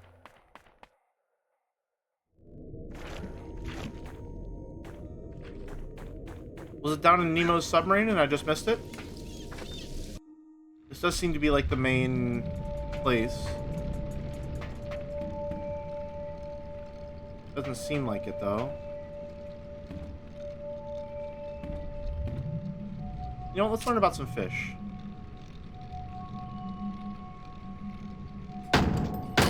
Not the shark, we already learned about the shark. There we go, octopus. Some information about the octopus. The Great Pacific Octopus weighs exactly 1825 ounces. Our brave marine biologist weighed him only this morning. Great Pacific octopi have an arm span of up to 14 feet. Watch out! And they typically live around 4 years in the wild. Not very long, is it? Some information about pufferfish. Pufferfish contains enough poison to kill 30 adult humans. Whoa, deadly! They grow up to 3 feet in diameter, bigger than the biggest basketball. They are mostly found in tropical ocean waters. Sounds lovely. And finally, there are more than 120 species worldwide. Okay, you gonna shoot the dolphin now? Bottlenose dolphins weigh an average of 660 pounds. They can reach a length of 4 meters or 13 feet. They can live for more than 40 years. And finally, they can jump at a height of 20 feet up in the air. Turtles. Some information about turtles. Sea turtles can measure between 4 and 7 feet in length. They can weigh up to 1,500 pounds. They can live up to 50 years or more. And finally, they can sometimes swim over 20 miles a single day. Aw, some fun little marine biology for us all. Now we can pick up all these medkits and antidotes we've been seeing around since we needed to use some of them.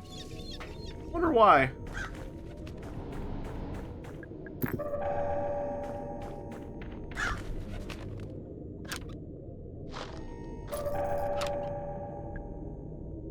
Pufferfish poison is also nightmare material because it prevents your neurons from firing. This has been your daily Merrick Poison Fact Digest. Well, hopefully not digest. Otherwise we'd be having a lot of problems. But, you know.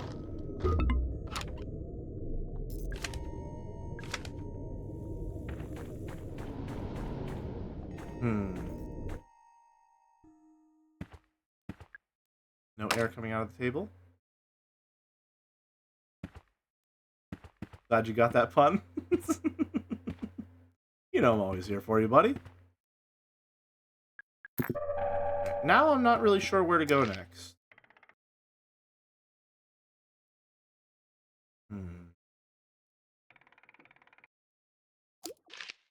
We can use the...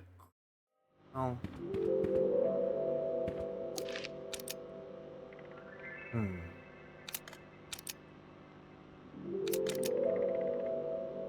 Something in the staff part. Oh, the trunk, the car.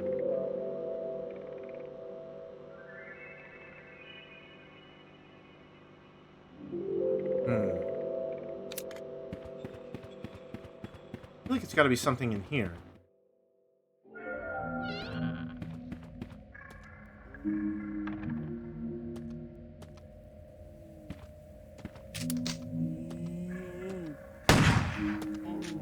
Okay.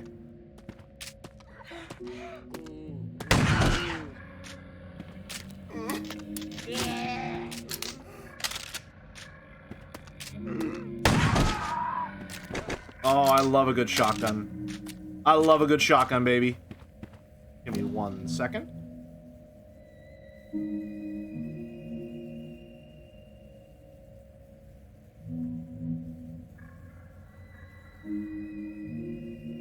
Alrighty. Back to it. Bandages.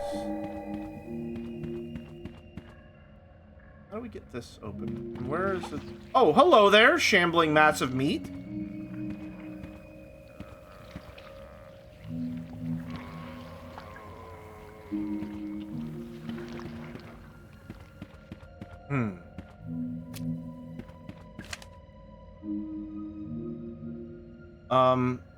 Can we get the code to the front door changed, please? It's far too easy to guess. Is it the factory default or something? Oh, no.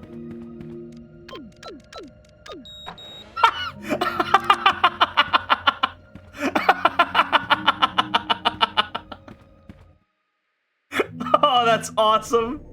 This place rules. This game's awesome.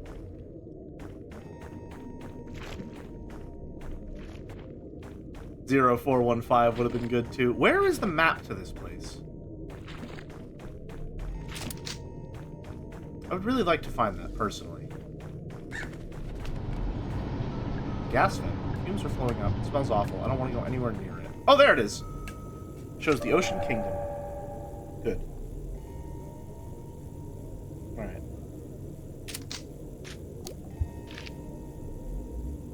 So there's a secret in that room there. There's a puzzle in the arcade room that we need power for. Puzzle in Neptune's Palace that we need the trident for.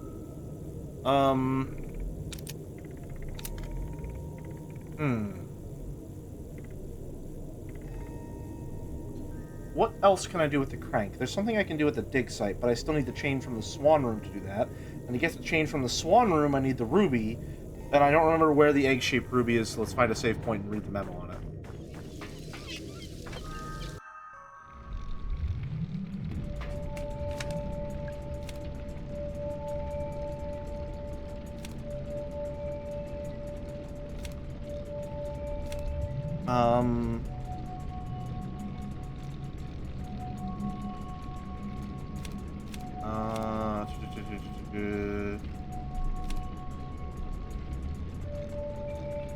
Someone said they saw it in the Witchwood. Okay, so the trident is in the Witchwood somewhere. I used it to hide that egg-shaped manor ruby inside the haunted manor. Okay, so back to the haunted manor to use the crank somewhere.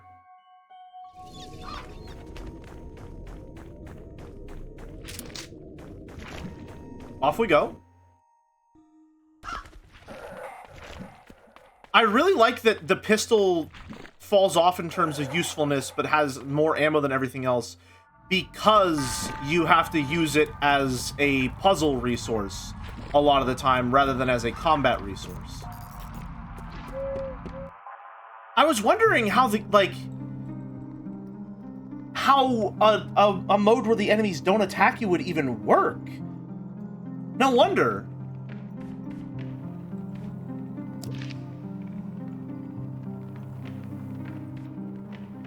Yeah, there's the ruby. Between 1020 and 10... Oh, yeah, 1020.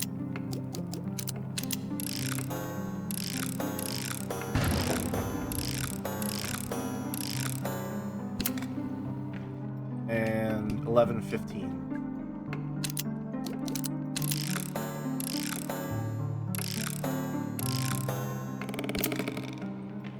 There we go. Gemstone. I don't need to touch this anymore.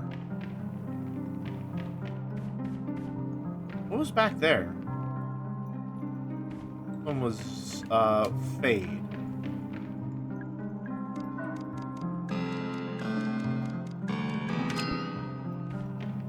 Oh yeah, that one just had shotgun ammo in it. Alright, let me go back to dead. Alright, now we have the ruby. Everyone say I had a ruby. Have you interacted with the bookshelves? I have, yes. Some of them do nothing, and some of them have poison. Assumedly. I didn't pull the books on the ones that said poison. There we go this way. You move quite fast. Actually, surprisingly easy. What the fuck is that thing? I was literally just about to say that it's surprisingly easy to avoid combat. So much poison in this game. No wonder Jelly loves it. You know me so well, Marek.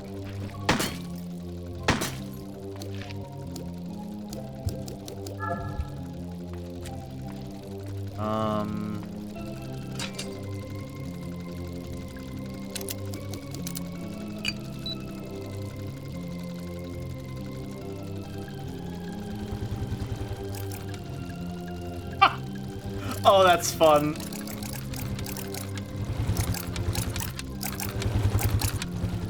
That's a lot of fun. I like that a lot.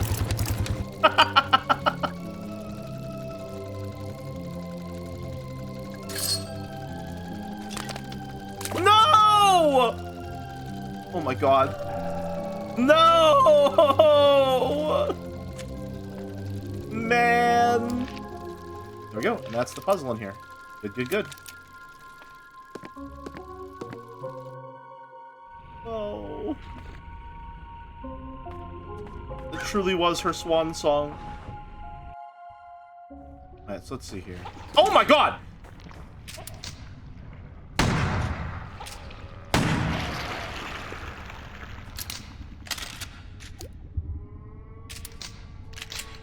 Jesus. Scared me. Pipe valve is missing the handle. Fits. Okay, so we gotta turn wheel. Use the chain. Thing is holding on to the chain.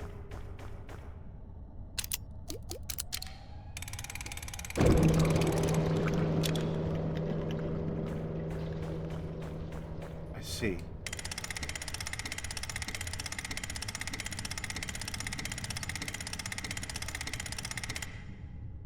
What the fuck?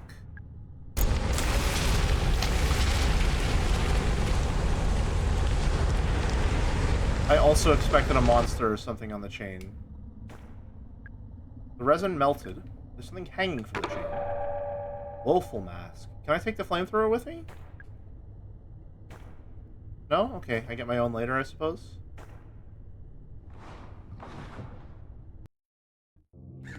Okay, so we take the resin mask. Or the woeful mask, rather.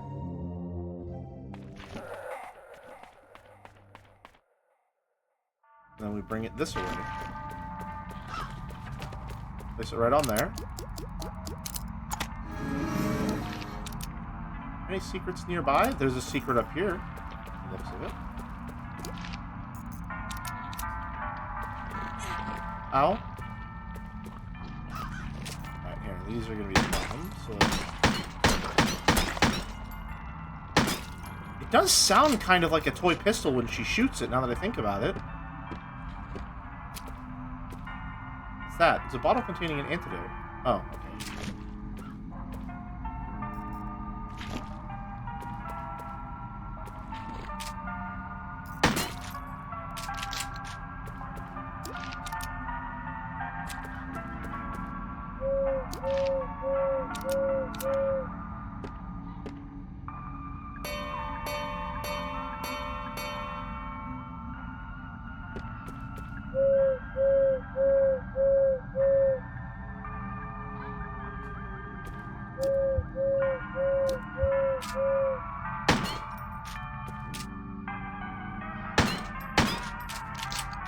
So what's the secret here?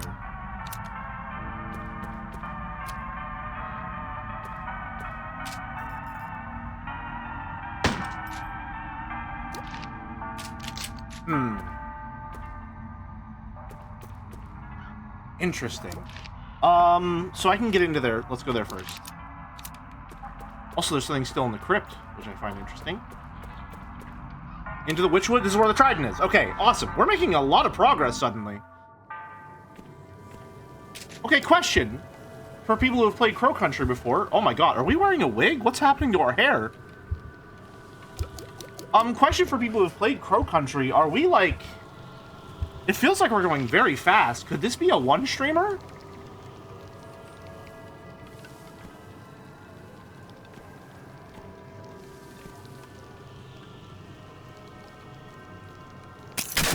Yeah, I thought maybe I'd be able to run past it or something. That's fair. I should have known. That was one of those hanging chandeliers they were talking about. Stone pedestal. There's a symbol that looks like a swirl. Kick it. Symbol that looks like an eye. Star. Okay. It's probably 2 short streams or 1 long one. Gotcha. We'll see how we're feeling at the 5-hour mark. A medkit. Cool. So, and you said it's the star pedestal.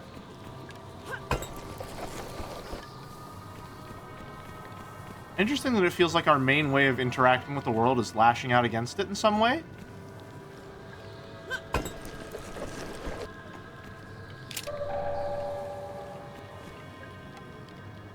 Let's say about 5 to 8 hours. Gotcha.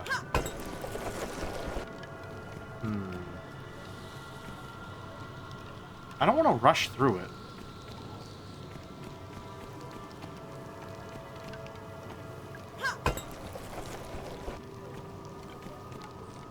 I am interested in maybe having it be a one streamer so I don't have to co-stream over Joe on Thursday. Yeah, plus the streamer debuff, that's gonna be a big hit. We'll see. I mean, maybe we just go long. No one else is live today. Not until like 6 at least. When Allison goes live. Joe didn't go live. I don't mind going long. I got nothing else to do today. Till the afternoon. Maybe we just go long. And I play the whole game in one.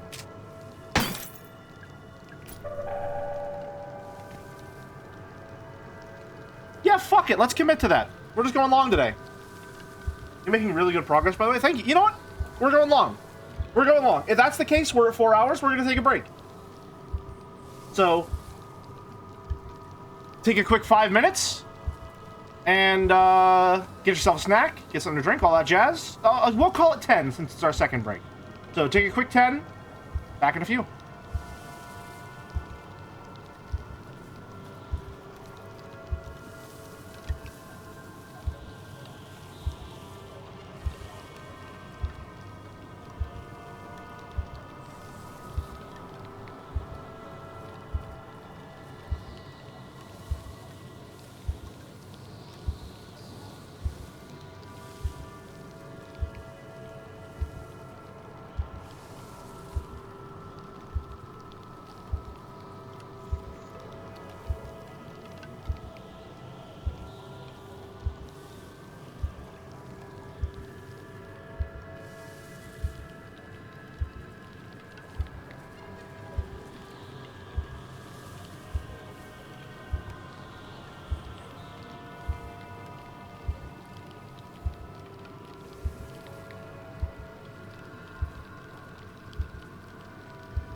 I'm back. Hello. Hi.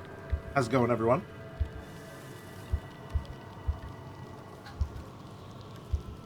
Ready to get back to it.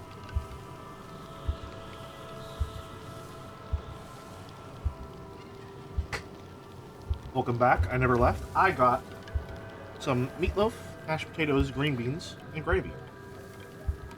It's pretty great. Love a good meatloaf. Alright. Where were we?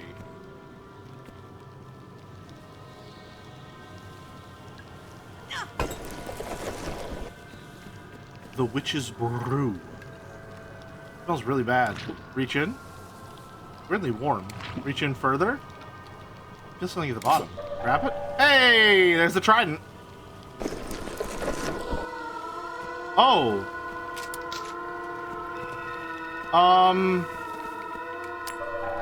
Oh. Okay.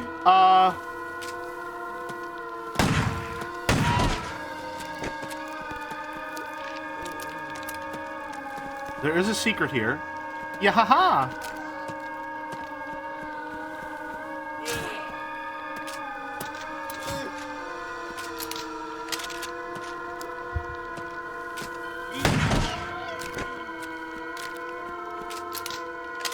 Just like the kind of, yeah, like the Silent Hill radios. I see what you mean, Hasanika, yeah.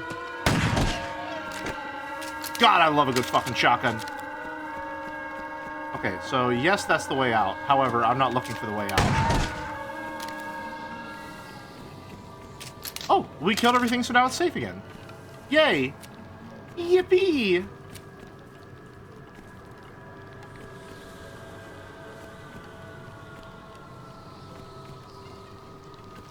Hold on a minute. That's the way out. That's the way out. Is there anything over here? No? What is this? Magnum ammo. That's the secret? Was Magnum ammo? Magnum ammo is a secret? Bullets for a Magnum revolver. They're big.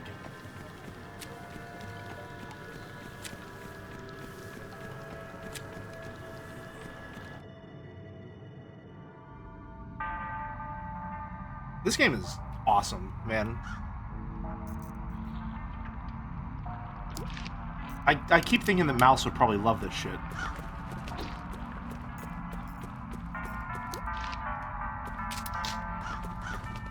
Let's look around for some secrets. It's a secret. I still need to finish Astrobot. Here lies Ophelia, tragically drowned. Daughter, sister, human. Did this game do well? It feels incredible. I don't know if it did, like, super well, financially, but I know that it has, like, some relative acclaim. A lot of relative acclaim, actually. Oh. Did I break it? Is it broken? What did I do?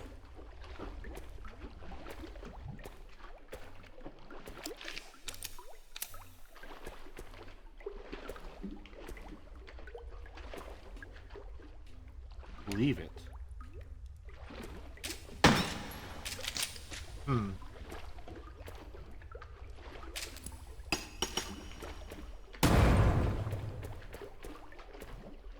What did that do? I still have yet to play this one. I played the demo, though, and enjoyed it well enough. Backseat, I have been loving this game. I am thoroughly impressed with this thus far. Not only in terms of a lot of, like, the gameplay creativity on display, but, like, the narrative and themes that it's going for are really exciting and interesting to see in a game space, and especially done like this.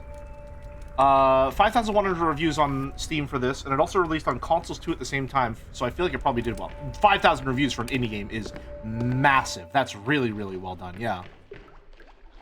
Oh, what the hell? The crow's not there anymore.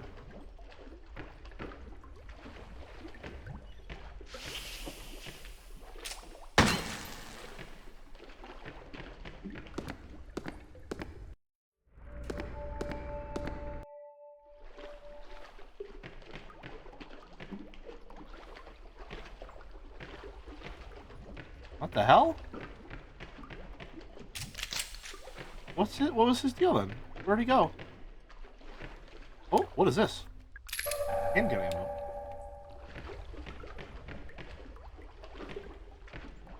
It's a trash can. I searched it. Okay, hold on. What about... What if instead of pointing at... What if instead of shooting him? If he appears again. Oh no, he's just gone. Did I fuck it up, maybe?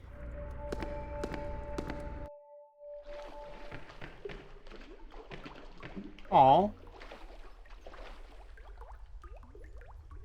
A big plus for me was puzzles that want you to use your brain a bit more than the average survival horror. Not all are needed to beat the game. Yeah, I've been loving the puzzle solving in this game. And again, with the themes that it's going for of treating, like, the world of adults and the world of children as these two distinct, like, actual worlds, I really love the theming, and especially how guns are used in this setting. I just... Oh, hey!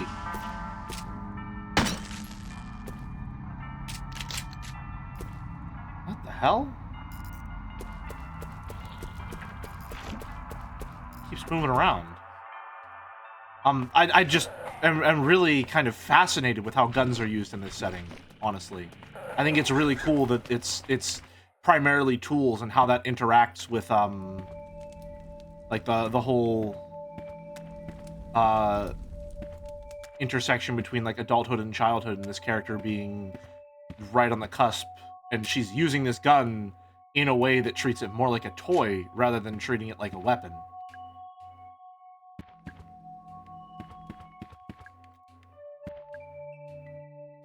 Been gone for a bit. When did this area get flooded with monsters? A while back, actually. It's been a hot minute. Okay, so there's a puzzle here. So in the military to carry artillery. So we know what the Bernadette and the Delilah styles. Do we need to... It probably has to do with that, I imagine.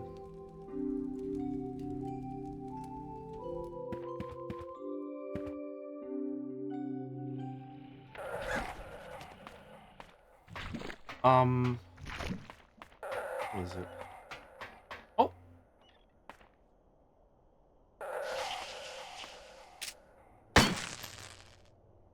Is he just gonna pop up everywhere now? You'll definitely want to check out Heartworm at some point. Will do. Sounds exciting, especially after how well this has all been going. Oh, Platy pistol. Oh, okay, so we need the silver key to get there. All right. Let's just do some main story stuff for a bit. I feel like it's getting more and more every time I pass. Hey, fuck out of here. I feel like I shouldn't be using them for target practice, but at the same time, I can't help but try. That's so... Did that actually hurt me? Oh no, I think I stepped on one of those guys earlier. Oh, what the fuck? Oh, come on! So that's not a secret, he just appears now, I guess. That fucking bird that I hate.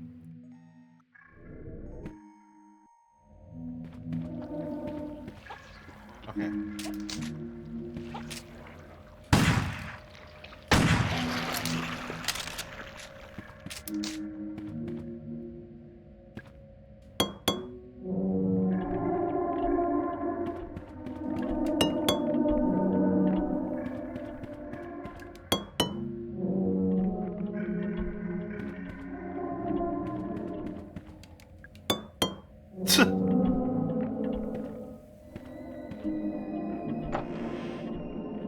That's fun. Silver key? Yeah, let's go. Big progress. Big money moves.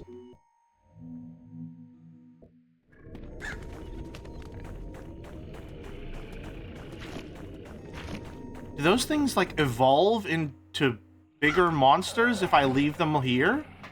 Like, they mutate over time? That's a gas trap. This place is definitely getting more filled with hazards every time I pass through it. Yeah, you weren't there before.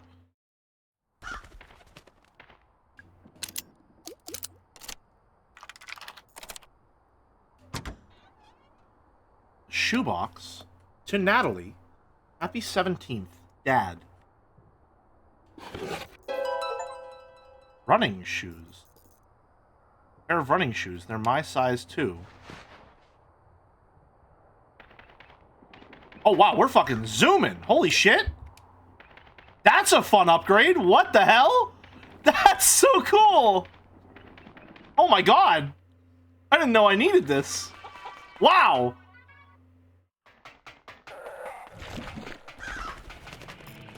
Oh my god.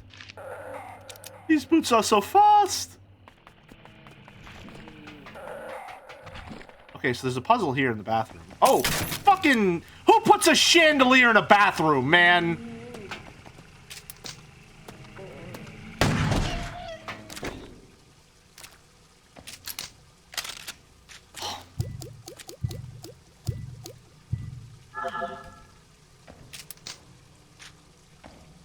Okay, I do love the running shoes mechanically, but our fit has kind of been fucking ruined. These do not go with our outfit at all. It smells so bad. Oh my god. Toilet, but I can't get it. There's a pile of bones.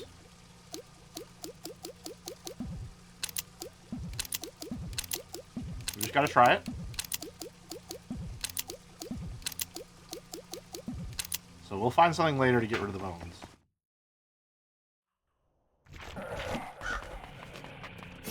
We're so fast. Oh my god.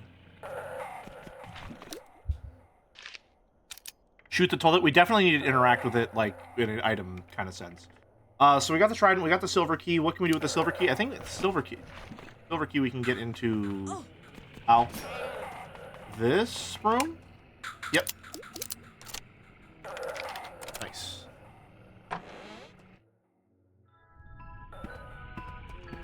Aww, look at the... It's a stuffed crow with a golden trident. Check the price. $5.35. You're 535. Gotcha. Oh.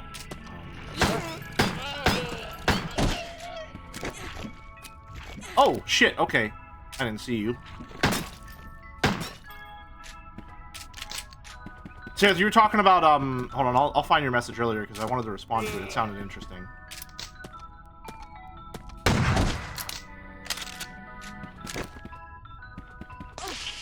God damn it. Okay. Where is it? Where is it? Based on what it seems like, it looks like the controls are just awkward enough that it takes a bit of fiddling to actually shoot things, not navigation being annoying. Yes, I like that a lot. There's definitely a learning curve to the mechanics of combat that I really, really enjoy.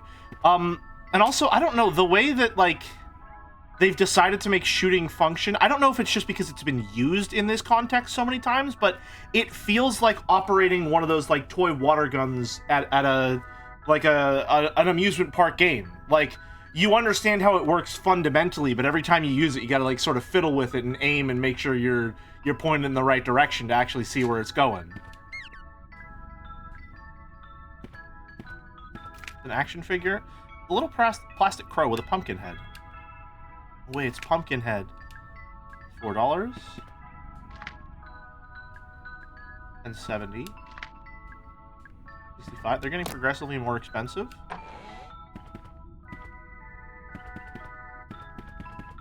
Love the stupid ass gift shop music here. Oh, look at! I want it. I want it. So look at him. I'd pay that in a heartbeat. God damn. Go with fairy wings. Aww. This place is adorable. I think it's a mushroom, little mushroom boy. I'll use my mushroom magic to grant you a wish. Tell me, what is it you wish? What's that? You want to improve the capacity of your shotgun? To each their own, I guess. Wish granted. I won't say no to that. Doubled capacity. Thank you, little mushroom boy. I love you. Thank you. Gifts for Natalie. Okay, we're being mentioned more explicitly in ways that, like, we probably couldn't, so I think we're slowly transitioning more into, like, symbolic horror with a lot of stuff like this. Haunted Hilltop stuffed toy, Classic Crow Country rubber doll, Fairy Tale Town action figure. Okay, so Haunted Hilltop stuffed toy.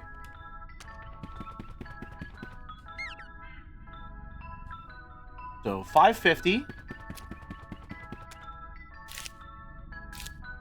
Thanks. Let me know the total. I'll pay you back. Edward.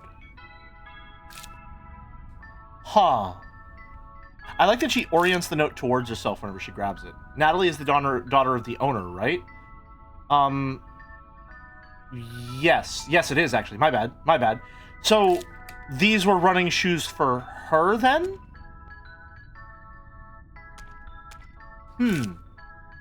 Anyway, 550.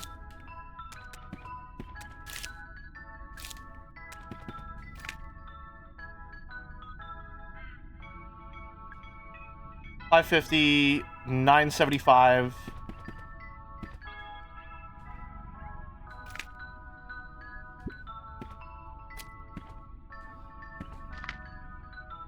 $550, $975. So $1975.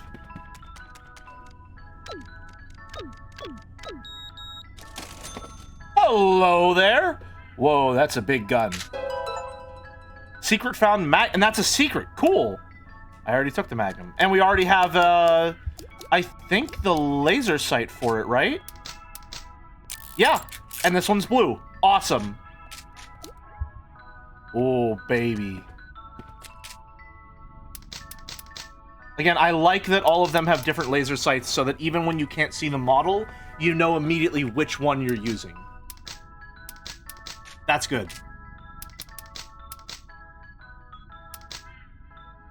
That's a big-ass gun. You see this gun in movies. It has serious stopping power. Ammo might be hard to find, though. I love that we're still using the progression of pistol, shotgun, magnum, which means this is where the flamethrower goes. Very fun little area. And also, from the looks of it, just a completely little optional upgrade place, which is cool.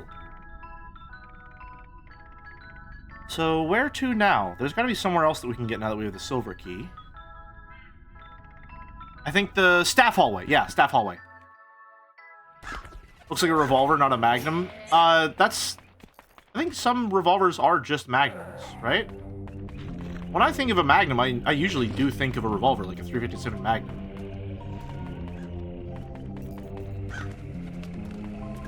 You see it in movies, again, sounds a bit childish, or at least leans into the fictional and toy-like aspect of things. Absolutely, yes. I think that's 100% what's going on with that, yeah. It's viewing it, again, firearms expert, but she's looking at this like, whoa, you see this thing in a movie. That's crazy. Oh, if I can use the right stick to rotate her. Oh. Oh, hi, buddy. Hello. 2106. That wasn't there before. 2106. What is that? What is that? It can't be a code because none of the keypads have zeros. 2106. And that's appearing more and more. Hi, Sir Bagel. It's going great. It's going great. I'm having a fantastic time with this game. I have to catch the VOD for the rest. Been a blast. Have a good one, hey there. Thanks for sticking around. Always happy to have you.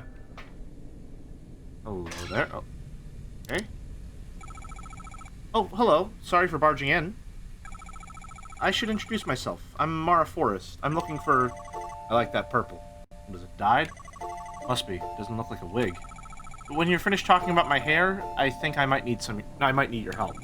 I'm looking for Edward Crow. Yeah, I bet you are. You must be Tolman. I must be. What was it Marvin said? You were the root excavation guy? Correct. What's root excavation? No idea. You know, you're not being very helpful. Correct. Park is closed. Duh, I know. So go home. I can't go home. Sure you could. Get in your little car and drive away. I'm sure that guy you saved would appreciate it. Arthur, you know about him? At least he had the good sense to get injured once and give up. Tolman, what are the monsters? Monsters? Don't pretend like you don't know what I'm talking about. No, it's just... Trust me, Mara. You don't want to know. Can I turn the elevators on? Can I turn on the elevators from in here? The elevators are broken.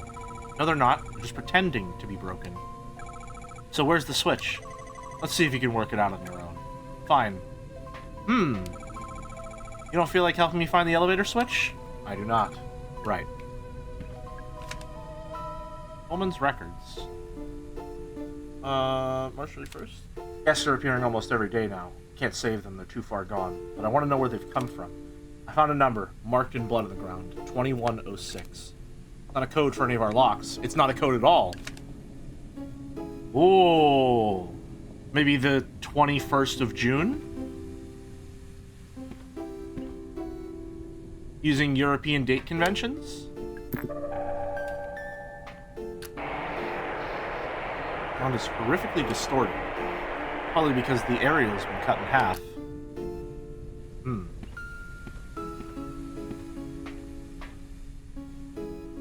that a music note? Crow Country's elevator power grid. Power grid with 4 little lights. The lights are all red. No tank. Piece of Tuesday, isolated from examination. Tuesday? Yeah, there's one they had called Wednesday, too. There was an area called Wednesday. Television, it's just showing static. There are 4 VHS tapes resting on top. Okay. Hindenburg, Titanic, Plague, Hiroshima.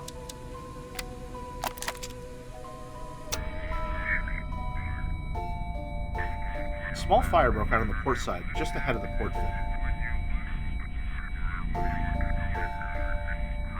The sea? Okay. One witness on the starboard side reported another fire behind the rudder.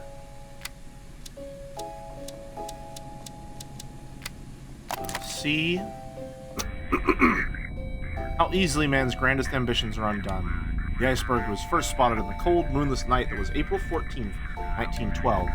The say could have been avoided, were it not for man's inclination for hubris, panic, and blunder. So, C.A. A Litany in Time of Plague by Thomas Nash. Rich men trust not in wealth. Gold cannot buy you health. Physic himself must fade. All things to end are made. Plague full swift goes by. I am sick. I must die. Oh, I didn't even read the letter on that one. Was it an F? No, it was, yeah, C-A-F. And Hiroshima. Look up as you are passed over by the heavy shadow of the B-29 bomber. Face. In an instant, it is lighter. It has released 10,000 pounds of cargo. So F-C-A-E. Yeah, F-C-A-E. What did it say? I think it's pretty cool. I'm jealous.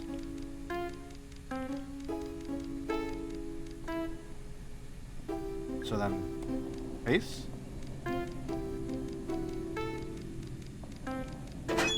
Huh. I would have thought it would have been arranged by date. Cabinet open. There's a lever inside. Well, there we go. Solved your stupid puzzle. Be honest. You loved it.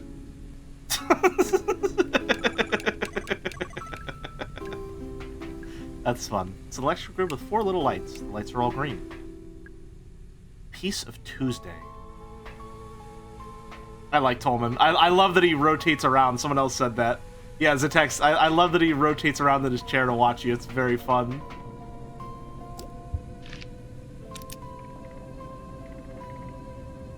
Well, alrighty then. Does that mean we turn the power back on? So if the power's back on, can we go do the... Mara, hold up. What is it? Don't go down there. You'll regret it. So be it.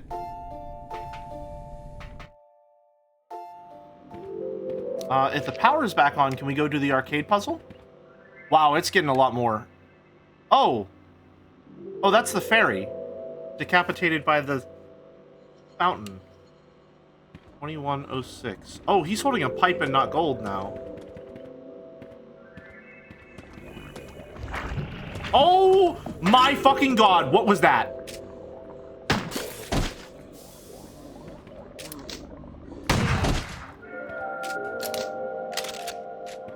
What the fuck was that thing? Oh my god! Fucking Decoy could be a monster in this game. Still no power in the arcade? Okay, well, so be it. Let's just do one quick last little sweep. Wait for it. Shotgun ammo, okay, what? Holy shit. I really didn't know that was gonna happen. Cool. So can't go in there. Staff room, golden keyhole. This is open now. Hello?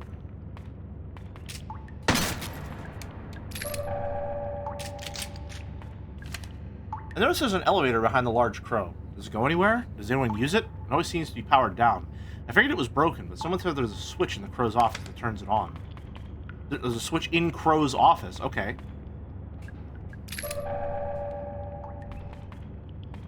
I like that, Ferrero Rocher. Autocrosil. It's a shipping crate. Maybe I shouldn't. Open it. Hey kid. Julie, what happened? I'll tell you if you help me out of this thing. Of course, let's get you out of there.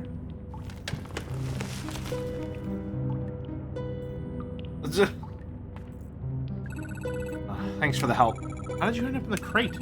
Some guy grabbed me from behind and threw me in there. Some guy? Who was it? No idea. Didn't see his face. He had real sweaty hands, though. Oh, gross. Yeah, not an especially enjoyable experience, all told. Wonder if it was Marvin. He looked like he'd be kind of sweaty. Marvin who? Oh, nothing. Don't worry. Just thinking out loud. Just glad you're safe.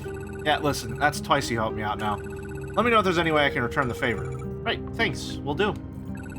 Anything I can do for you? No, not right now. Thanks, though. Alright, you know where to find me. Cool, keep that in mind.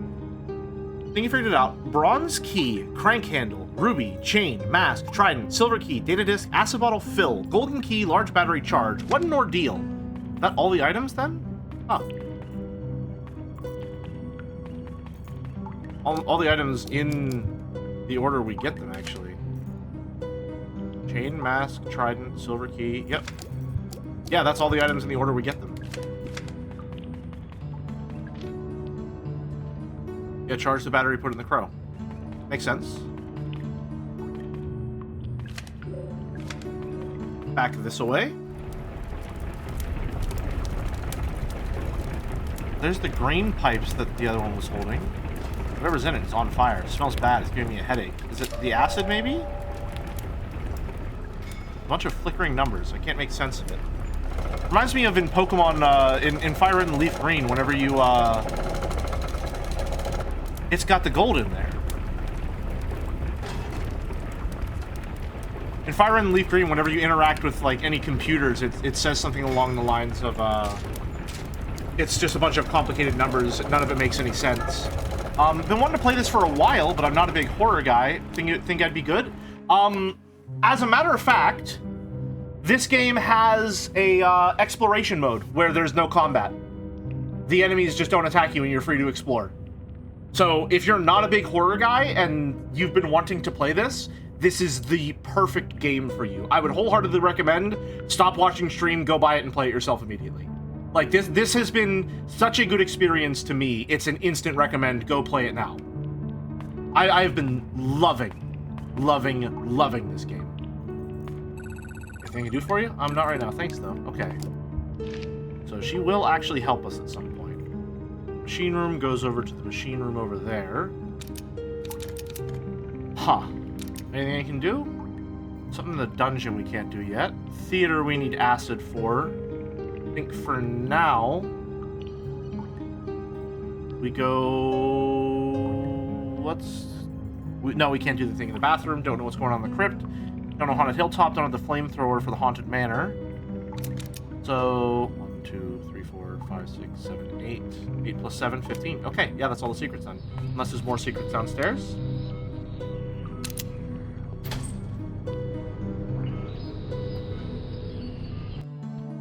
Possibly more secrets downstairs. Oh, yeah, now we're really getting into the wrought iron, rusty metal of Silent Hill here. What the fuck are these things?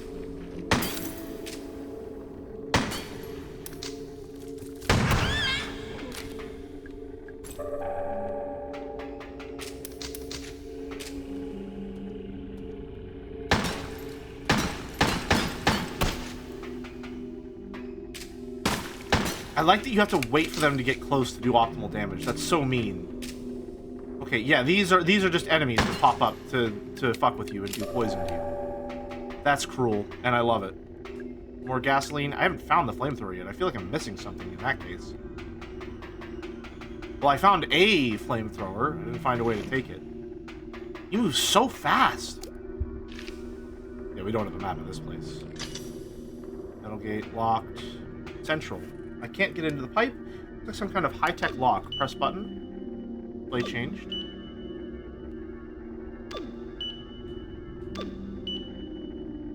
Three. 4. 6. 9.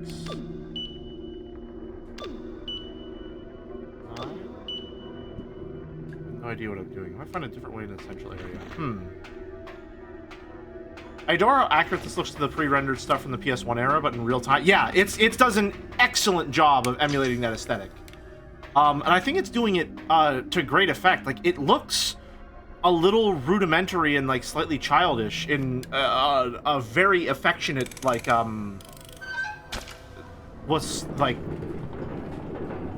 positive way that works a lot with the narrative and themes we have going on, I think.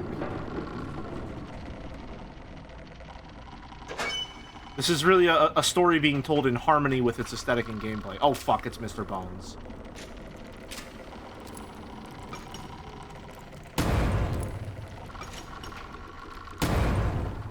Yeah, I don't know what the fuck those guys do, and I don't want to find out.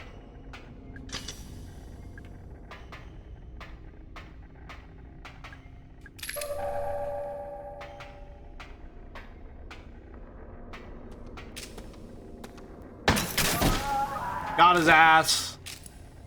No, wait, fuck. I tried to reload. Oh, man. Good sound effects of the Magnum. That was a grenade, actually. I haven't fired the Magnum yet. I don't want to waste my ammo. Like the fucking grenades that I'm just willing to use willy-nilly. I just used fucking shotgun rounds to open a crate. God damn it.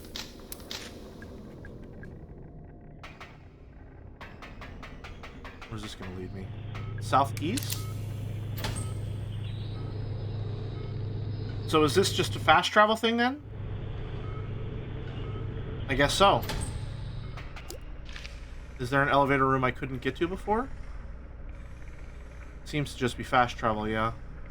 So we probably have to do something underground Crow's office then.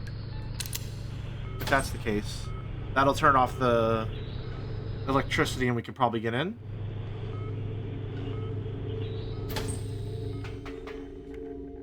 Or does the minecart just transfer us to... So this takes us to Tuesday. Route Tuesday. Southwest. And there was a pipe we could crawl in, wasn't there?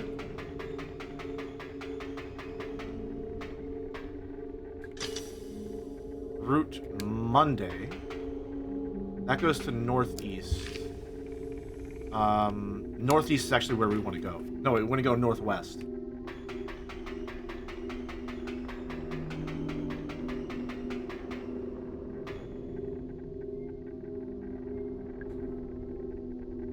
Wait, aren't we in southwest? Southeast? Am I... No, wait, we want to go northwest. My bad. I'm really bad at directions, so I apologize.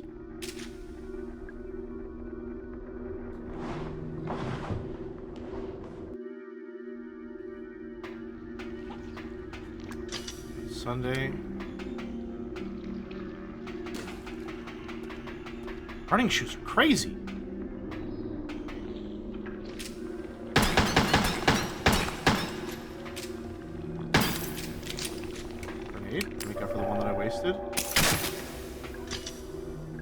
The movement is kind of awesome. That's such a fun upgrade, just increase your movement speed by a fuck ton. It kind of rules.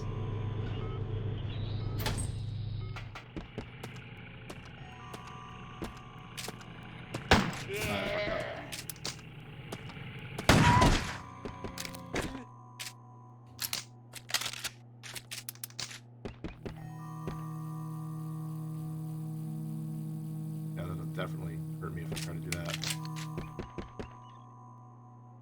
Go away.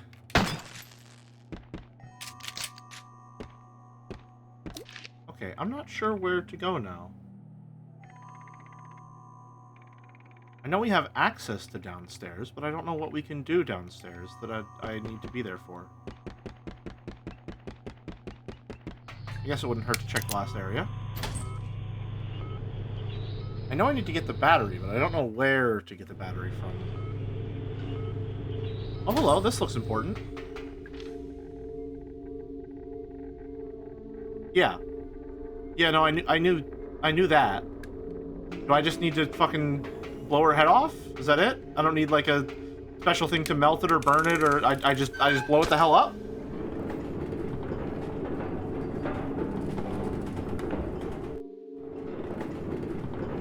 Subliminal messaging, kill Tophitz.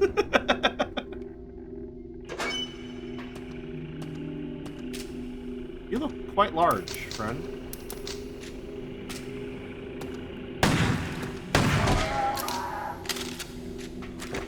Oh, the harder they fall and all that jazz. Break room. Okay, yeah, that's definitely important. Glad we came back down here.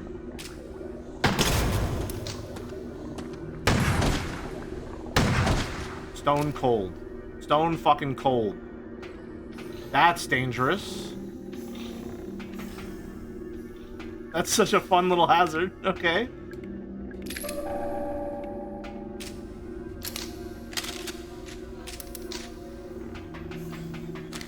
Running shoes, we're schmoving. Get it, breaker, the break like billiards. Pool humor. Route access. Turn green. Guess that's it. Oh my fucking god!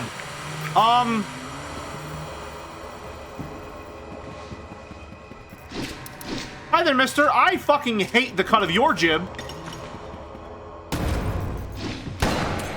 Ow.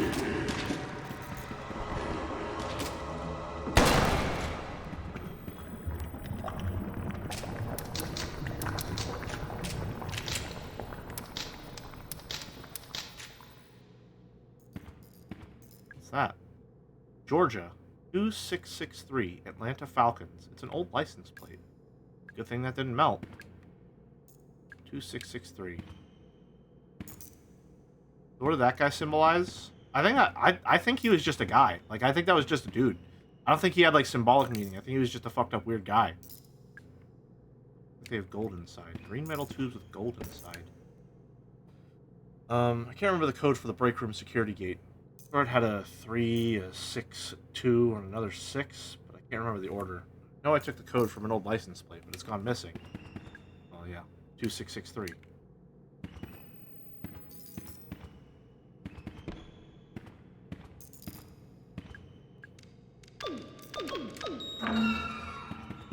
Alright.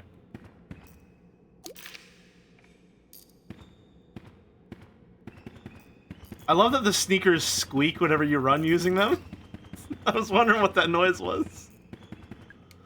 That's so fun.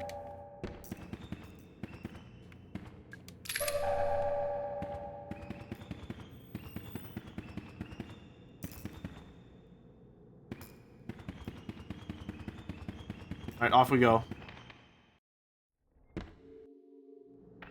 Oh, come on.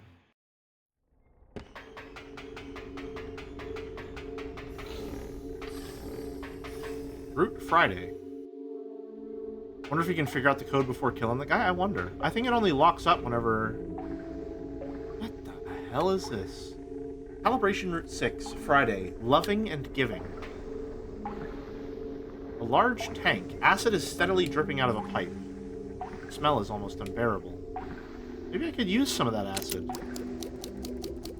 I don't have a thing to fill it with yet. I thought it would be very Resident Evil science-based horror for the mining operation and such, but having everyone just completely not comment on all the zombies reminds me of Silent Hill 1. Yeah, I thought so too, because there was definitely a note early on that said lab, but it's absolutely more Silent Hill than it is Resident Evil, I think. Tolman's Records. Finally turned off the excavation machines. Boss didn't give me permission, but didn't argue. He's obsessed with the pool and the guests. He hasn't answered his phone in days. There was an accident in the park. Boss had to shut the place down. I don't think he cares at all. I wonder if this is the kind of game that would have a different ending based on if you did or didn't kill anything. I feel like it would be. And I like that idea. Oh, hold on. The bike? Hello? What are you doing bringing a bike down the elevator, dude? Do you need it that badly? Harrison, what are you doing? It's not safe down here, you know? Yeah, no, I know. I got chased by some kind of creature, I think. Did it touch you? Did it? No, I got away. Just about. I ran in here to hide. To get out of the way, you know? Right, good idea. There's a big gas vent, and I thought, okay, maybe I can use this. Maybe I can turn it off. Yeah? How's that going? Bad. I don't know how to do it. I tried, but it's too complicated. I don't get it. Hey, it's okay. I'm sure you can do it. I'll help you out, okay?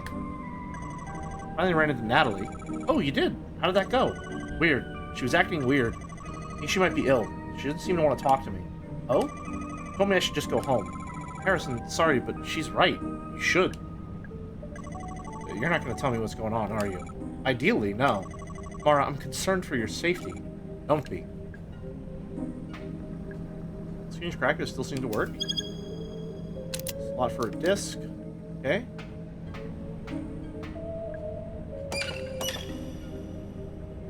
Oh, hold on.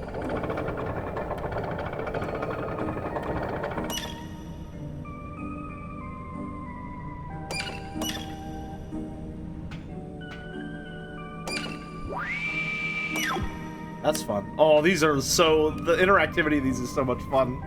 Allison's gonna stream Grim Fandango. Didn't that have some really out-of-pocket dev commentary? I remember something like that from the streams. No, not out-of-pocket, just like...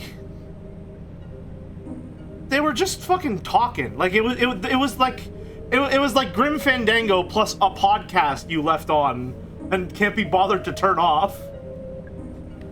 Really, fumes are coming out of it. Doesn't want to move. Total gas pressure must be at exactly 50 for successful manual override. That's just going up forever? Alright, well, goodbye. Bye. Well,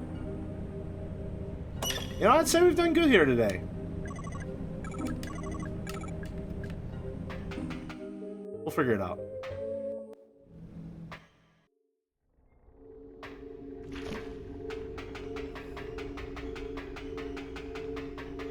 Off to Wednesday? Oh, so you know, we haven't saved in a hot minute.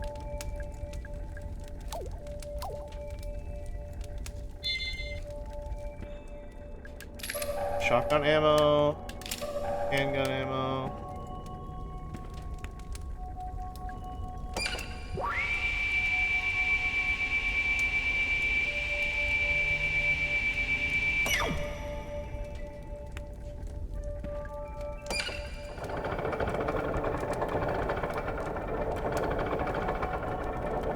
Then do I take it away and it's gone?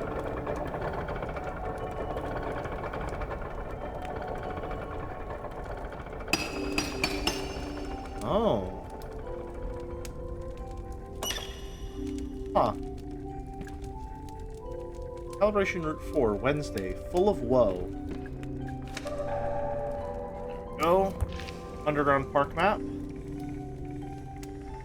Route Friday, acid tank, gas pipe, Route Wednesday. Okay. Ringbound book with staff memos. Okay, so we cut that one. If we come back in, is it Okay, so it stays cut.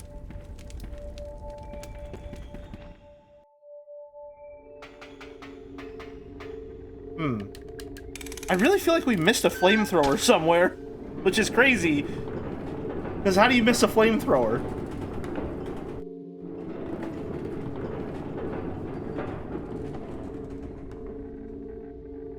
And again, maybe it's in the monster room. I never did really figure out what was going on with the monster room. Route Tuesday? Isn't this the only one that was kind of left operational a little? Oh, this is gross. What kind of machine is this anyway? Maybe we could turn it on and see what it does.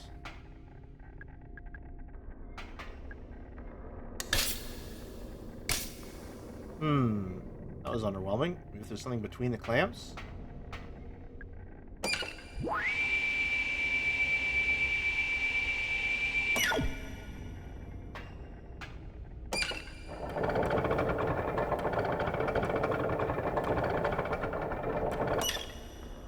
Oh, that's gone. How do I shoot it? Is that it? No? Okay. Huh.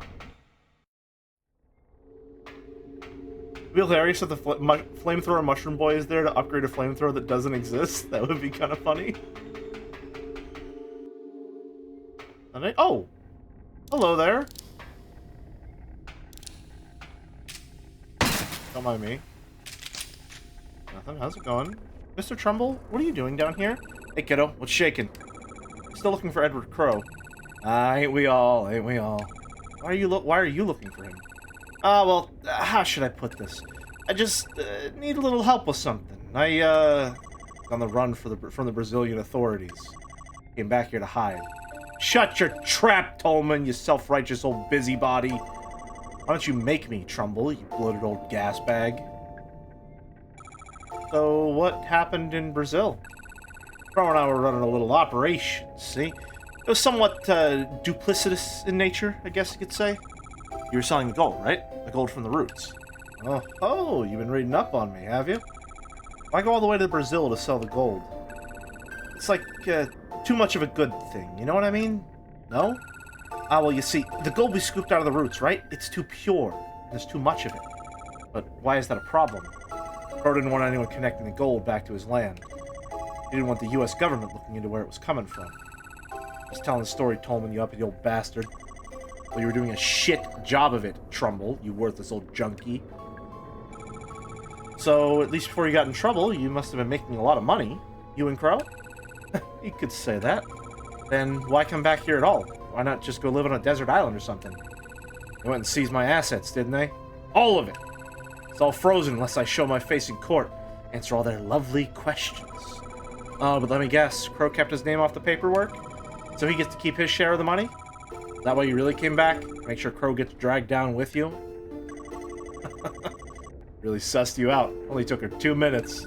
Quit your cackling, Tolman, you arrogant old snob. I'll laugh at you all I like, Trumbull, you dopey old clown. Trading back fucking like playground insults. So, Mara, what do you make of them? What do you mean? What do I make of what? The roots. The big green tubes? Those are the roots? Why are they called that? That's just what Crow named them. What are they made of? The outer shell is mostly copper. However, the inner core is 24-karat gold. Yours there is. As you well know, Trumbull, you pious old leech. Shut it, Tolman, you traitorous old cretin. They're just constantly trading insults back and forth. And all the machinery, the big circular saw, it's for, call it root excavation. Although harvesting might be a more accurate term. Roots are cut into shorter segments, which are lifted up to the surface. All this just to extract the gold? Rectamundo. I wasn't talking to you, Trumbull, you heinous old parasite. Bite me, Tolman, you pompous old jackass.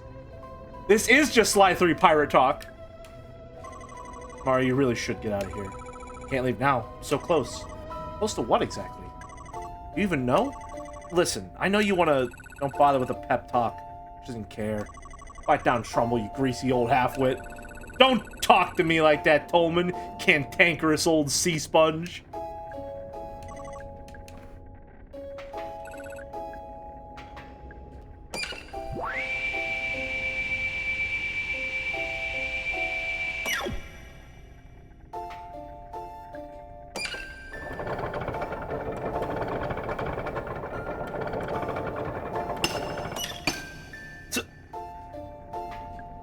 Monday, fair of face. That's exactly how adults talk. It's true. It's exactly how adults talk.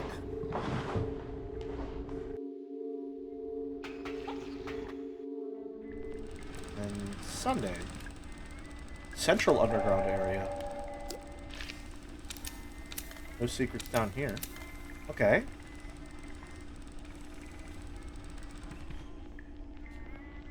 Calibration Route 1, Sunday. Preserved for posterity. Hey, Ed, did you get my rock shipment? Why don't you answer the phone? What's going on over there? You don't call, you don't visit. I think it's a generator. It looks ancient. Oh, turn that off for sure. Actually, I have no idea how to turn it off. Looks fragile, though. Maybe I can just destroy it.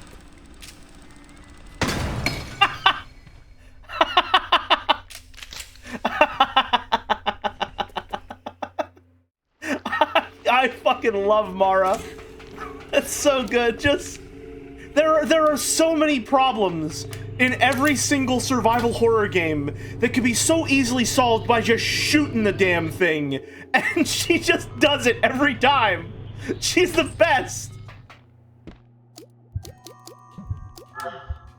Sometimes you just gotta fucking blast something.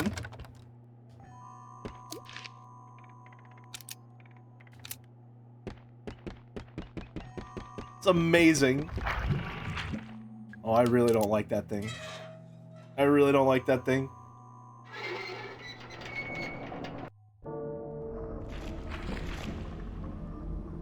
Hello? Matt? Let's get this one. Aww. Oh, there's a lot of those. Quite a lot of them. 3 for 1! Hell of a deal. Wasn't there a note about... Oh, fuck. Deadly Mermaid imprisoned for crimes against nature. 1837, 1800, 700, 1810.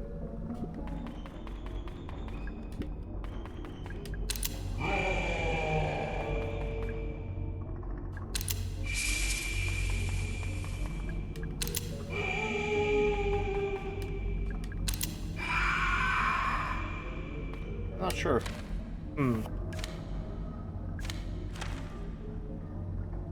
There's something going on there that I'm not getting. And I need to get in there for the acid.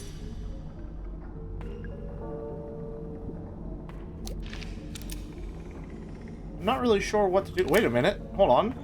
The secret's not in here. It's in here. Oh. Did we just take damage? No? What the hell was that?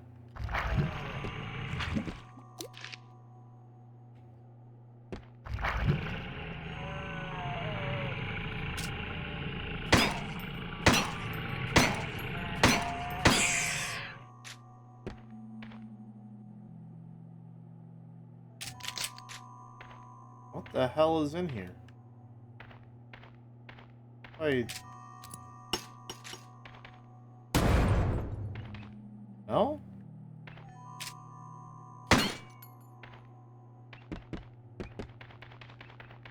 Huh. What the hell is going on? Power switch for the poor... Yeah, okay, we got that. Oh, fucking bear trap. Almost got hit by a chandelier, too. Oh, hi there. Goodbye.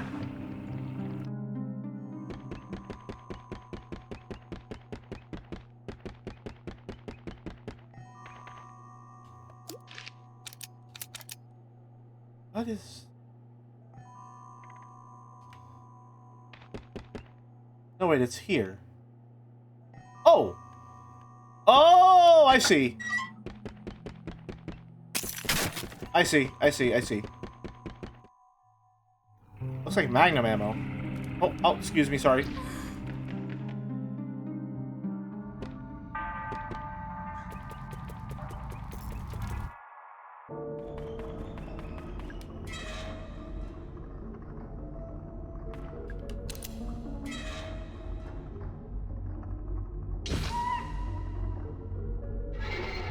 Is that hurting me?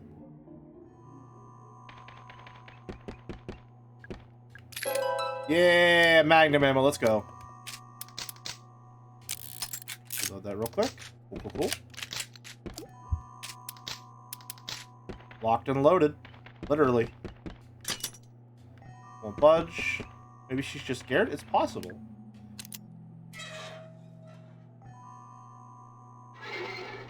It doesn't do that whenever we go through that side, though, so it might damage us when we go through it from this side. Huh.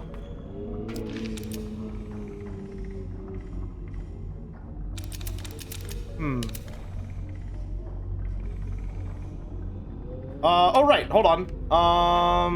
Where is it? We gotta get to, the theater. Theater. nothing. Still trying to figure out what's going on here. What's that? Antidote. Can't carry anymore.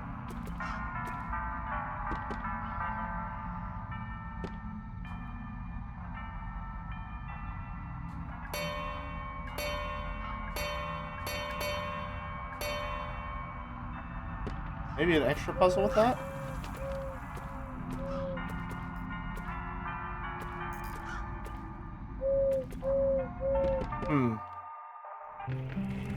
Alright, let's keep her moving.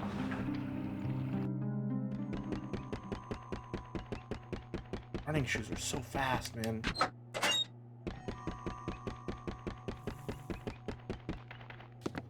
Up to the stage.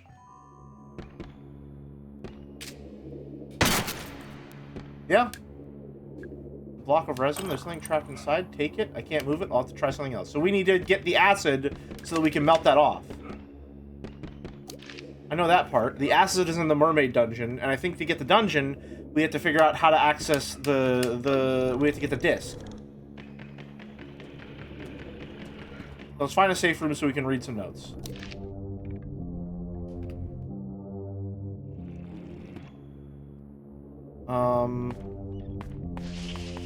This away. Ow! I thought I could dodge it. We're a little low on healing. Okay. Rescue for everyone. Mailbox. Happy birthday song. Egg-shaped ruby in the manor. Take the egg out of the wheel system. Doing so disables the radio signal and locks the wheel until you get the mechanic to fix it. The eggs are going missing. Anything size and shape. Computer systems in the railway access room and dungeon need a security disc to access. Yes, I know it's inconvenient, but those are the new regulations. Please be careful around the Haunted Maybe you just don't touch them at all. If you're doing maintenance in the Haunted Manor or trying to access Ocean Kingdom, you need the crank handle. Had a complaint. Depiction of alcohol. It's a bottle of highly corrosive acid. Power switch to the 4 peripheries. Yes, other side of the park. Minded the playing piano in the Haunted Manor. Yep. Shotgun in the submarine. Shark, shark, shark, dolphin. Or shark, shark, shark, shark, dolphin. At least, I think that's the quickest way. I was never that good at math. Watching regular winding. Maintenance staff is a button behind the panel in the back of Wooden Crow. Crow moved the electric battery charger to the southeast underground level. I know that means you won't have access to it anymore. I think that was the idea. Southeast underground level is where the battery charger is. I don't know where the battery is, though. The following doors are now locked electronically. Dungeon. Mermaid, Cyclops, Wolf, Serpent, Cryptophilia. They can only be opened via the dungeon's computer terminal. Turn off the main power. Only be opened via the computer terminal. Someone in the maintenance, please varnish the Ocean Kingdom's storage room door, or just replace the door entirely. It's made from really old wood and it's starting to crumble. It's not exactly fire safe, so we need to get the flamethrower to get in there. Those 7 Seas mermaids use the same kind of battery as the Giant Crow. Not a great idea. Okay, so there's a mermaid somewhere in the 7 Seas? We haven't been able to get into that second half of the place at all.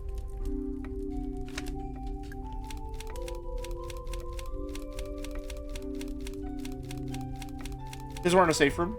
Let's see. Batteries. Get the golden key, not the fairy pawn. You break open the head and block a residence, so you need to melt it with something. Acid could work, or perhaps fire. Could refill it from the acid tank, but I heard Crow moved it down to the underground level, and no, I don't know what he's using it for, didn't ask. We get someone to hook the sprinkles on the theater for the main water supply.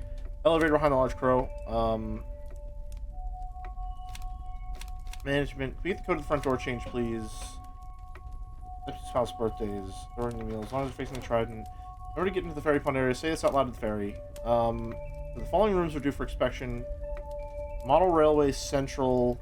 Utility door. Oh, so these are all where, safe rooms are, I think. Yeah. Gotcha.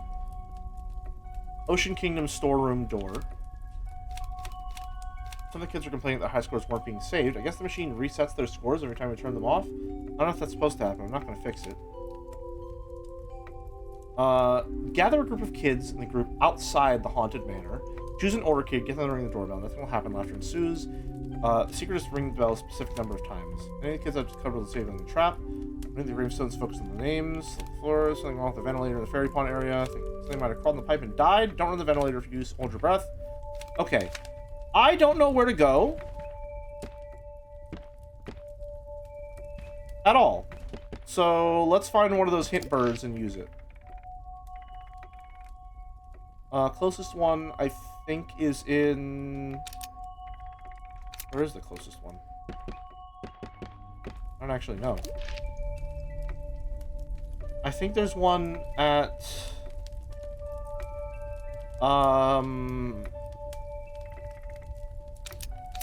don't know where one is. There's one in the Haunted Manor, but that's a really far walk. Well, I guess we can go through the underground pathway. That'll make it a little faster, at least.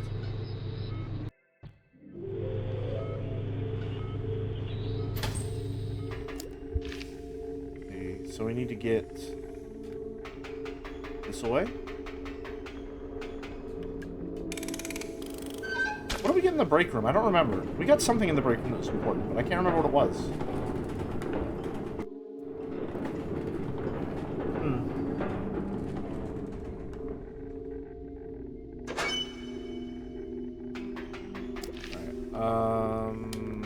Route... No, it wouldn't go up north. Route Saturday. Have I been to Route Saturday? I haven't been to Route Saturday. The hell is this? Top layer looks like it's supposed to be grass. Bottom layer looks like more like soil, rocks.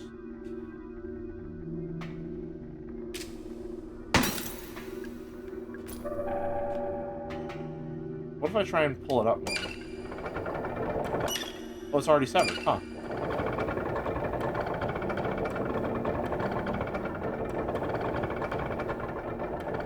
Oh! Oh, I thought that one wouldn't fall. Sad.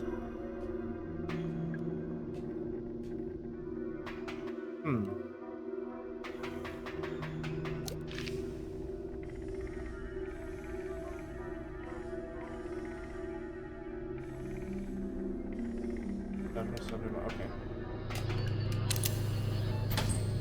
Go up here. And then... Or no, it's not at the Haunted Manor. Fuck, where was it? There's one over in this area, though, isn't there? I remember seeing one somewhere.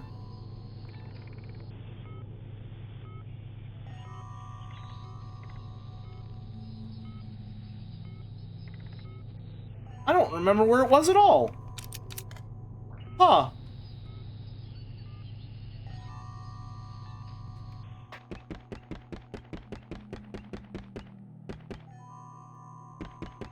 I could have sworn there was one over here, but now I'm not so sure. There is one. Okay. Okay, gotcha, gotcha.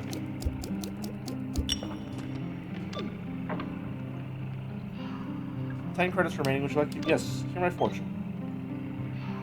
The data disk is hidden inside a change machine.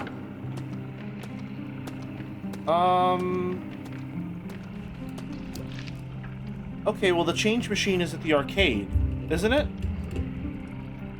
And the arcade doesn't have power, even though it should. So that means we gotta get power there somehow. The globe is on fire now. That's fun. I didn't even notice that.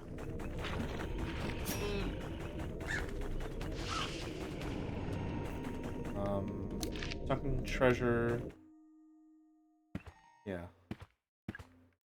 There's no power. How do I get power here? Oh, silver keyhole. Okay. There we go. Just need to point in the right direction. Alright. Now we need, not attached. Set the arcade game scores. Dolphin score should be twice as much as Mermaid score. Boat, so... Boat should be twice as much as Dolphin score. Shark should be twice as much as... Okay. So... We start with Mermaid. Mermaid quiz. What caused the extinction of the dinosaurs? Volcano eruption, for sure. Correct answer. The cherry of the tongue is used for tasting sweet things. The tip. Shit. We'll start at 2, I guess. So dolphin should be 4 then.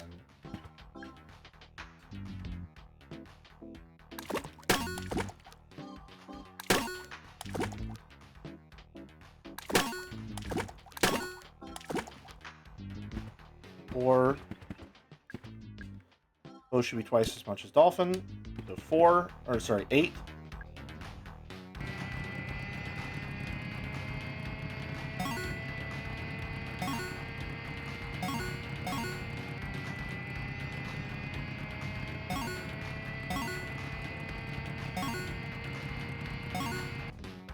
Eight.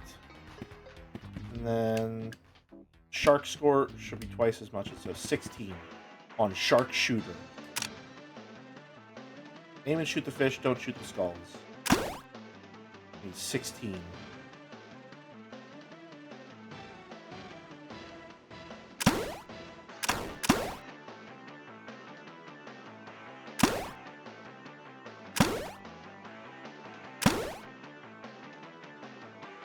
Ten more.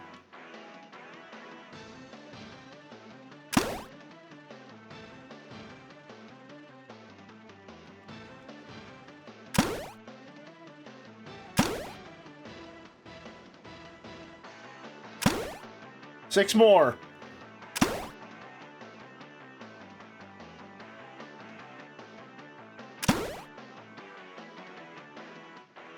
Almost there.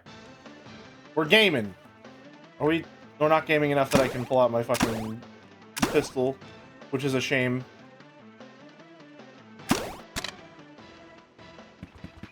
There it is. Change machine. There we go. Newspaper. Oh, we can't play it? Can we play air hockey? All it does is just make it actually go all the way across.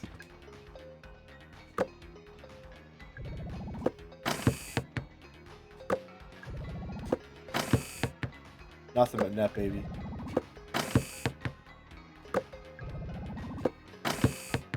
Man, I'm good. Easy money. Let's get a plushie.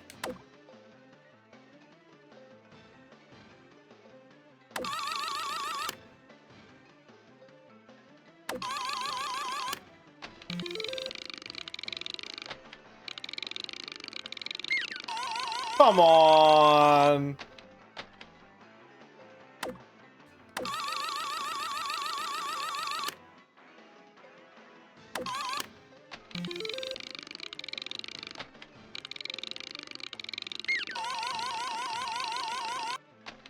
I will get one.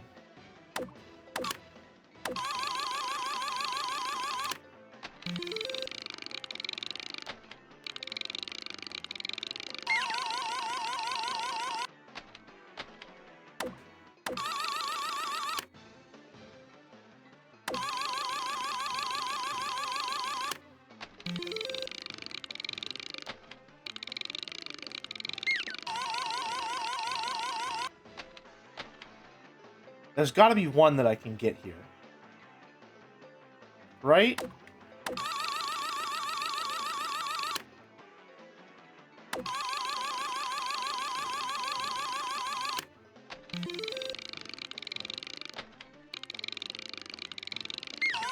Man.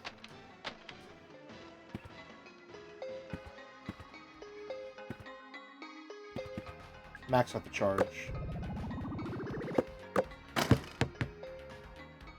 I threw it too hard. Threw it too hard. Nothing but net. Save. I'm gonna. I have to try.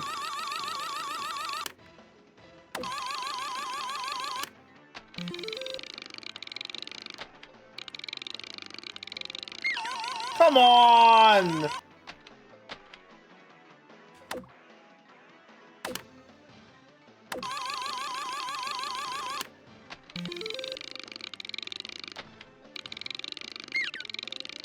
That one fell so fast.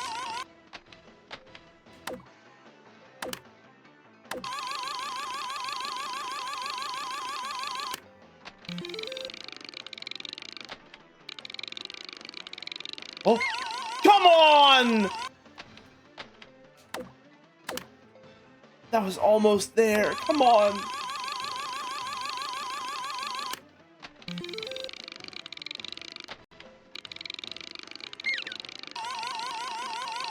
This is the meanest part of the entire game. This is the meanest part of the entire game.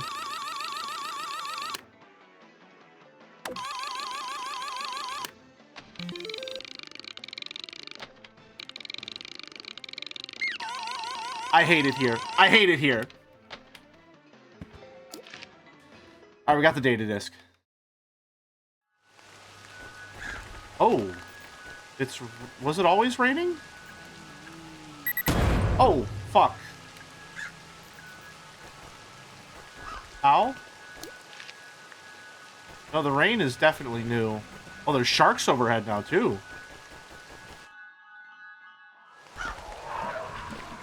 Yeah, it started raining. That's new. That's brand new. It's everywhere. We're in the end game now, baby.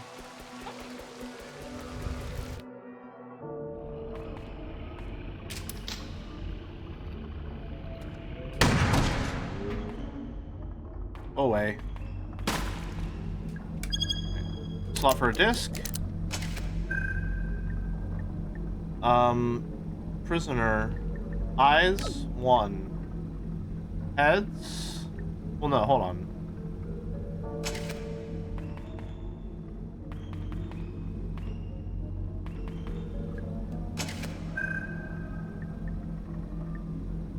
Legs, 4. Arms, 0.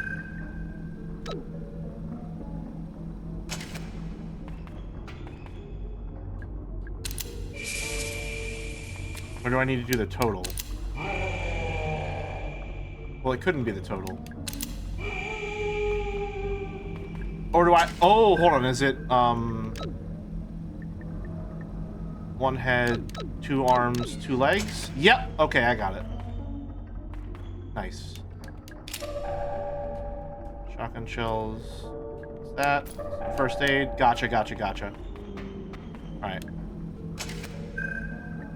So, 1 head, no arms, 2 eyes.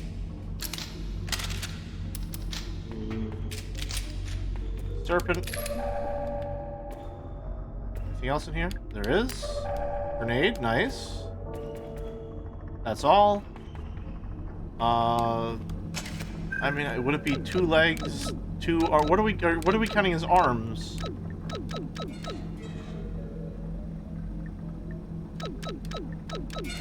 Okay, yeah.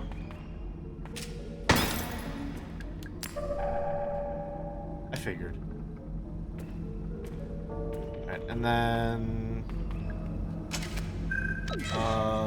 0 legs, 1 head, 2 arms, 2 eyes.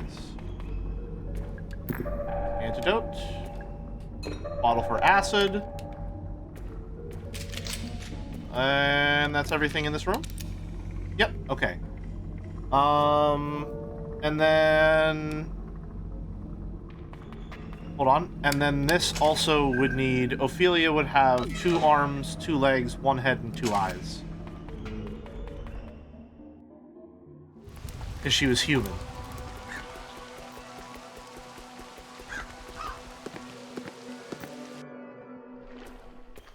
Yep. Lid looks open. Or heavy. Maybe I shouldn't open it. There's a body. Beautiful woman. She can't possibly be real. An incredibly realistic wax figure. Should leave it alone. There's a drawer built into the coffin. There's an ID card here. Ophelia Pike, Atlanta Westview Hospital, nurse ID number 0629681.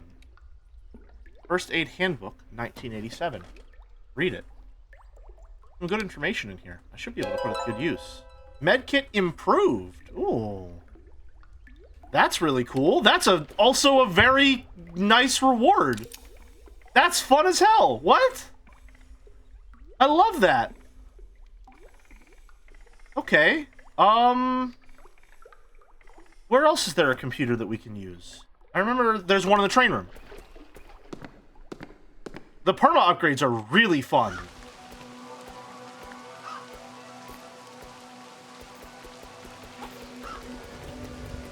Exploration has felt extremely rewarding. Like, I want to do everything naturally, but like, I want to do everything, especially in this game, just because it feels like I'm being really rewarded.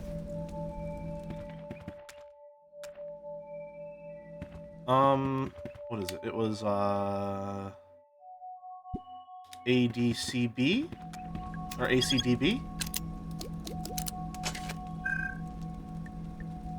Engine ACDB? No, that's not right.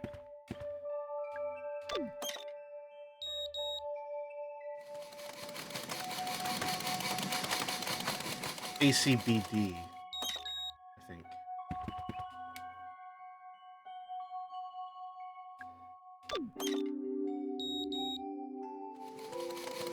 No, ADBC. Okay, gotcha. Or no, hold on. Wait a minute. Wait a minute.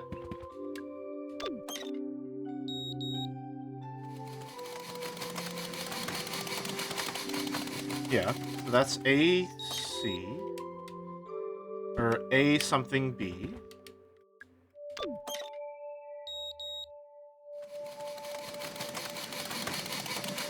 Oh, okay. So the orange is Arabella.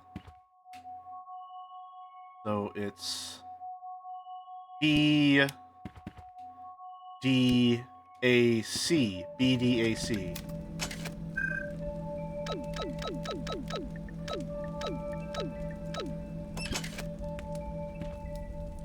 Yep. Is that a flamethrower? It's a small flamethrower. Let's go! Yes! Let's fucking go! Finally! That's huge. That is massive.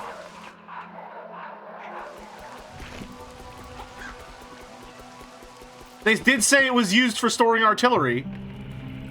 Oh, look, he was playing. He was having a fun little time playing on the piano.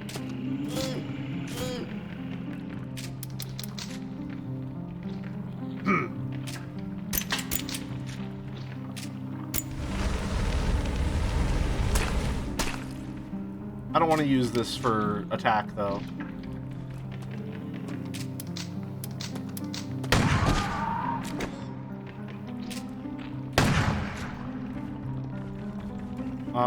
And then this was Cage. Because we're coming out of it, and we're doing just fine. Little mushroom fella!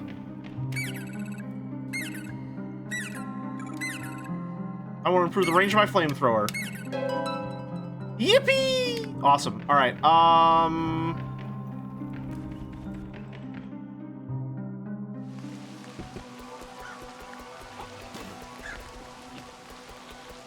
no. Jelly, people think you're not tall because you're a little mushroom fella coated. See? You know what? You make a good point. You make a good point. I'm simply too whimsical for this world. Oh, we're not doing good.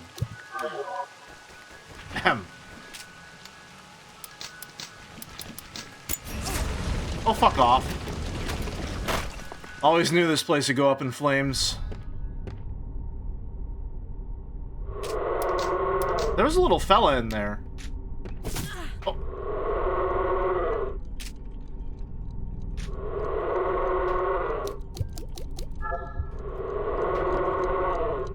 The brass scale. The dial measures in ounces, but the needle won't stay still. There's a metal octopus sitting in the tray. Down here, there's a keypad.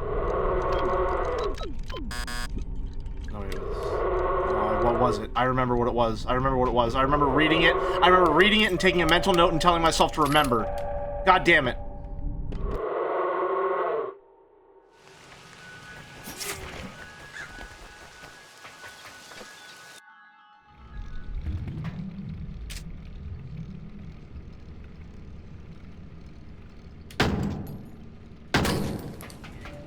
I remember 1825. I remember seeing that number and knowing it was going to be a code. 1825.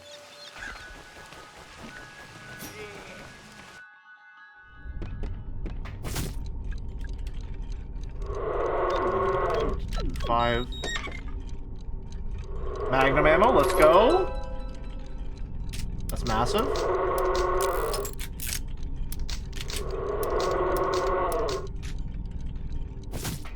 It's a little mushroom fella! I'm a little mushroom boy. I'll use my mushroom magic to grant you a wish. Tell me, what is it that you wish? What's that? You want to improve your Magnum revolver? To each their own, I guess. Wish granted. Gold-plated. Alright. Yeah, sure. When did we upgrade the shotgun?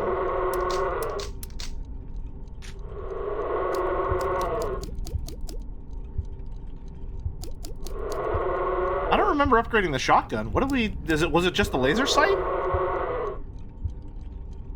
You get the shotgun mushroom boy early? I remember the handgun. Obviously, I remember flamethrower. I do remember the Magnum. I don't remember the shotgun mushroom boy. What did he do? Laser sight. Oh, right up capacity! I remember in the shop. Yeah, okay. I remember now. Thank you, little mushroom boy. And then...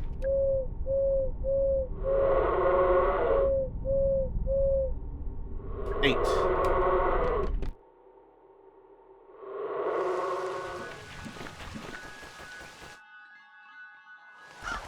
I like that the revolver is so good that the only thing they can really do is just make it gold-plated for the style of it. Like, it's already crazy powerful.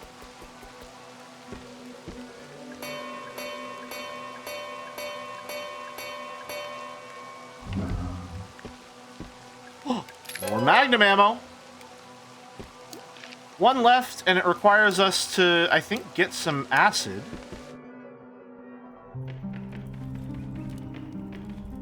Globe's on fire. I don't understand. Did somebody do this? Everyone knows gold weapons are strong. True! We got all the camos for the revolver. This is our reward. Alright, now it did say we would need acid to melt this. However, it did also say that fire might work.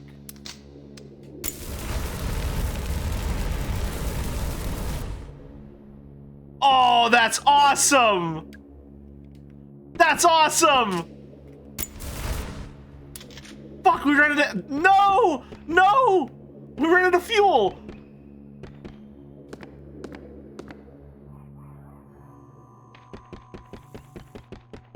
There were so many places where I found fuel too and I couldn't pick it up. Oh, man. Hold on.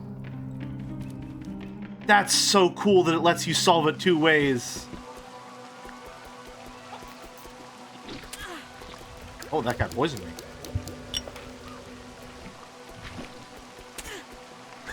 Ow.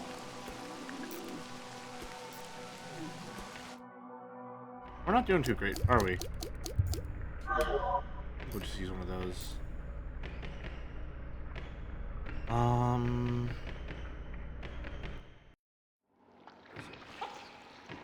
remember there being flamethrower ammo somewhere. Was it downstairs? I think it was downstairs, yeah.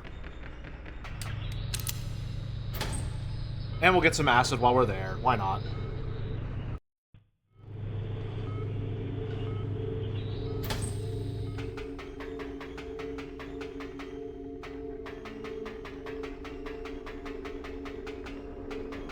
Where was the flamethrower ammo? Are you still poisoned, you think? In some ways.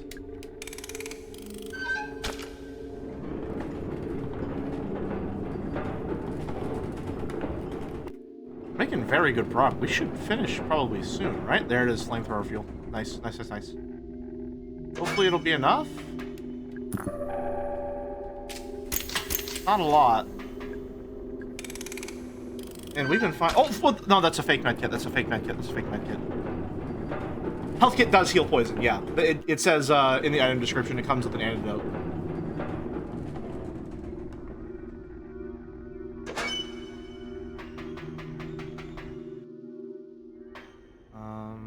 That's where we charge the battery.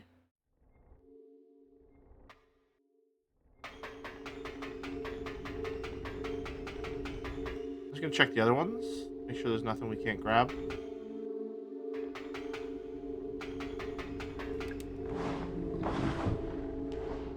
We also want to go up to the north one anyway. Ow. Fucker. There we go. More gasoline.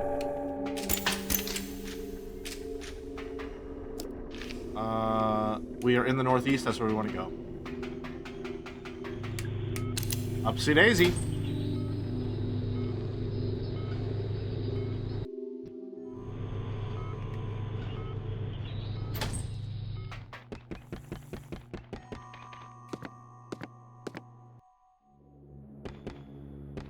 Oh, good, it kept it. Alright, good.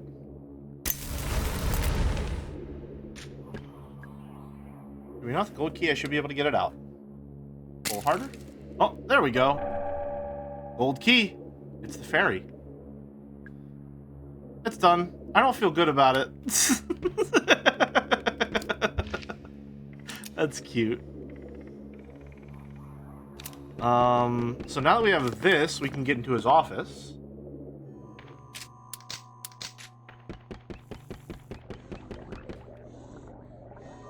Hi there!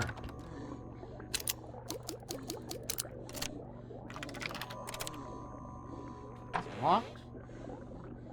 I think I'm just gonna grab that real quick. Don't mind me, don't mind me, I'm not a threat, don't mind me, I'm not a threat, don't mind me, I'm not a threat.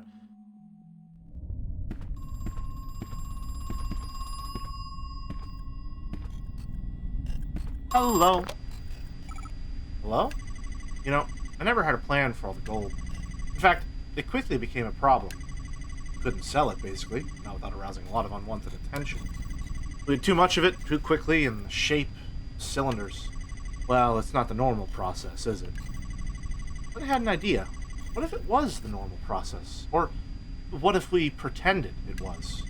Marvin and I devised a plan. We just needed a site, a disused gold mine. Marv found one in South America, in Brazil. You know what? It worked. For a while, at least. On. Oh, that's a lot of first aid. There's so many medkits. I'll take just one. I already took one. I'll leave the rest. Other people might need. Aw, she's so polite. I show the screen. I wish it wouldn't. The photograph. Something strange about the frame.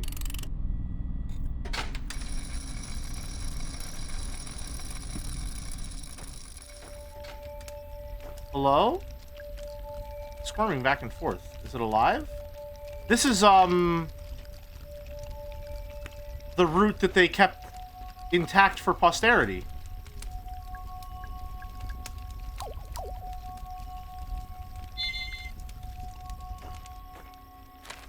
Magazine.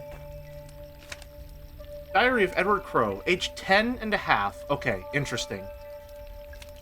Saturday. I'm excited. Tomorrow, Father and I are going camping up in Condor Country, over the river.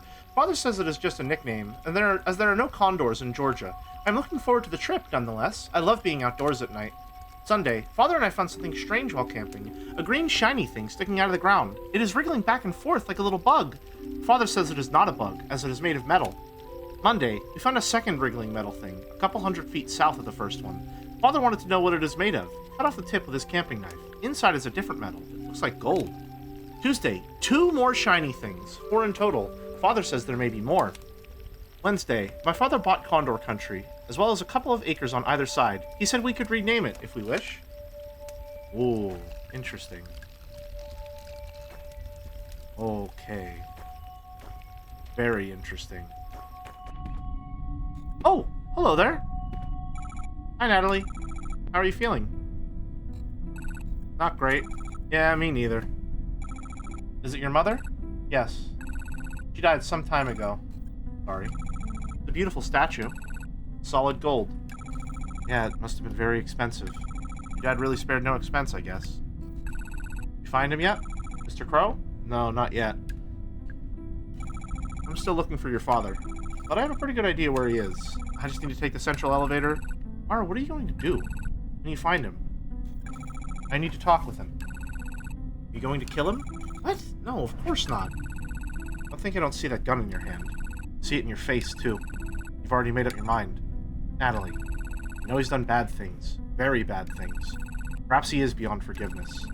Please don't kill him. Bring him to me, okay? Let me speak to him. One way or another, today might be my last chance. Please, Mara. Okay. Thank you, the weapon, for the Prime sub. Greatly appreciated. Why don't you come with me? No, I don't want to know what's down there. I'll wait here. Cool. Control room elevator switch number code. My first name is Grinner, but also in Goblin. Or is in Grinner, but also in Goblin. My second is in Guest, but not in Puddle or Spindle. My third is in Lumber and Goblin, but not in Puddle. My fourth is notable, only by its absence. Control room, no authorized entry. There's a button, press it. Handwritten letter. Hey Ed, we didn't pass the inspection. They figured out that the ore is homemade. The Brazilian authorities want to know where the gold is really coming from. This is getting too dangerous. I'm coming back to Georgia. See you soon. Certificate. Emory University. In recognition of the completion of the prescribed course of study, Edward L. Crow has now been admitted to the degree of biochemistry. Slide projector. Oh, hold on.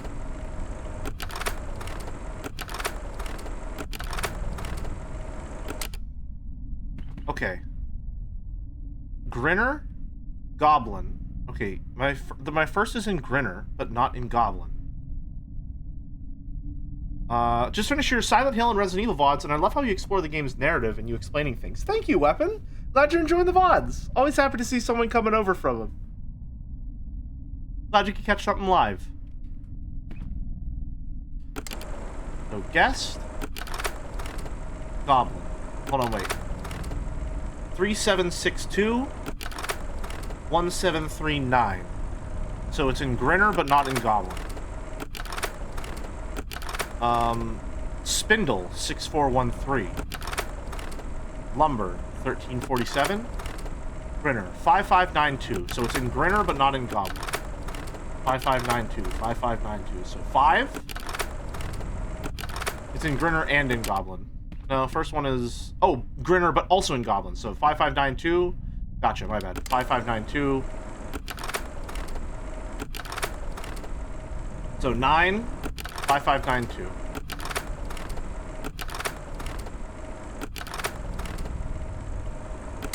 So 9. First in Guest, but not in Puddle or Spindle. Let me get a little note. Where's it? Do I have a sticky note somewhere? Let me just write these down. Rather than flipping through them all live here.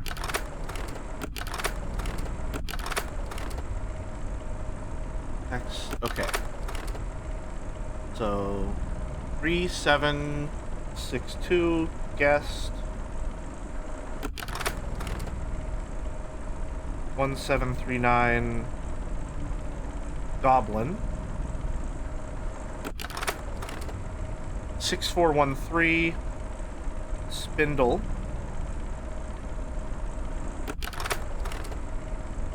1347 Lumber.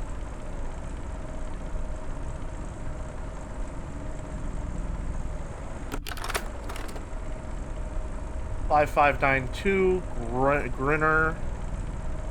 I love when games have internal names for all of their enemies like this, by the way. I really, really love this.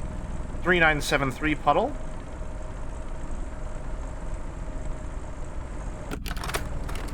That's all of them. Okay. So we know the first one is 9. So second is in Guest, but not in Puddle or Spindle. But not in Puddle or Spindle. So it can't be 3, can't be 7, can't be 9. And Spindle can't be 3, can't be 7. So it's 2. 3, so 9, 2. Lumber and Goblin, but not in Puddle. Lumber and Goblin share a 7 and a 3. What? Oh, they share 1, 7, and 3. Puddle has 3 and 7, so 9, 2, 1. Fourth is notable only by its absence. There is no 8. So 9, 2, 1, 8.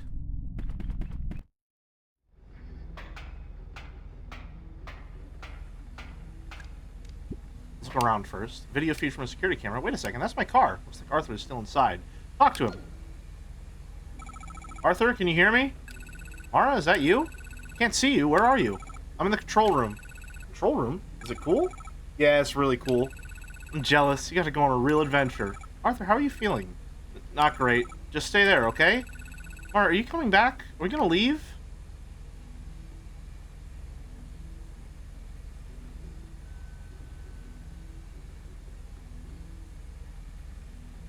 Yes, sure, yeah. I'll be back soon. Okay, good. Video feed of a security camera. It's showing something on the screen. It's moving. Talk to it. Hello? What are you? What do you want? Aw, it didn't respond. Anything else in here? The screen. There's a button underneath. 14. Press it. Oh.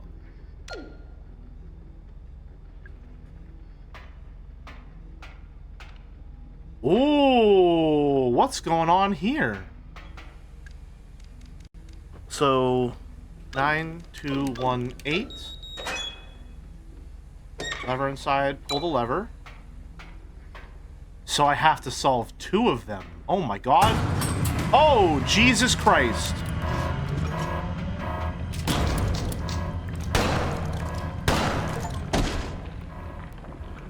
Thorough. Defeat all 4 optional mini-bosses. Ooh, that's fun. Full of trash. Aww. So what's the puzzle here? Or did they both just open that? Mini-boss versus gold magnet. Yeah, I threw 1 grenade, blasted him twice in the head. There we go. Spoiler, no more bosses. I mean, we are getting close to the end here. I'm missing, I gotta get some acid real quick so that I can melt the bathroom. I'm locked in. To release security, set floor panel code to 123456. Oh, hold on. That makes sense. I wonder if there's an achievement for beating the game without killing any of them. 1, 2, 3, 4, 5, 6. Every single one of the puzzles so far has just been, like, slightly challenging, pretty fun, inventive in terms of, like, the setting and how it's used. This game is a fucking banger, man. You can also read the enemy info on the slides. Oh. Emerged at around 50% root excavation. It varies from specimen to specimen, but they largely retain a human-like appearance. Most distressing, they are capable of a limited, non-verbal form of vocalization. I think this game is, like, superbly paced. I also agree, yes. It's fantastic. I want to replay it and see how it changes if I do certain things differently. Emerged around 55% root excavation. Despite their small stature, they've concluded that they are not infants. On the contrary, they may be a senior variant of the guests, their advanced age causing a weaker genetic makeup, which has diminished their anatomy upon emergence. Spindle. Emerged around 60% root excavation. Much of their muscle and fat is missing, but their bones have become elongated. However, the bone mass is spread more thinly, and consequently, the bones are more brittle. Additionally, without sufficient flesh as cushioning, their joints are weak. How does root excavation fit into the interpretation of the game? I'm not entirely sure. This stuff seems to be pretty, like, straightforward Resident Evil kind of, what is it? Like, bio-horror type of deal, which is fun.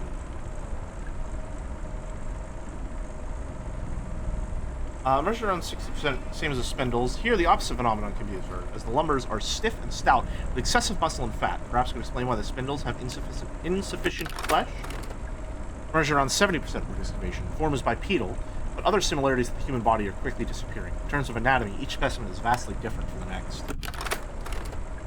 Emerged at 80% root excavation. I pray this is my final entry, for I cannot imagine how anything beyond this point would be capable of emergence. The puddles experience widespread cell necrosis. They are, quite literally, melting. Let's see.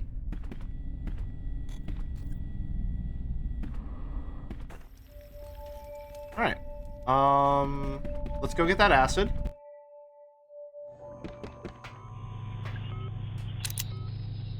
And there's still stuff to do in the mermaid place as well. I don't know how to get there, though. Sorry for backseat, but I didn't want to interrupt the puzzle. Oh, no, not a problem at all. I was happy to see that. Acid tank. This away.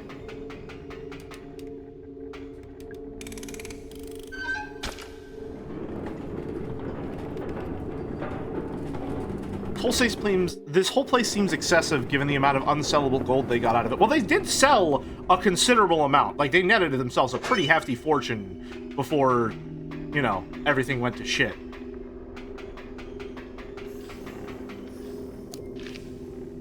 For Friday? Yep.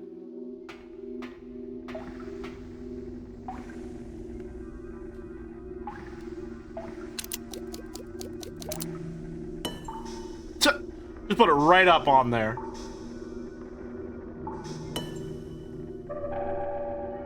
Acid bottle. I guess I could turn the valve and stop it dripping. Leave it.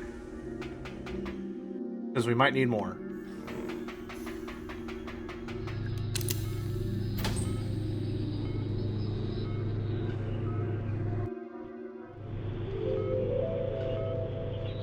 I love this little backrooms ass area.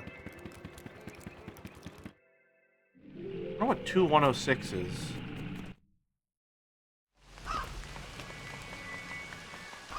Wait, wrong way. Oh, almost fell for it. You almost got me.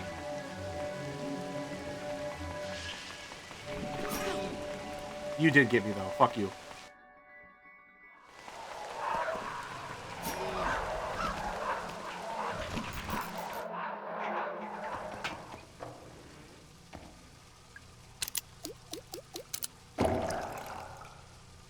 Yeah, that'll just... I think the bones are melting. Flush the toilet. What's that? Magnum ammo! Let's go.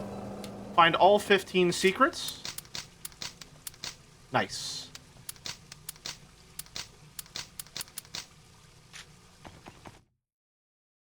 I guess there will be eventually be a number pad with a 0 on it eventually? Maybe. Although I found a note that said, like, this isn't, was it anything... I love that Crow Country, the main area, just gets more and more chaotic as the game goes on. Like, this place is just a mess right now. It's just a complete fucking mess. Not even slightly safe. Ow. Golden keyhole, okay. Nice. In we go.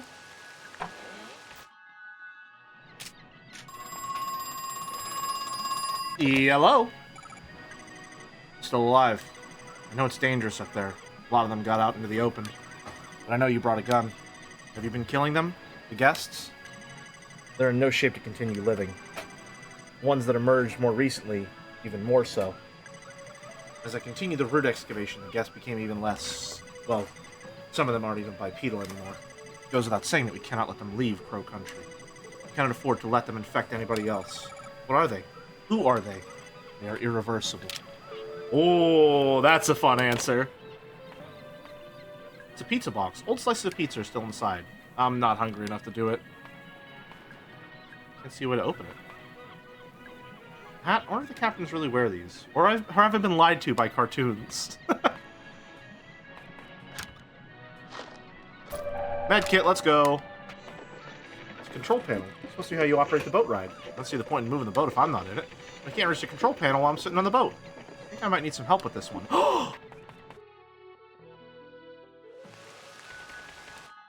I know just the lady to talk to. Help! Anything I can do for you? Ask for help. Actually, there is something. I need to get through the boat ride in the Ocean Kingdom area. 7 Seas? Yeah, I could use your help to operate the controls. Have you opened the door to the control room? Yeah, it's open. Nice work. I'll head to the control room and you go to the boat boarding area. See you there. You can look at the other pizza box? Will do.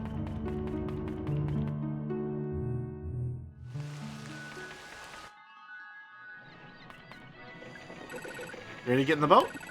I'd strongly recommend you sit in the middle, you know, for balance. Wow. What? Oh, but I can't get in there.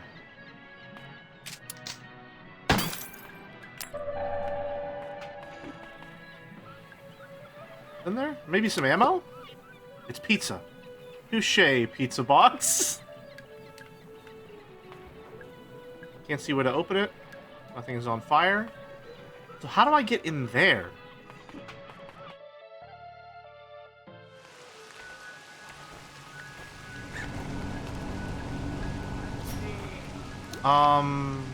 Oh, that would be, I have to help, Harrison, down there. Wrong one. No, come on.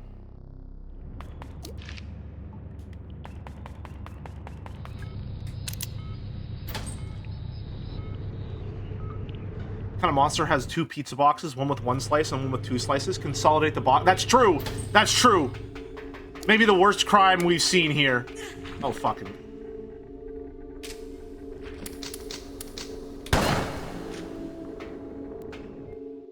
That was necessary, trust me.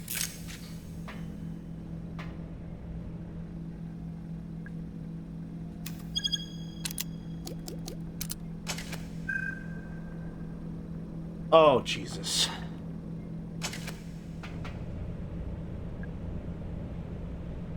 Manual override. Lever doesn't want to move. Gas pressure must be at exactly 50.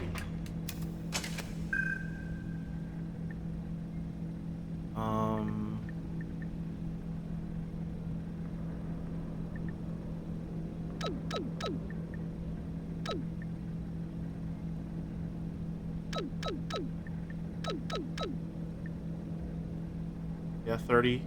20. Yeah. There we go. If you want to know how I solved that one so fast, the trick to remember is that 2 odd numbers will always equal an even. So you find the 2 odds that you can add together, and then figure out the rest from there. Hey, you did it. Yep. Pretty smart, huh? I sure am. So modest. We should leave. Good idea. You gonna come with me? Not yet. Sorry. Quick maths. Yep.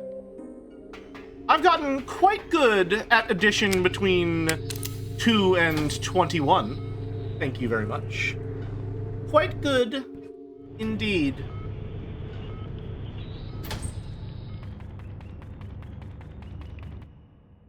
I don't mean to brag, but they pay me for it. I'm so good at it.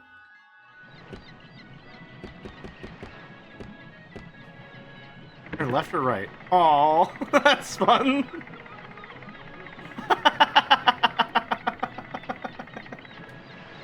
Just for no reason. Doesn't do anything, but it's a nice feeling. Having the horizon stretched out in front of you. That's cute. It's a treasure chest. What? What did it say? Oh, it's fake. It doesn't open. Feeling a very tangible sense of betrayal. The flavor text is consistently pretty great in this game, huh? The medkit. Don't mind if I do. Alright, we'll sit in the middle for balance, I suppose. Get it all to myself. Nice. You ready to go? Oh, she put on the captain's hat! So, can't guarantee this will be safe. Should I start the ride? Start it! Oh, are we gonna have like a shooting section while we're on the boat?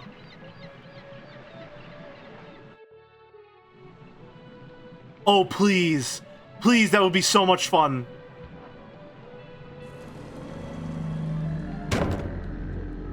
Aww. The white whale is blocking the boat. If I remember correctly, it's supposed to move out of the way. I think it's done manually from the control panel. I wonder why Julie didn't press the button.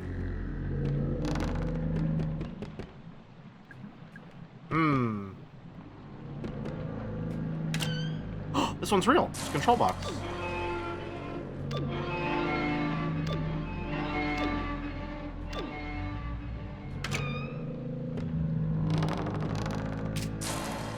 No, fuck! Okay, I didn't mean to use that one. Oops. Wait, no! I saw it at the last fucking second. God damn it. It's a switch. It's the biggest, most ornate switch I've ever seen. Pull it. Oh, there it is. Cool. What the hell? Oh, hello. It's a mermaid. Should I check inside? Open her up? There's a battery in here, but it's totally fried. Can't use it. Better leave it alone.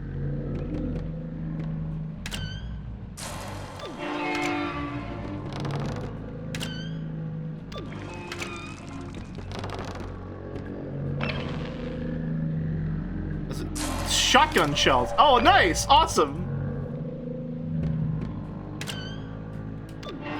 How lovely!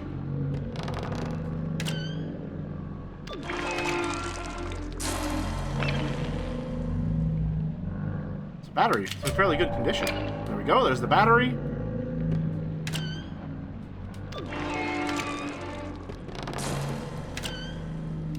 And lastly...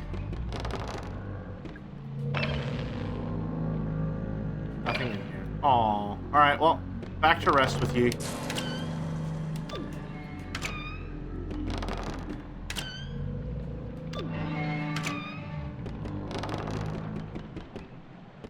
Got the battery. Oh. Julie. Bloodstain. These are Julie's glasses. What happened to her?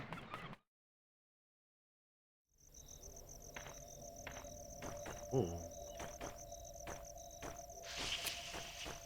Nighttime now.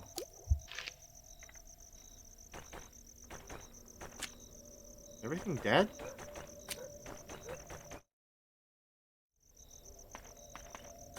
Why is everything dead? Oh, even the crows are dead.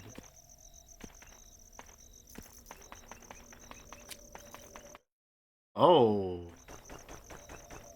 This seems bad.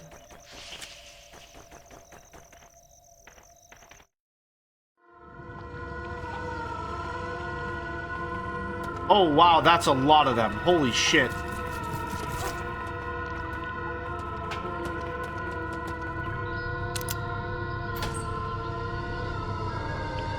Okay. Things are getting really bad.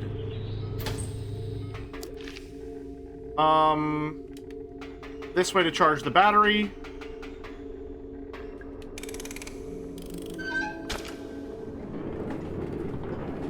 And then I think we want to fill up the acid while we're here, too.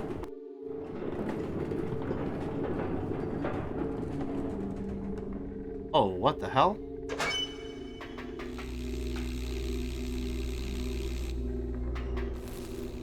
That's new.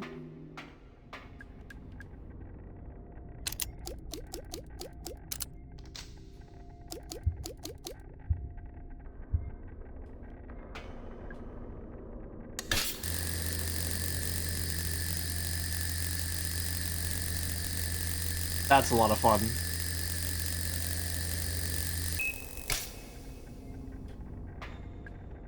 Battery's charged. Jelly, do you ever play through games with a guide / walkthrough? Not often. I do it more for stream than I do it on my own time, really. Recharge battery? Don't need to use it again. Okay. Those are definitely new. Alright. Up this way. I forget where this leads. To the... No, wait, no. That's not correct. Oh, well. It's fine. It's whatever. I don't think there's anything wrong with using a walkthrough or a guide. It's videos game. You're supposed to have fun with it. If you're not having fun with it, do it, you know, do it differently. Whatever makes it fun for you.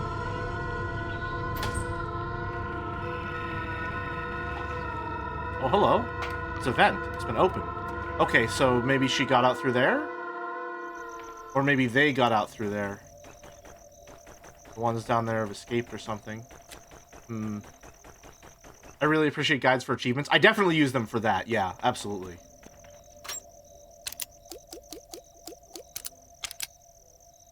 That'll do it.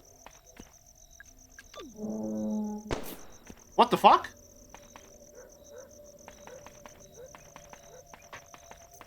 Hello? Someone just shoot at me? What the fuck was that?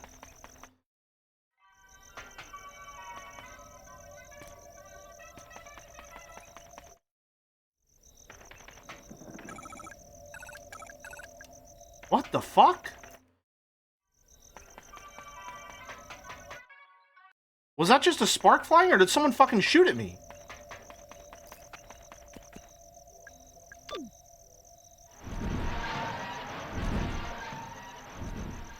There he goes. Just like that, walked out of my life. Does he crash through this? Yes, he does. Making his way out of the park. I don't blame him. It would be nice just to walk away. Can I take the battery back? Hold on.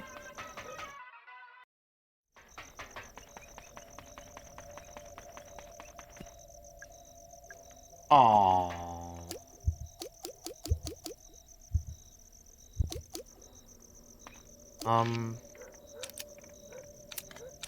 I guess let's go down this way.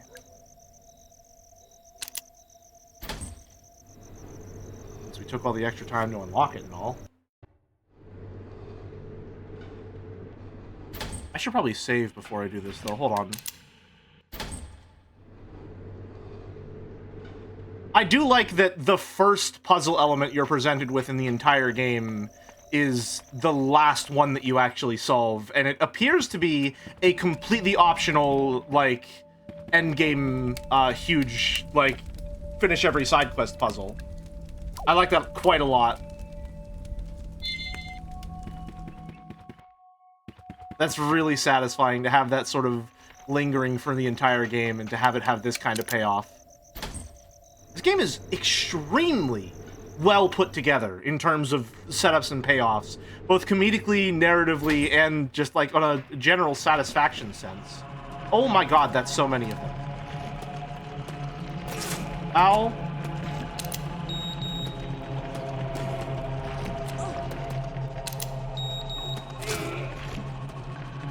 Ow.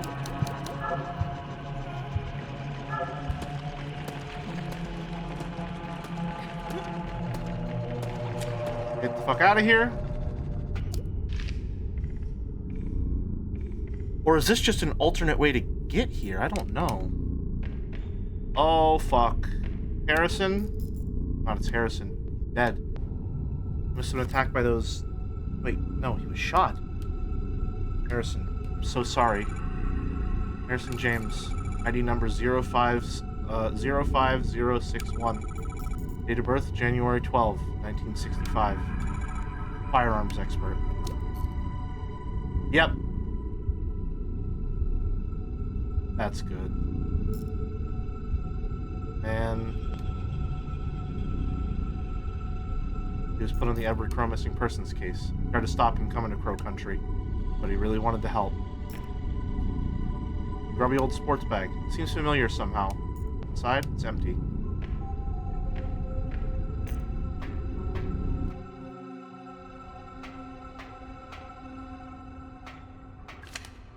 Mining lanterns are really old and need replacing. Any kind of spark tends to set off the oil that's trapped inside. If it happens, just give it a whack to disperse the oil. Flames should go out.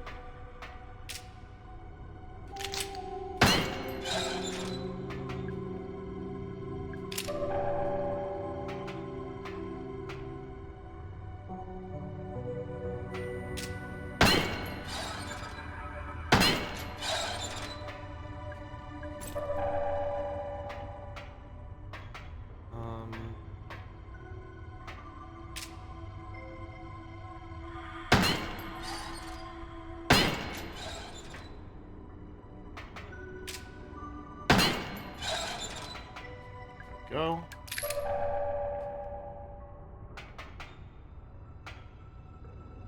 And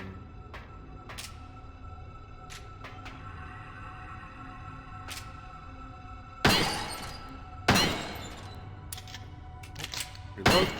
Nope, incorrect. There we go.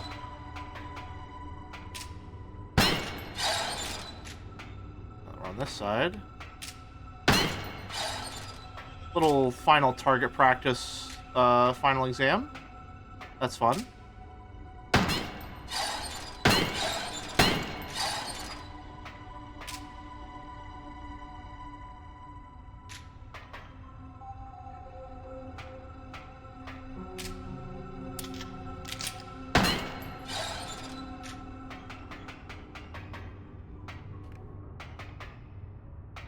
Hey there, Coleman.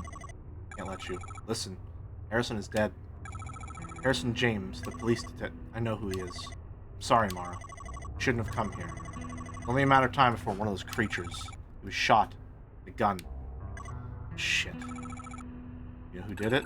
Oh, I think he's probably got a good idea. Marvin, you... Look, kid, this is nothing personal, okay? Put down the gun, Trumbull. And then what, huh? Go home? Forget this whole thing ever happened? Feds will be kicking down my door within a week. Culpable for all this shit. I know. I am too. But Mara is not, so leave her out of it. She knows way too much. Think she won't rat us out? Hell, she already tried to. She was getting real chatty with that pretty boy officer. I tried to stop him from coming. I kept telling him to leave. Well, he didn't leave, did he? And neither did you. And now it's too late. Is that? No idea. Bullshit. This is some sort of trick. I ain't... what? Julie? Yeah! Where am I? Julie. Hey. What's going on? What are you doing in there? I'll tell you if you help me out of this thing. Oh gosh, sorry. help her out, obviously. Coleman, would you give me a hand? Sure. I knew she crawled through the vent. I knew it. Julie, I thought you'd been... I mean, I came out of the boat ride and you were gone. There was blood. They grabbed me, dragged me backwards into the vent. What was it? Whatever it was, there were several more of them hiding in the pipes. Pitch black in there, but I could hear them, smell them. What, they tried to kill you? No, most of them just shook me around, made a bunch of noise. Shouting, weeping, moaning, whatever you'd call it. Sounds about right. What do you mean? They're angry, but they don't want to kill us. They're trying to communicate. Mara, you haven't introduced me? Oh, right, sorry. Julie, this is Tolman. He works for Edward Crowe. And Tolman, this is Julie Barron. She's a lawyer. She was hired by the Marshall family. Elaine Marshall's family. I see. What are you two doing down here? Someone's been killed. Shot. Police officer. It's me. Tolman was just about to go deal with it, weren't you? I'll come with you. I have experience with this kind of thing. Good. Okay, thanks. Mara. Something else. Natalie Crowe is waiting in Edward Crowe's office. Would you see how she's doing? Crowe's daughter? Sure, of course. Love a chance to talk to her, actually. You're not... One last thing. Arthur Mole. He's out in the staff parking area, in my white Fiesta. Would you check on him, too? I've left him alone way too long. Of course, we can do that, too. Thank you. Mara, what are you gonna do? I'm gonna do what I came here to do. We're waiting by your car, okay? Okay? Thanks. Come along, Mr. Tolman. We've got lots to do. Alright, fucking Forgotten City, having them run around and do every single side quest for me at the very end of the game just so I can get shit done. The girl with the golden gun. Held in place by 2 chains. Unhook it. Let's do the other one, too.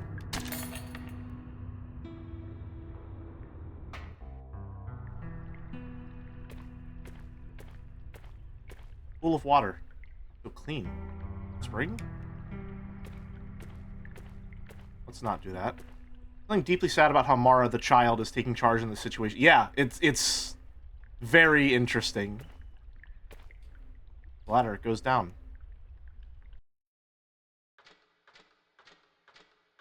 What a thrill. Darkness and silence tonight. Can I go back up? I can go back up. Love how so many things give you small choices, like the option to not open doors or clean your face. Oh, we're really going all the way down, huh?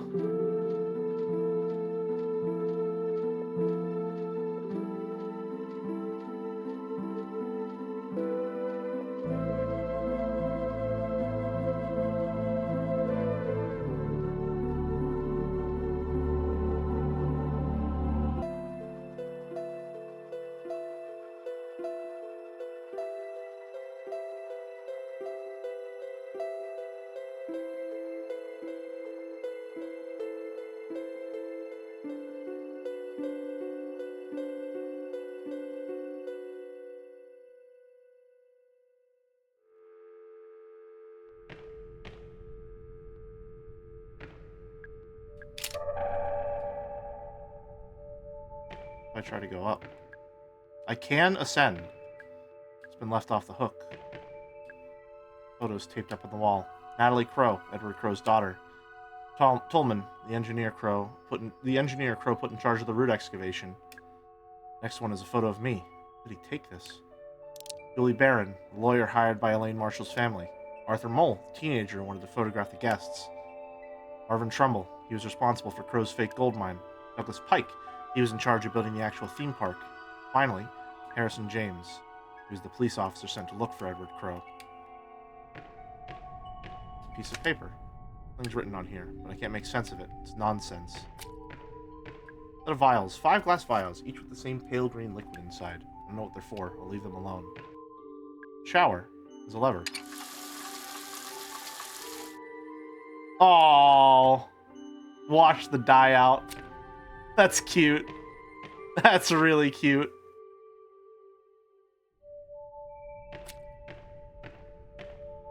If I washed my face, would it have gotten rid of the makeup too? Oh, and now... Yeah. That's why our hair didn't match from the photo. We dyed it.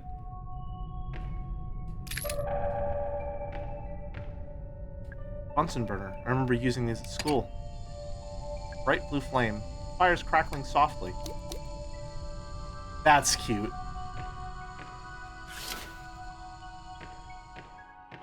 It's a hazmat suit. It's covered in a fine layer of dust. I guess he's not wearing it anymore. Must be where Crow's been sleeping. Sheets are stained with blood. Microwave. It's a med kit. Aw, nice. Little microwave burrito. Sealed envelope for Natalie. I won't open it. Oh, she ducks her head a little. That's cute. So many little touches in this game, man. Magazine. Video game tips. Bound book. Staff memos. Medical cabinet. First aid. Again, sounds like a little... Okay, we'll save one more time real quick here.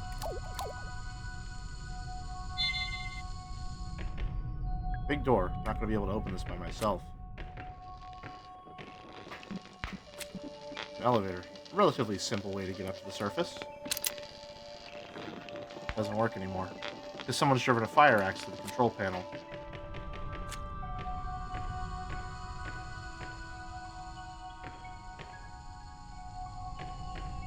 Intercom. Am I talking to it? Mr. Crow? I'm here. I'm in your lab. Hello, Elaine. Open the door. I will.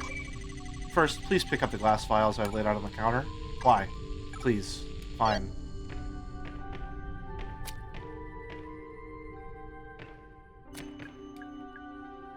First, I need to free up some space.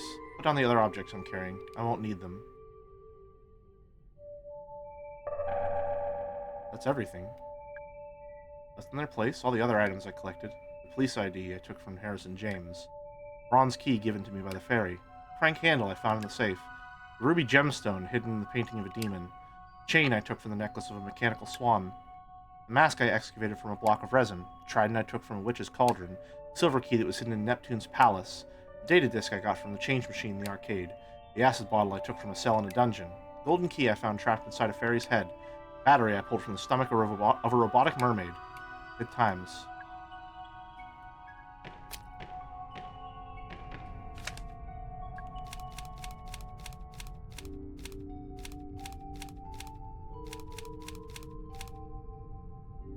What an ordeal.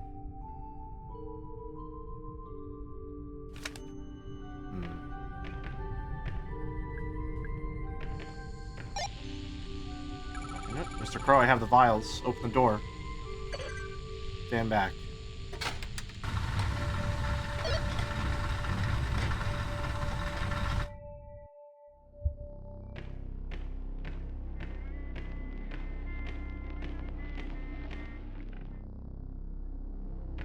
Hello. Elaine Marshall. Edward Crow. How long has it been? 2 years? We've never met before.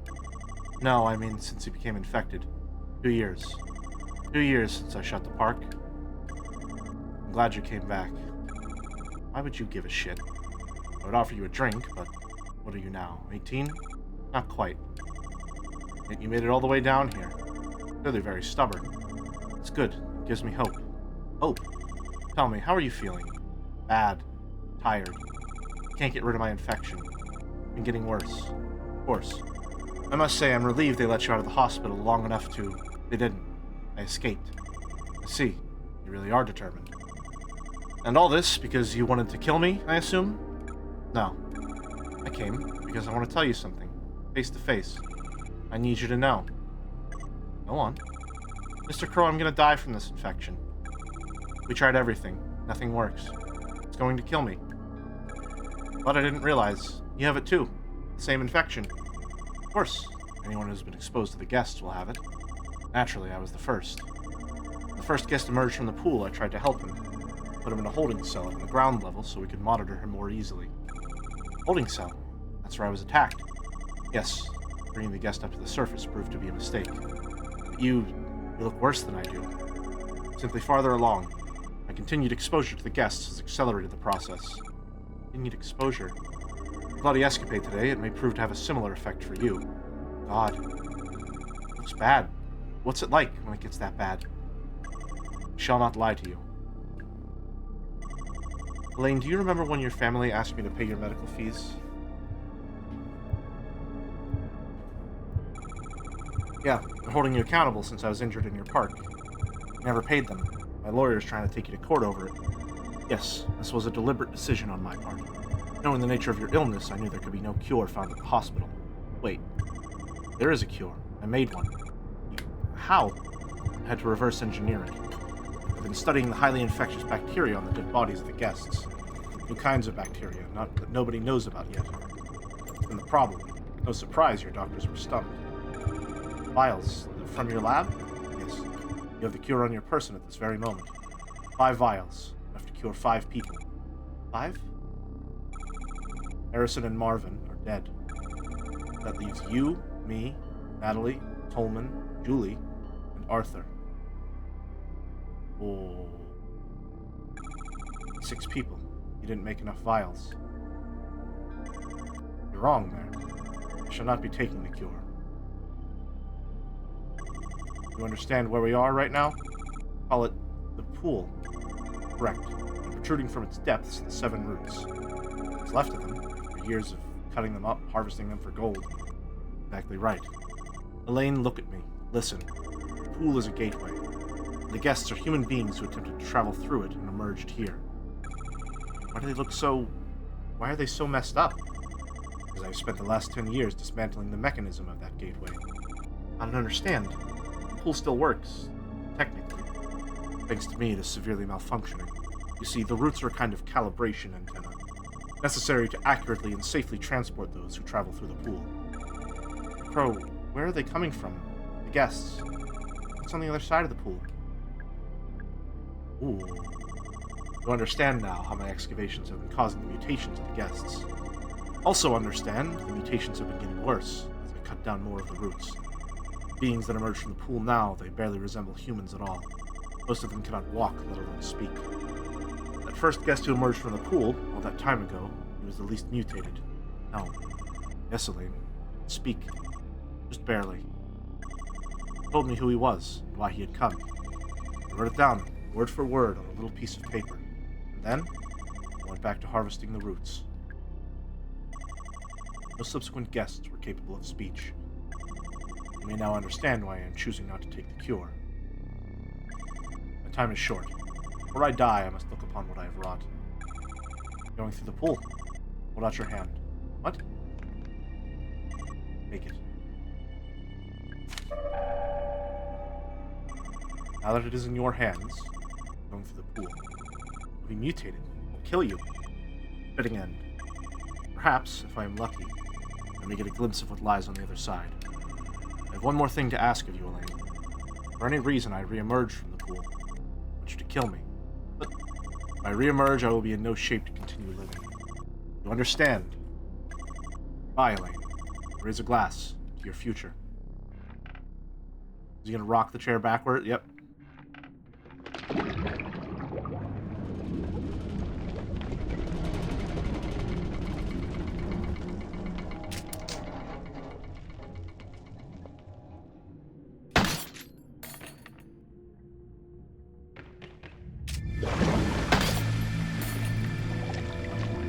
I figured.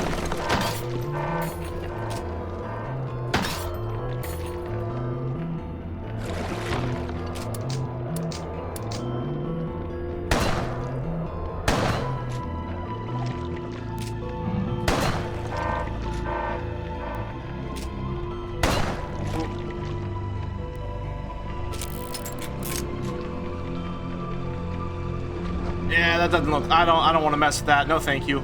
No, thank you, Mr. Crow. Condition infected.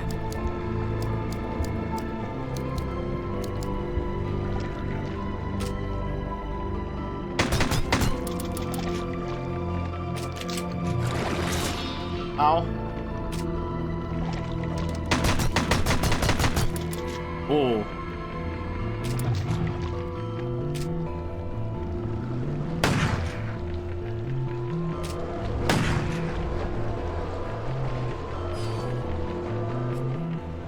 Shoot him from this side? Doesn't seem like it.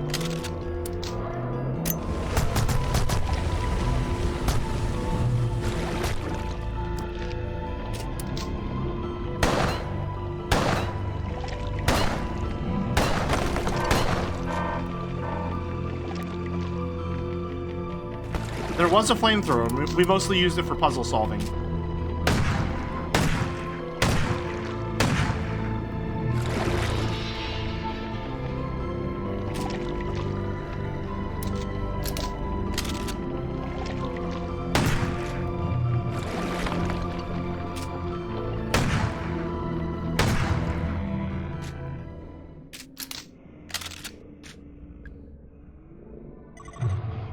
Lane. It's... Shut up. I don't want to know. Lane, you... Ugh. You promise. Kill. Yeah, okay.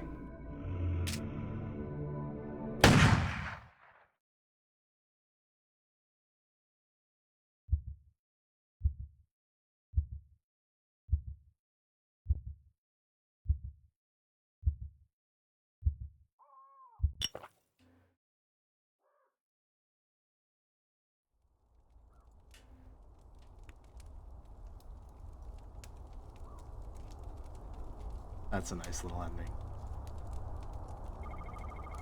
Staring into the flames. Feel something. It's a curious mixture of hope and dread. Maybe everything will be okay.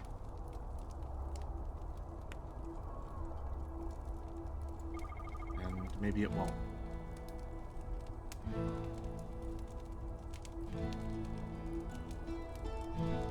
That's such a good way to end it.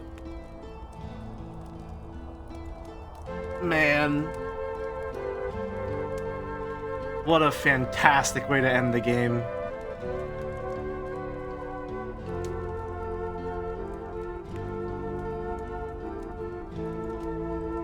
What about the note? I'm definitely gonna check out some stuff real quick before we end stream.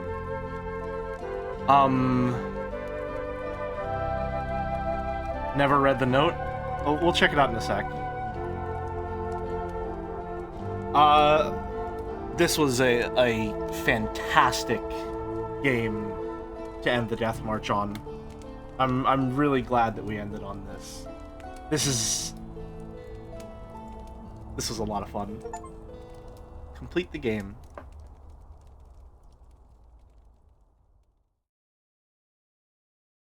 All right. Are there multiple endings? Crow Country. Results. Yep. Heals used. 38. Hints spent. 1. Secrets found. 15 of 15. Lives used. 0. Final rank. A. Let's go! Achieve at least B rank and unlock the crowbar. Achieve at least A rank and unlock the crow launcher. What? Bonus items. You've unlocked crow launcher, or crowbar B rank, crownade launcher A rank. Access bonus items from the in-game pause menu. ProQuest. Crystal crows are hiding around Crow Country. Can you find and shoot them all? Crow Quest can be turned off from the settings menu.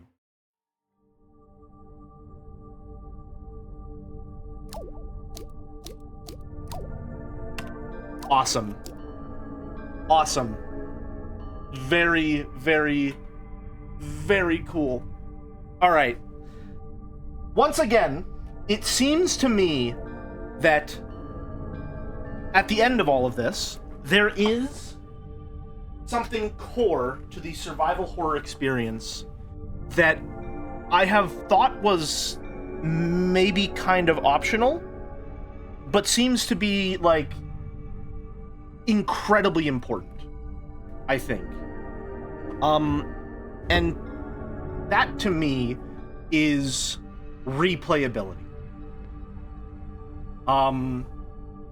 I think throughout all or almost every single survival horror game that we have played, from Sweet Home all the way here, with the only exception maybe being, I would say Amnesia, which was, you know, a little bit of an out there kind of inclusion regardless.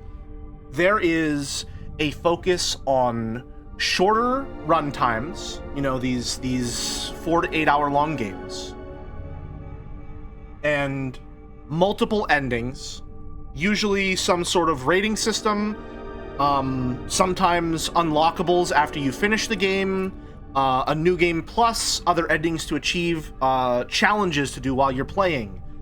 There is this focus on replayability as a core factor in the survival horror experience. And what I like about that is that follows through on my belief that the empowerment is not a flaw of the survival horror genre. I've been saying the entire time during the marathon that it is about not remaining scared and struggling to survive the entire time, but beginning from that standpoint of fear and struggle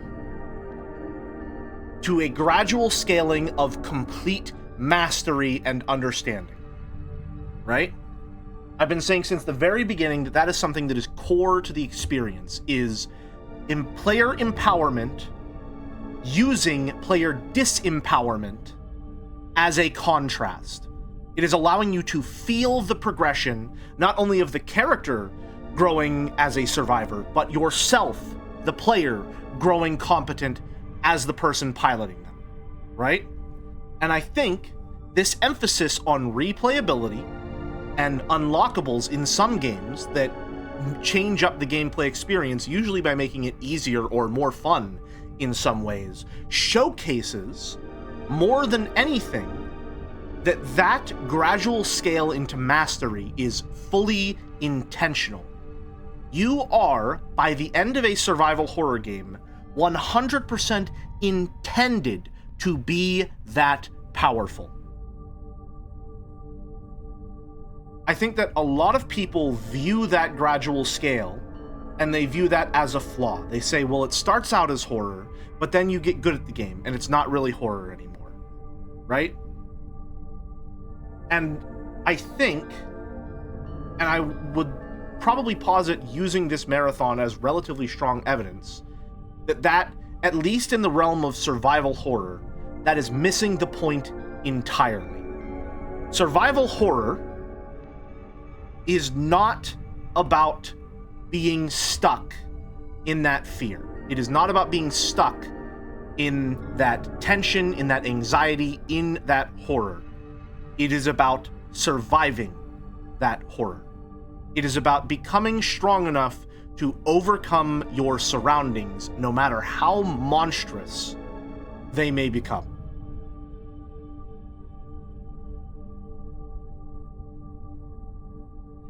And I find that to be a very satisfying thing to be left with at the end of the day. I think it's very interesting. It's very engaging. It's very gratifying to look at this genre as a whole and to realize that in a space that is so focused on disempowerment, on inflicting negative emotions upon the player, of allowing them in a safe space to experience fear and anxiety and worry. It is designed as a means of, if you can overcome it, if you can master the systems, becoming a release of those negative feelings, as the fear fades to confidence as you master the systems and become a better player. I think it's really interesting to look at the survival horror design space here in contrast to maybe a more traditional horror game. Like, I say Outlast is a pretty strong example. Something like Soma, maybe, where you don't have a lot of control, where it's just about going through this sequence. Five Nights at Freddy's is a genuine example of you don't so much master the systems as you just become good enough at juggling the plates until the curtains close, right? There is no sense of control in other horror games like there is the sense of control that you eventually have in a survival horror game, right? And I think that is key to what makes the genre so successful. I think that survival is a great word to use, because when I think about what makes a survival game's gameplay loop so satisfying, I find the same core principles of feeling like you have started from nothing until you have built up to this insurmountable, perfectly survivable empire, right? The end game of a survival game is complete stability. And so when we take those ideas and we blend them with the horror genre, we get a system which is designed to start you at nothing in the most hopeless of circumstances, and to allow you, through your own careful management and your own careful planning, become a focused, unstoppable survivor in the most dangerous of circumstances. I think that's an incredibly fun design space to play around in. The logical endpoint of successful survival is triumph of overcoming the challenge, which is a feeling perfectly captured by this style of game design. Yeah, I agree. I feel like the proper analysis of these characteristics ought to be compared to the mean. I think some of these attributes could be generally common inclusions, added replay value, or nigh inevitabilities, mastery. I agree as well. Yes, it's kind of impossible to play a game for a long time and not get good at the game. However, what I find interesting about video games as a design space is that things that are inevitabilities or that are taken for granted can often be designed around in terms of your narrative, your aesthetics, and your gameplay decisions in order to imbue the player with a certain feeling, even though those things come naturally to the act of play, right? Like, if I play, I don't know, fucking Shovel Knight, just as a general example, right? If I play Shovel Knight and I get really good at the game by the end of the game, I start off bad, I get good at the game, that feels good. But it doesn't necessarily have any particular narrative or thematic weight in regards to that, right?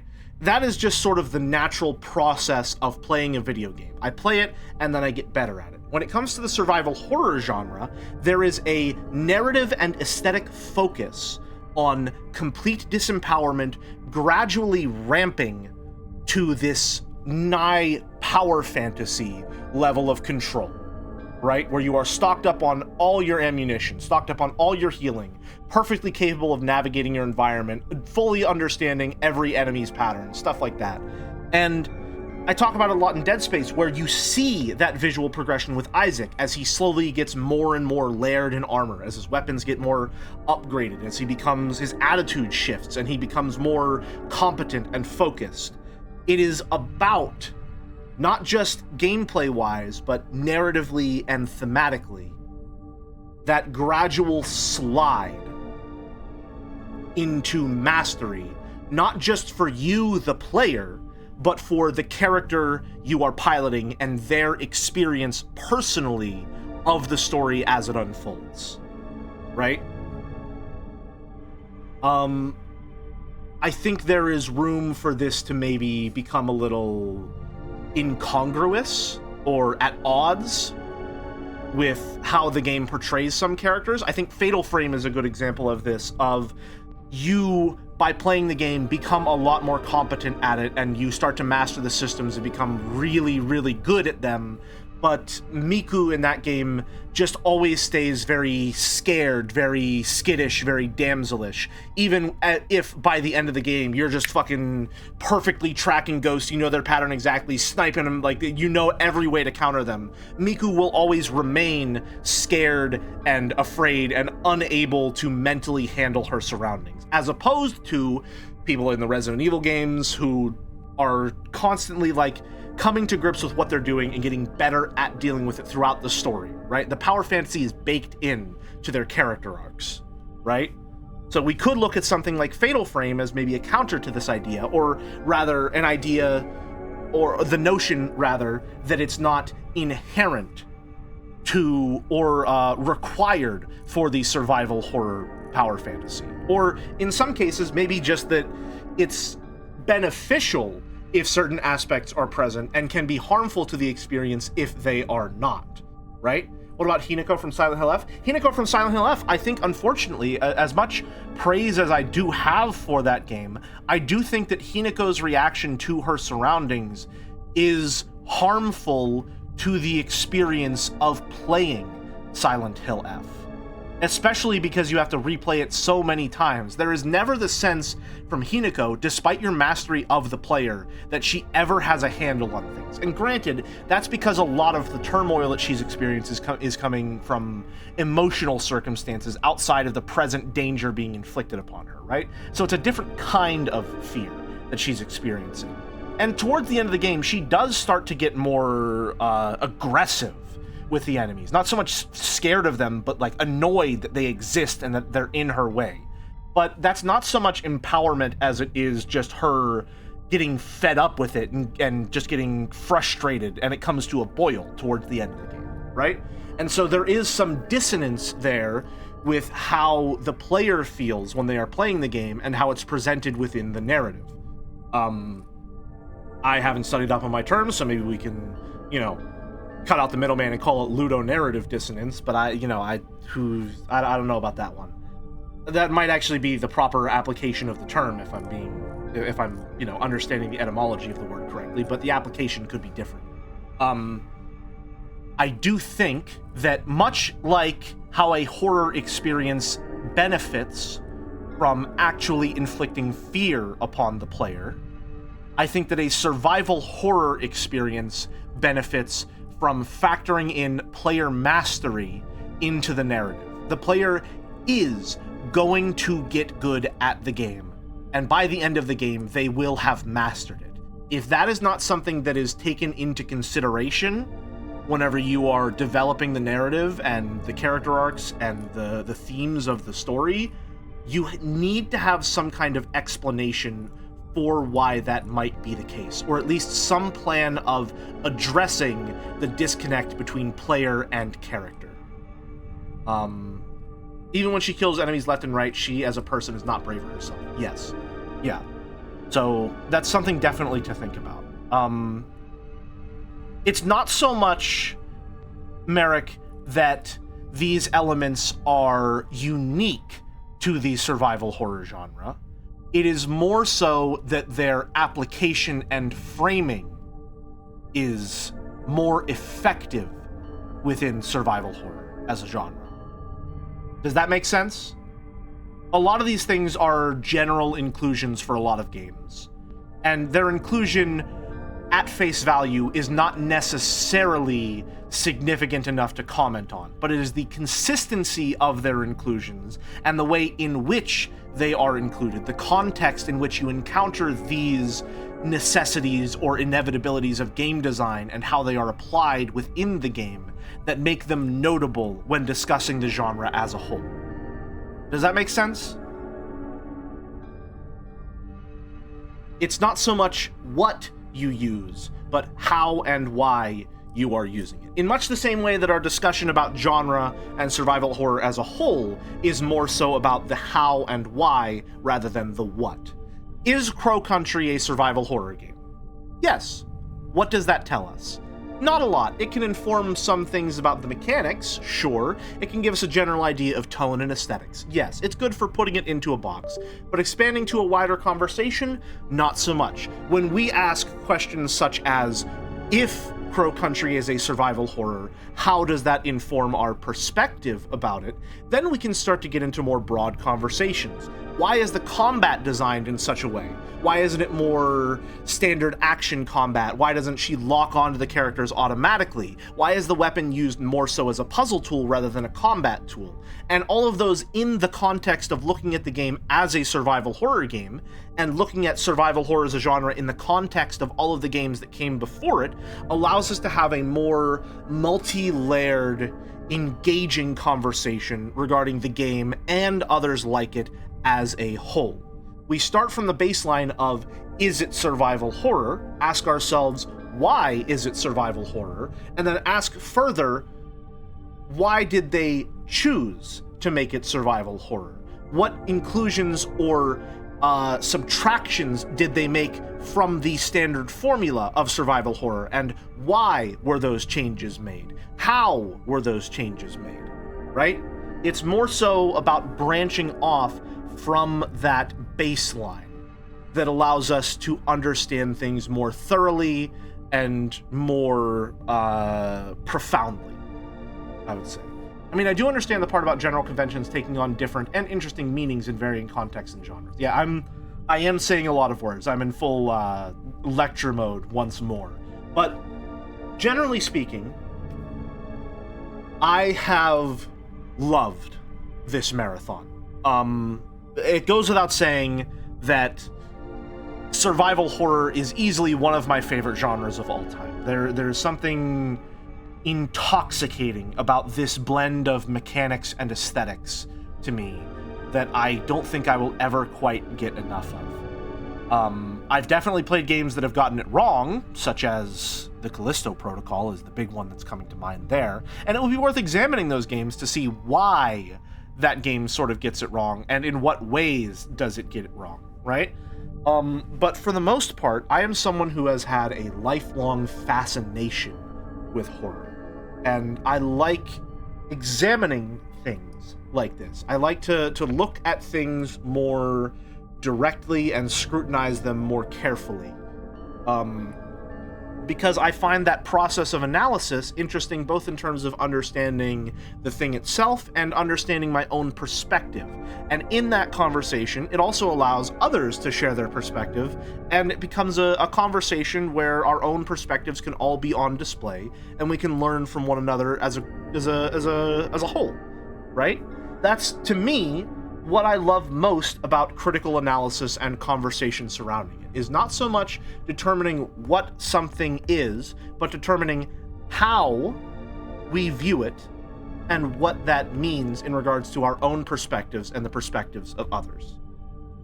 I had a great time with this. I'm glad that we went long. I think it would have been a pretty short stream too, considering that I went and did every little bonus and side quest. Crow Country was delightful. I was very charmed by the pacing of this game. I was very charmed by the modularity of the puzzle solving in this game. I was immensely impressed by the theming and the setting of the game, especially. I like that my larger interpretation regarding the symbolism of the story wasn't so much text as it was the symbolic subtext of what was going on. That's the one thing that I really love about discussing subtext, is if you have enough connective tissue, you aren't necessarily wrong. You know, was the story literally about Elaine going through this mental hellscape and the crows were a manifestation of, you know, this lingering part that can never quite leave? Not necessarily, no. I mean, it's pretty directly this biochemistry horror sort of plot like Resident Evil, where she has this infection and it needs to be cured. But you can ask further questions, such as maybe this infection symbolizes a certain thing. Maybe this is a kind of childhood trauma that can't be rooted out until she is completely directly faced whatever it is that is haunting her, right? Until she goes directly to the man who is in some ways responsible for this sickness that will kill her, she cannot ever fully feel like she's healed of it. And it is in confronting him that she heals herself and others who may have been tied to this place and traumatized by it in some way. Yes, the cure is a physical cure for the actual virus that is coursing through their bodies and will kill them, but you could very easily view it through the lens of subtext and say that that is a cure in terms of catharsis. It is looking at all of these people who are carefully connected to this web of conspiracy and the trauma that has been caused by Crow Country, and it is allowing them to heal. So I guess for you, it's more about gathering interesting lenses through which to appreciate the same object. And I was thinking of more like terms of thesis plus antithesis. Yes, that's a really good way of putting it. Yes, I like learning new ways of engagement. And I like discussing ways of engagement. I like to talk about how certain lenses can affect how we view something and change how we view something. And whether some lenses are more or less valid and what their validity means. Perspective is something that I am fascinated by in the discussion space, because I think it is inherent to everything that we do on a subconscious level. You are always experiencing something from a perspective, and discussing the perspective itself makes appreciating the thing it is observing a lot more profound. The main themes of the game around the responsibility adults have to the future, and the horror is centered around inverting that and forcing Elaine to become the responsible one and be the hero. Yeah, I think that's pretty interesting. It makes me wonder if there are alternate endings and what can change if I do or don't help certain people, right? Because in the ending that I have, Mara is, like you said, very much shouldering the burden that has been placed upon her. She is ascending beyond her role of childhood. She's had her childhood taken from her, in a sense. The last few years that she had to just be a kid have been stolen from her by an adult who has harmed her in a way that you simply cannot comprehend. And she has to, through her own force of will, escape from the care that others have given her to wring catharsis out of this man, right? And it's up to her not only to save herself, but to save others. That's a lot for a kid to go through. That's a lot for a kid to go through. No doubt about it. And so I wonder if there is a different ending that is maybe kinder to Elaine in some way, where she can find, obviously, if she doesn't get the cure, she's dead. So it was good that she went down there. But symbolically, is there a way for her to walk away and still experience some form of catharsis? Is there maybe some comfort that can be found just in the community of others who have experienced the same pain as you have? Is there a chance where, rather than being forced into adulthood with a gun in her hand, she is allowed, at least for one more year, to just be the kid that she is? That's something that I think is really interesting. And I think that's something that is kind of the inherent tragedy of Crow Country, if there isn't an alternate ending. It is this idea that something has been stolen from her that can never be given back. It's a red stain on a white dress, to get a little blunt and poetic in that sense. And once it's on there, there's nothing you can do to get it off. You just have to live with it. Right? I feel like being handed cures for everyone on the silver platter is already pretty lucky. So ungrateful, yeah. I loved this game. I would be excited to replay this game, especially given how bite-sized it is. And I have loved this marathon. It has been an absolute delight to be able to engage with video games in this way. Not only in my own space, in my own time, and, with others in DMs, but to loudly and proudly and publicly engage with video games with my primary audience in such a way. Video games, believe it or not, are art. Oftentimes, they try very hard not to be, but they are creations with a vision behind them. And sometimes you do you do have to acknowledge the humble truth that even bad art is still art. And even bad art can be worthy of analysis. Not that we really experienced any bad art, because thank God every single one of these games was a phenomenal time, not just to play, but to stream. So, at the end of this all, thank you. Deeply and truly, thank you for not only being with me on this journey, but also for allowing me to indulge in these ways. I don't often get many opportunities to just dig into something in the way that I have been allowed to here. I don't get many opportunities where I feel entitled or encouraged, shall we say, to go on these sorts of long-winded diatribes about things. And I think that having a marathon like this with a specific objective of analyzing the genre has really opened me up to that headspace that has allowed me to have these kinds of discussions with you.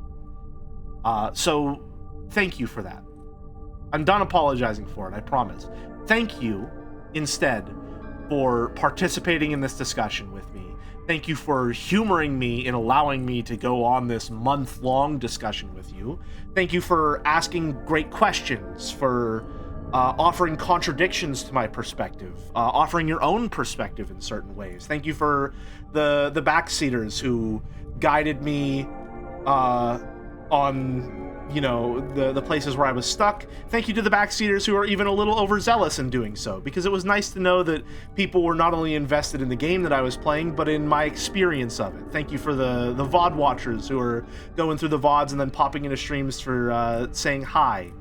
Thank you, one and all, for being here and for allowing me this opportunity.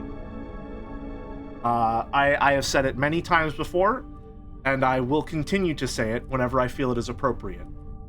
I am uniquely blessed to be living the life that I am. And I am glad, through any and all hardship, that I have been allowed to share this life and this experience with all of you. I like doing this. It brings me a great deal of joy. I like streaming. What can I say? It's fun to play video games with people, and it's fun to talk with people, and I like being social, and I like being active and engaging. This is... I don't know, man. I love this. I'm so glad that in all the grand everything of all of human history, of all the moments that I could have existed in, that this is the one that I get to. Strife and terror and chaos and all, I'm allowed to be alive in this moment doing this. I think that is a gift, and I am so glad to have been given it and to be allowed to share it. So thank you for that. It's been a pleasure. Now, speaking of giving gifts, now that we're done being all sappy, who's live that we can raid, huh? Let's give him a little love.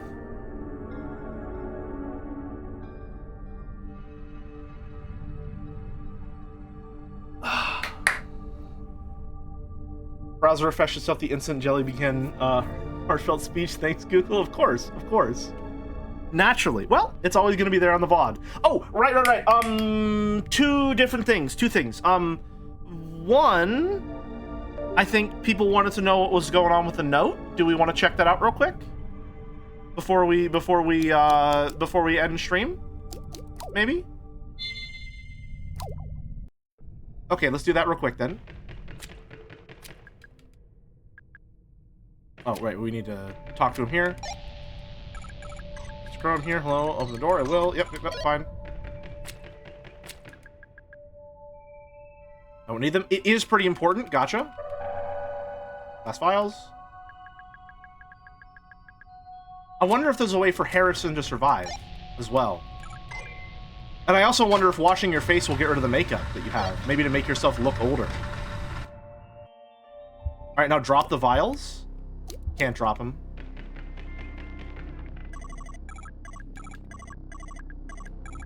Okay. Not quite. Can I just shoot him? Also, that's another thing. Yep, yep, Okay. First and foremost. He is... No, okay, can't shoot him. Interesting.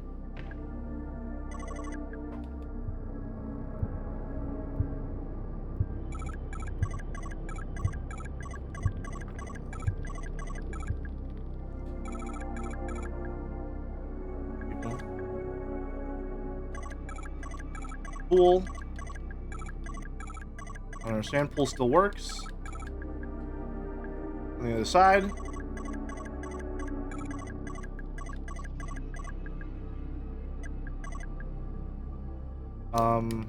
We'll talk to him. Is Ace Attorney 4 in the docket? We'll talk about that in just a second. I want to make sure that I do this first. Take it. Little piece of paper.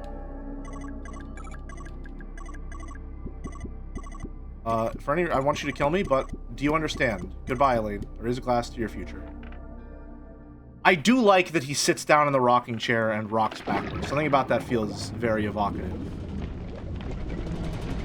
Can I not? Oh, I can't open my inventory.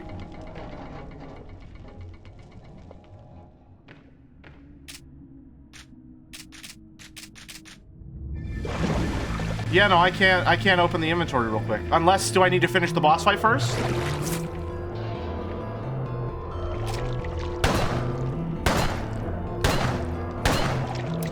Wow, okay, the pool of blood is a very strong indicator of his health level. Jesus. Oh, I can't open my inventory. Good, okay. Here it is. Small piece of paper given to me by Evercrow. It's folded in half. 2106, uninhabitable, ruin. We come from 1988.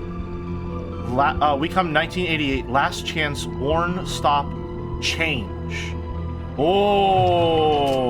Okay. Interesting. That's really important to know. Does that change the ending in any way?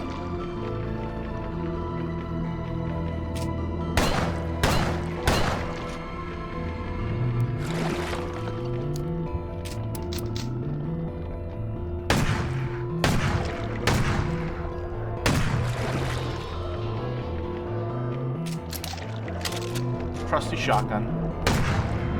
There we go.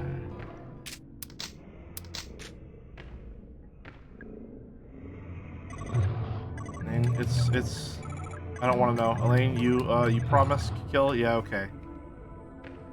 It's over. There's only one thing left to do.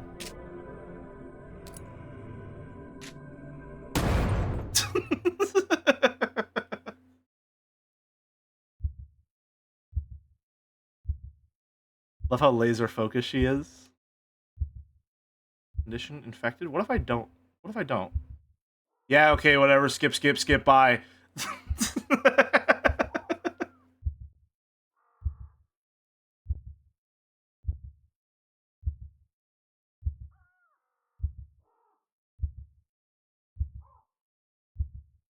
this actually... The crow's cons are coming in.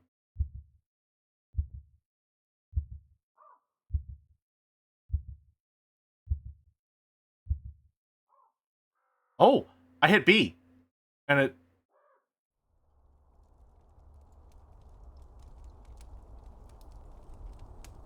Huh. You can actually refuse that. I really love how they reuse the save line there. That's a lot of fun. I also really like that the game gives you so many choices there. I don't know how much of it is actually, you know, effective, but like it really, I don't know, maybe, well, no, because sorry, my mind's in a lot of different places at once. I'm thinking about how the subtext that I'm reading is a lot about how Elaine is this girl who is on the cusp of adulthood, who didn't really get to have her childhood because she had those last 2 years stolen from her. But I'm also thinking about it in the context of, it feels like she is someone who wants to grow up. She's taken the agency to escape the hospital and to seek out her own catharsis and to you know, put a fucking gun in her hands and steal someone's car and their identity so that she can enact this herself. I think maybe the virus threatens to kill her and keep her from ever becoming an adult, maybe. And so what I find interesting about that interpretation is that consistently throughout the game, you are given so many small choices. And I don't know whether those choices have any consequence other than just some of the appearance of things. Like washing your hair, for example, is a choice that you can make, you know? And I don't think that would have had any particular effect, right? I think, to me, that speaks a lot to the idea that Elaine is a character who, more than anything right now, wants and needs agency in her life. She needs something that she is in control of. No matter how small, no matter how inconsequential, she needs to be the one holding the gun. She needs to be the one driving the car. She needs to have a choice in the matter, whether it is good or bad for her, or whether it has no effect whatsoever. And so from that interpretation, I find it really interesting that there are so many times throughout the game that you are given a choice, even if it's something you have to do, like unlatching the gate at the very end of the game, or going down the steps, or going down the big ladder, or, you know, taking the cure there. You are given a choice, always. And I like that a lot. That interpretation feels good to me. I like it quite a lot. It feels like it matches with everything else that I'm seeing, and it feels like it makes all of those choices, even if they're not particularly meaningful from a mechanical perspective, it makes all of them symbolically and subtextually meaningful, which I like a lot. Horror is a place where you can play with a lot of that subtext and play with those fears. So I think if we are to view maybe Silent Hill F, using that as a contrast point for games that we've streamed, as a horror game that is focused on the inevitability of growing up, on the idea that it is something you are forced into and you have no control and other people want to control it for you, Crow Country is perhaps a game about the fear of not being able to grow up, of being stuck in some way or another in your childhood, of being unable to leave who you once were and become someone else, and to become an adult, to leave this world and to make your way into adulthood. And part of that is learning to make your own choices, regardless of how difficult that may be, regardless of how meaningful or meaningless that may be.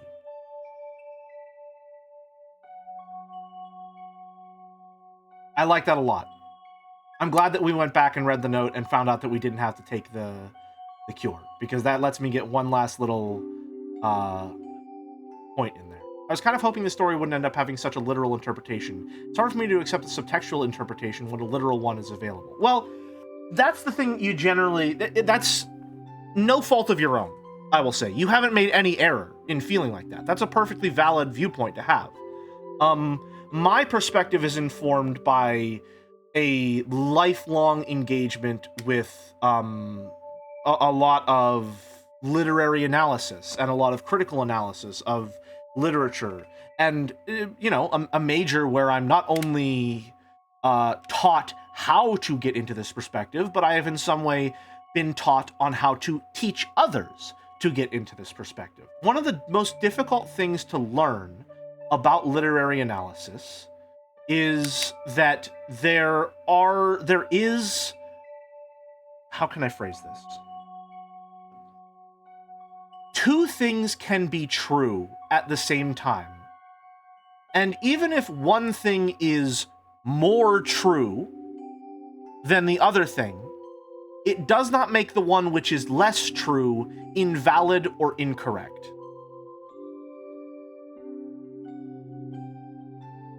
Does that make sense? Just because this game does have a literal meaning of Elaine going to Crow Country because she has this disease, and it's about her going to see Crow and eventually getting this cure and deciding what to do with it. Just because that's what's literally happening in the game, that does not mean that a subtextual interpretation, a reading of the text based on symbolism and themes, is in any way an invalid or lesser interpretation of the text. It can be both. Two things can be true at the same time, and neither need to contradict one another. It does not need to be the case that it is only a literal story or that it is only a subtextual story. Both can exist on top of one another. And there is no pride or shame in seeing both or one or neither. So long as you find some meaningful way to engage with the text that is based on evidence within the text, you are forming a valid interpretation of that text. Right? That's one of the most important things to learn when it comes to analyzing art, is so long as you can prove it, and it cannot be disproven, your interpretation is valid. Now, whether something is disproven or not is difficult to determine. You could say, for example, that the literal events of the text are perhaps proof to the contrary, or proof against a subtextual interpretation of the text. You could say, well, yes, I'm sure this thematic analysis does make sense, but that's not what's literally happening in the text.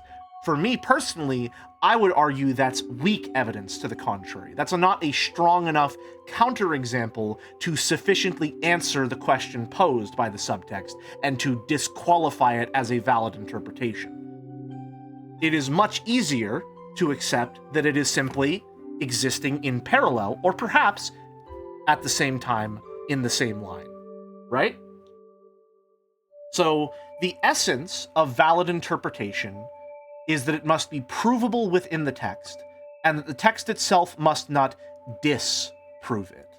So long as you are following those two core principles when analyzing art, you are doing it correctly. This is also to say that outside information is perfectly valid. Personally, the way that I've been taught to interpret media, I find outside information to be of lesser argumentative strength than something that exists purely within the text itself. And this is getting into conversations of death of the author and the validity of the word of God in terms of interpreting a text, right? But again, it comes down to, can it be proven using the text, and can it be disproven using the text? If it's something that exists completely agnostic of the text entirely, then it becomes a little bit difficult to discuss in the context of the text. We're using the word text a lot. But largely, if it can't be disproven, and you can prove it, it is a valid interpretation. Is it correct? It's valid. It's not about being right or wrong. It's about being possible. And I find that headspace personally to be very encouraging. It gives me a very wide lens through which to view a wide variety of things, and I enjoy it.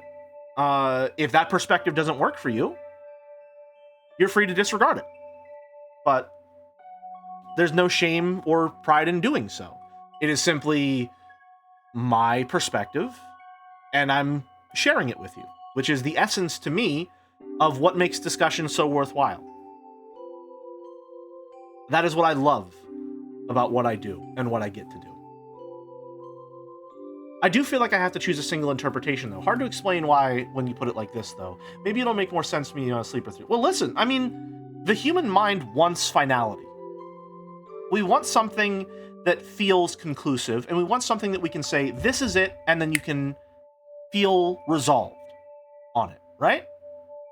For me, I can say that two interpretations exist at the same time. They exist directly in line with one another, on top of one another. They are the same line, in a sense. And so it is perfectly fine for both of them to exist. That might not be satisfying to you. It's purely about your satisfaction, right? We love being thesis antithesis lawyers, don't we, Ace Attorney Bros? Yeah. It's a lot of things. But again, now we're just sort of getting to the heart of what it means to discuss things and what it means to form a valid perspective, right? And this is all really, I'd say it's above my pay grade, but technically I do have a master's degree for it. So, if anything, I should be getting paid extra for this. I'll foot you the bill, don't worry. Imagine Naruhodo arguing everyone's perspective is valid so long as it's not contradicted. Well, that's kind of, yeah, I mean, kind of, yeah. Kind of, yeah. Because he holds the truth to be the most important ideal of all. It's not above your pay grade at all. You're supposed to be the one getting paid for this. Yeah. Either way, thank you for, again, allowing me to do this. I'm glad we went back, and I'm glad we got to have this one last little discussion. That's going to be all for me today. I don't know what we're doing for the rest of the week. I had planned for Crow Country to go until at least Thursday. I had Thursday, Saturday planned out. I don't know if we're going to stream on Saturday, because that would be a Joe co-stream, and then I have plans in the afternoon, so I won't be able to stream in the afternoon. So I'll keep you updated on whether we're streaming on Thursday. Saturday is also a possibility of a cancellation, because Mouse is going to be doing a charity stream. Joe's also going to be live. I don't want to go live at the same time Joe's live, and I certainly don't want to be live at the same time as Mouse and Joe while they're raising money for charity. So I'll say we'll play it by ear on this one. It's going to be a little loosey-goosey, but we're going to use the schedule as a baseline per usual. However, regardless of when I see you next, we will be returning to the Great Ace Attorney with Case 1-4. That's not true, because you might see me on Sunday, which might be my birthday, in which case I might want to do something special and different. But expect the Great Ace Attorney. If we're doing something different, it'll be a surprise. So